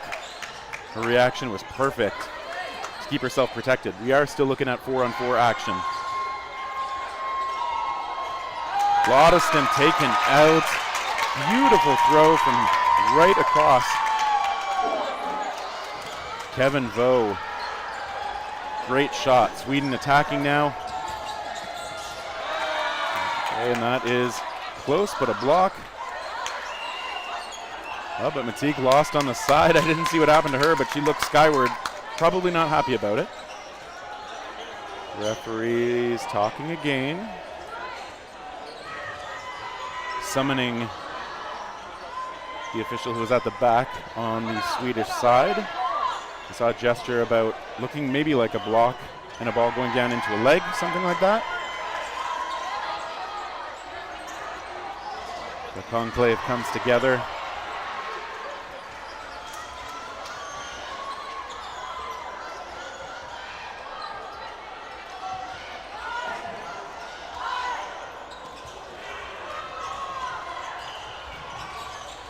And Shigini may be talking about whatever may have happened back there with the ball retriever. That is my assumption about what the discussion is, whether maybe she was hit off the blocked ball that I think it was Wazir in front of her made, and it looks like she is heading off the court, so it seems as though Adnan Khan Wazir will be the only one out there still for Sweden. So we resume with 14.5 to go. Vo trying to draw the pressure in and away from his teammates. He does. Wazir has shown some great throws. He's going to have to bring some of those out now.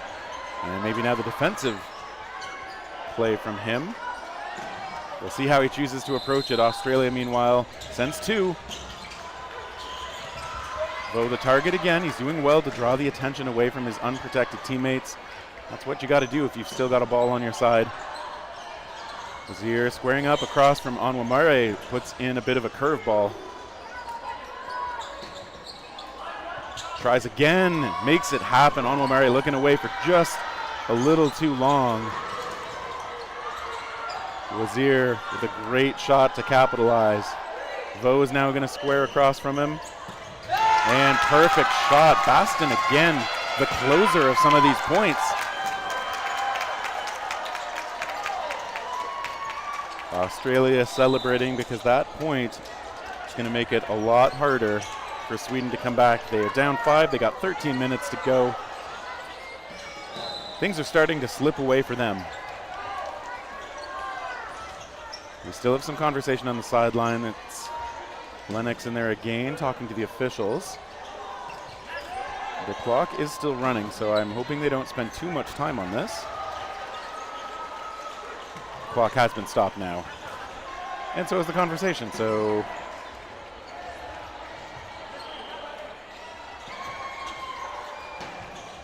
something being relayed over to the Swedish coaching side as well.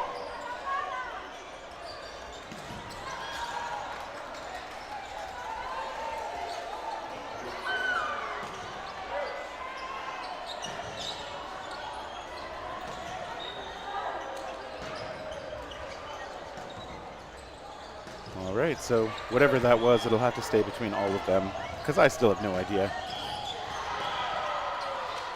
They set up, count the players, and count them in.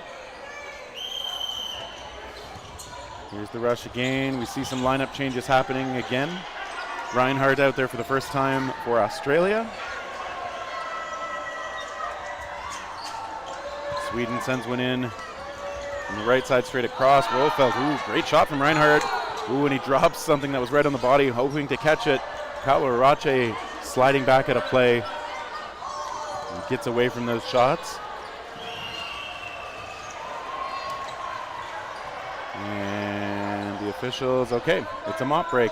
Look at that, we've got the mop and a spare mop head over by the officials table.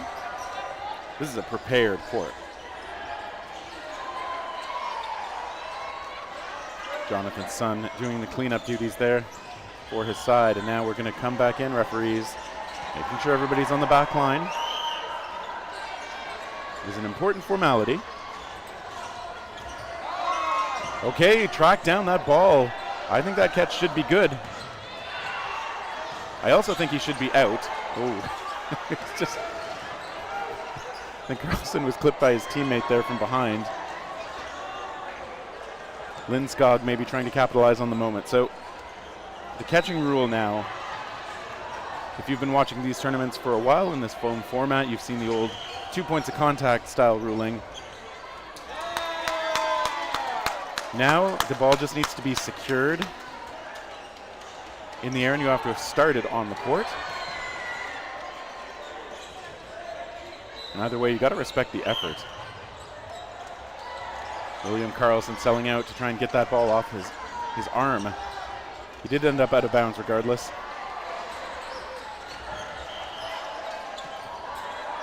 As Chigini gets a ball, Sweden comes up with 4.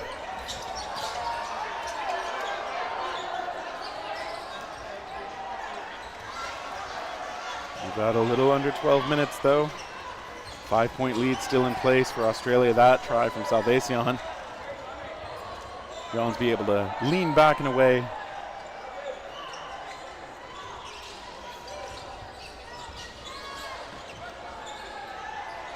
And the pace has slowed down a little bit again, but for how long? Jonsby taken out. Onwamere countered on. Sweden down to 3. Australia still got 5. Salvation deferring that ball in the corner, it looks like. Sweden goes cross and they get him, but they do lose one in the process as Lindskog raises his arm and heads out.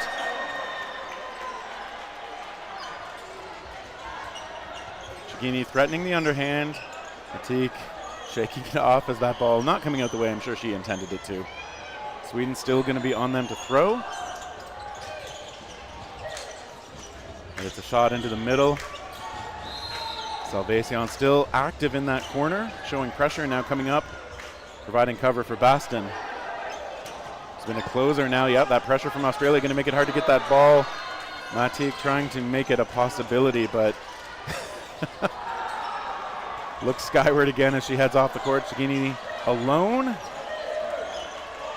Australia taken out. Salvation just hit by that long curveball. And with a little over 10 to go in the second half. Ooh. I think Chigini's okay. She bent all the way back trying to get away from that one, but look at that. She comes back up from a cross-legged stance. I like the commitment to trying to get out of the way. My knees would pop while doing that. And once in a while, if you're going to try that dodge at home, of course, you do have to be careful that the back of your head doesn't hit the floor too hard. I have unfortunately seen that before. Gotta tuck the chin if you go back that way. Either way though, Australia, that last point is going to be a dagger, making it nearly impossible at this point for Sweden to make up the deficit in the time they have remaining. 9.5 to go in the match. They're going to need some great bounces and some great execution if they're going to do it. I'm sure they're going to try. Jonsby's shot, okay, and a follow-up shot. Lindskog recognizing that some of the Australians were not ready to go on defense. So that is the kind of play that they're going to need. Aggression that gets through on target. You don't want to get too trigger happy. You don't want to get loose with it. Ooh, Sun getting out of the way of that. Young on the left side as well, both in newly so for Australia. Ooh, long attack. Sun, good target selection. Jonsby attacked by McIntyre now. Both teams playing it a little bit loose. I thought we might see Australia sit back a little bit more. Roelfeld's shot, she's taken out. Got stuck up high, and now she's the first casualty for Sweden. That ball by McIntyre into the middle. And that's a little more of what I expect we might see from Australia, at least a bit more often. Players just sending one. Okay, we get a 1-for-1. Lindskog trading with Baston. And Sweden's okay with this pace. This is what they need to play at for the rest of this match. Sun, great block. Definitive as he slaps it down to the floor. And he gets through onto Karlsson. She exits from the back.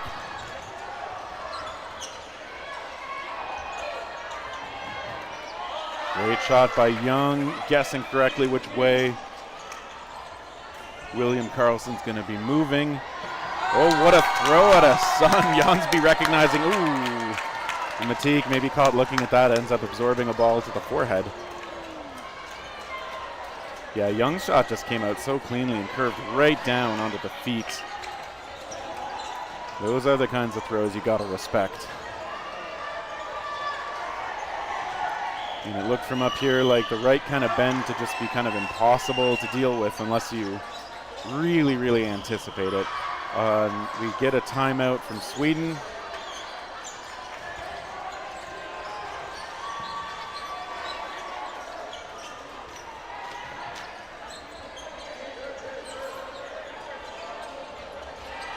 Conveniently, these two teams have time to talk it over. 7-11 still on the clock.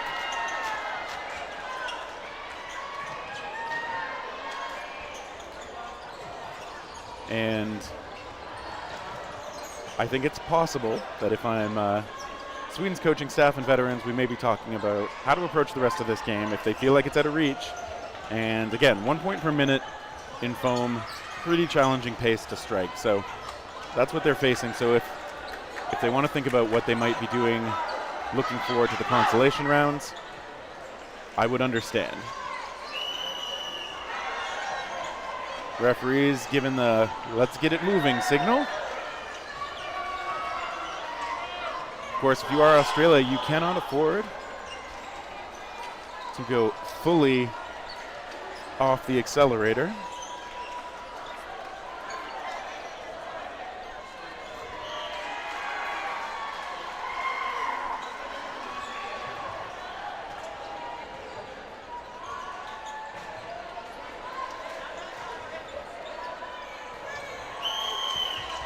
And we're underway.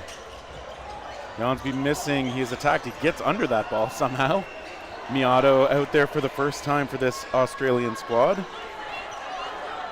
I think. Jansby's shot missed. Okay, he's the target. Lucy Bastonby has been very involved in the play this whole time for Australia. And she gets a good... Oh, sorry, that's McIntyre who got a good shot in on Carlson. Jansby caught low on the ground. He's hit an extra time for good measure, but Sun's ball did eliminate him. And Sweden calling for a mopping break. You may have been mopping the floor, but now it's time to mop it once more.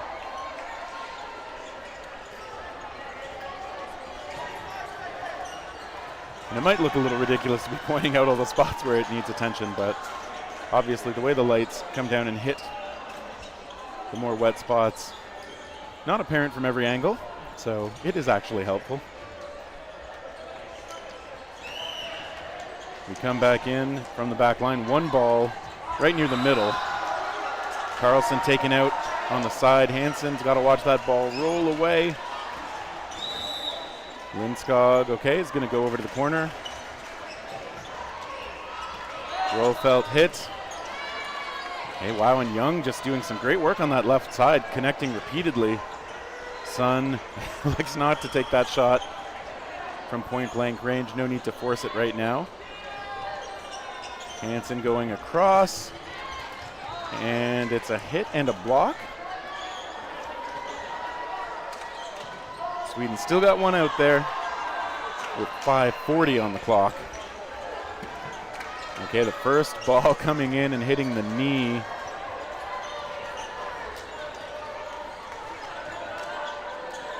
Agnes Carlson didn't survive too long out there facing the Australian attack. Their throws have been so accurate for most of this match.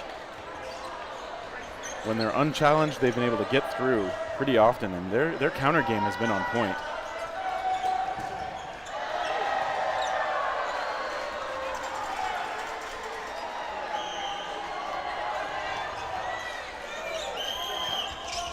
Off the rush. Well, we get the aerial turnaround shot. One of those moves we see periodically from people a lot more athletic than me. Lindskog with a try into the middle. Okay, that ball just sticking. And a hit as well. Johansson, a nice little sequence. You can see he's playing with a lot of energy.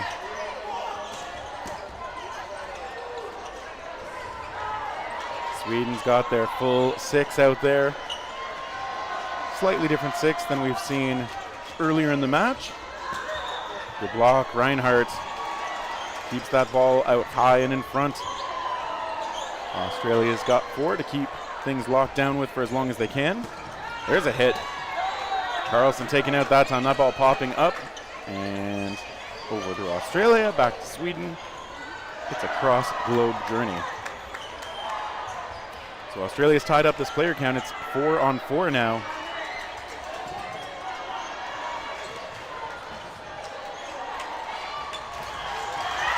They come to the line, they attack the right, they get Reinhardt. Baston trying sort of a cheeky release. Oh, Carlson taken out, he's hitting the hands. And he heads off to the side.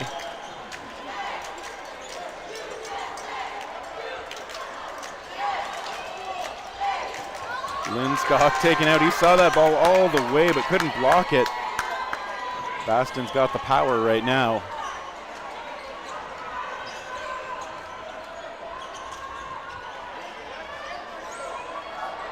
Lucy Baston content to settle back with her teammates. Sweden coming to the line with 4. Chigini lets it go. Hansen still providing some cover.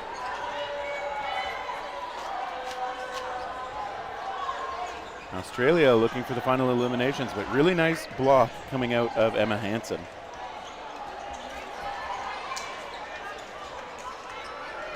.245 still to go as Chigini lets that go toward McIntyre, sends a second one in.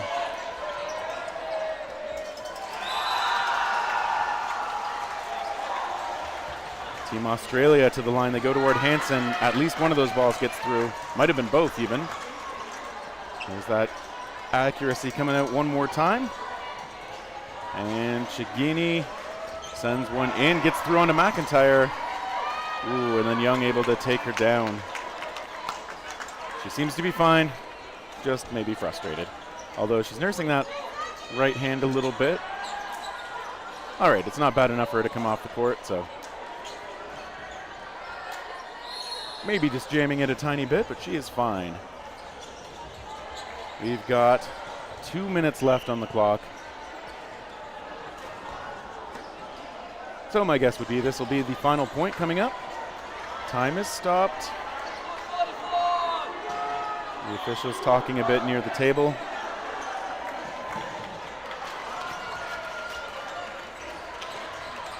But things are underway again as the referees call it off. Here we go. Off the rush, Reinhardt hit as he backed up. Ball in his hands, he can't find it though.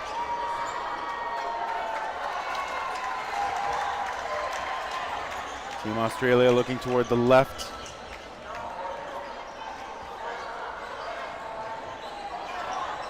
And now Team Sweden heads in the same general direction. Okay, Lindskog gets a grab. Young taken out as well. Some good strikes from Australia. McIntyre saw that ball whiz by her head. Michael Johansson taking the long surprise shot.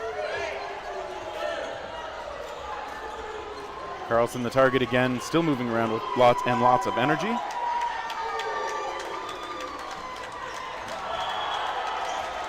And Sweden to the line. It's a 1-for-1. Baston taken out. Oh, it's better than a 1-for-1. Sweden actually, they do only lose one, but they've been able to knock down this Australian side to just one. Sun, we're going to see if he can get all the way to the buzzer. He's got to do it for 42 more seconds. We'll see if he's got the answer for the remaining Swedish players. Nope.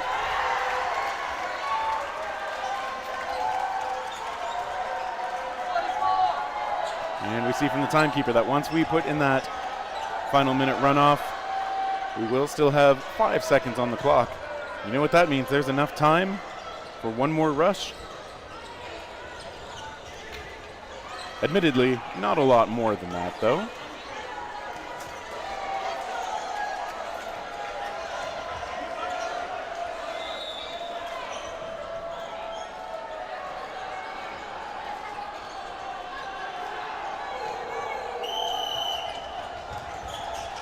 Aforementioned rush comes out. The turnaround aerial comes through for a hit. And that's it.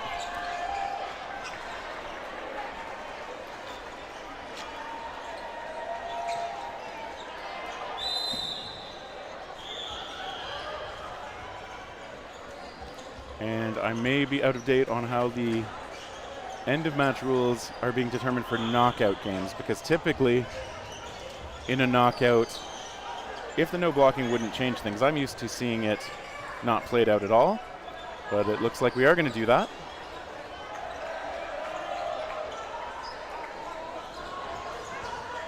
No blocking being confirmed by the officials in the middle.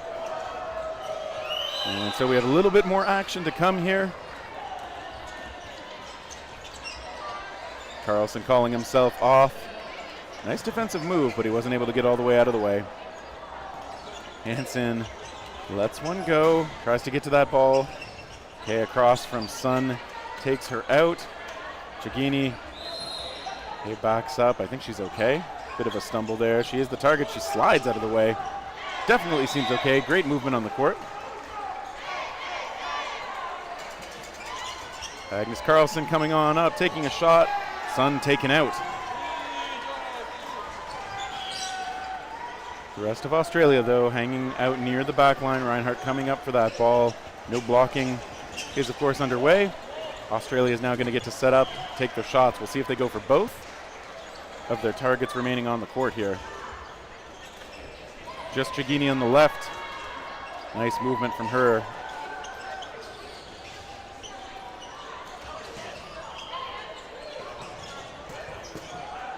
All right, so Carlson is hit. That ball from Reinhardt doing its work. Chagini still out there, ends up going toward Reinhardt. Ooh, taken out. Final shot, hits her in the head. And that is it. Australia looking real strong in the end. They take it 12-3. This is a knockout round, so of course that means Australia is going to keep pushing ahead. Sweden relegated to the knockout, to the relegation side of the bracket. And so that will do it for this match. As Australia moves on, we'll be back with a bit more cloth action here on this court and all the others. Stick with us for more dodgeball here at the World Championships in Graz, Austria.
Großes Kino.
Kino.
Du bist offen für Neues und holst gern das Beste für euch raus.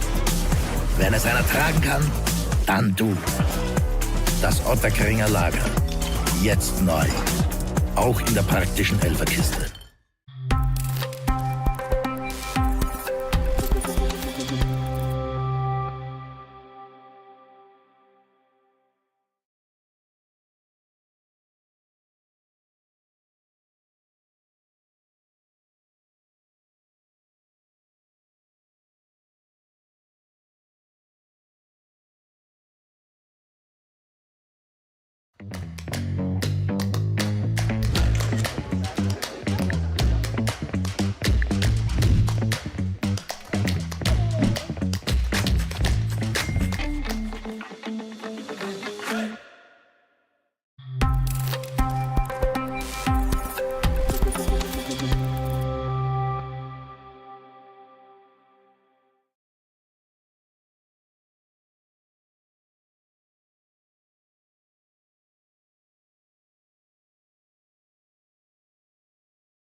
Großes Kino.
großes Kino.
Bounce it,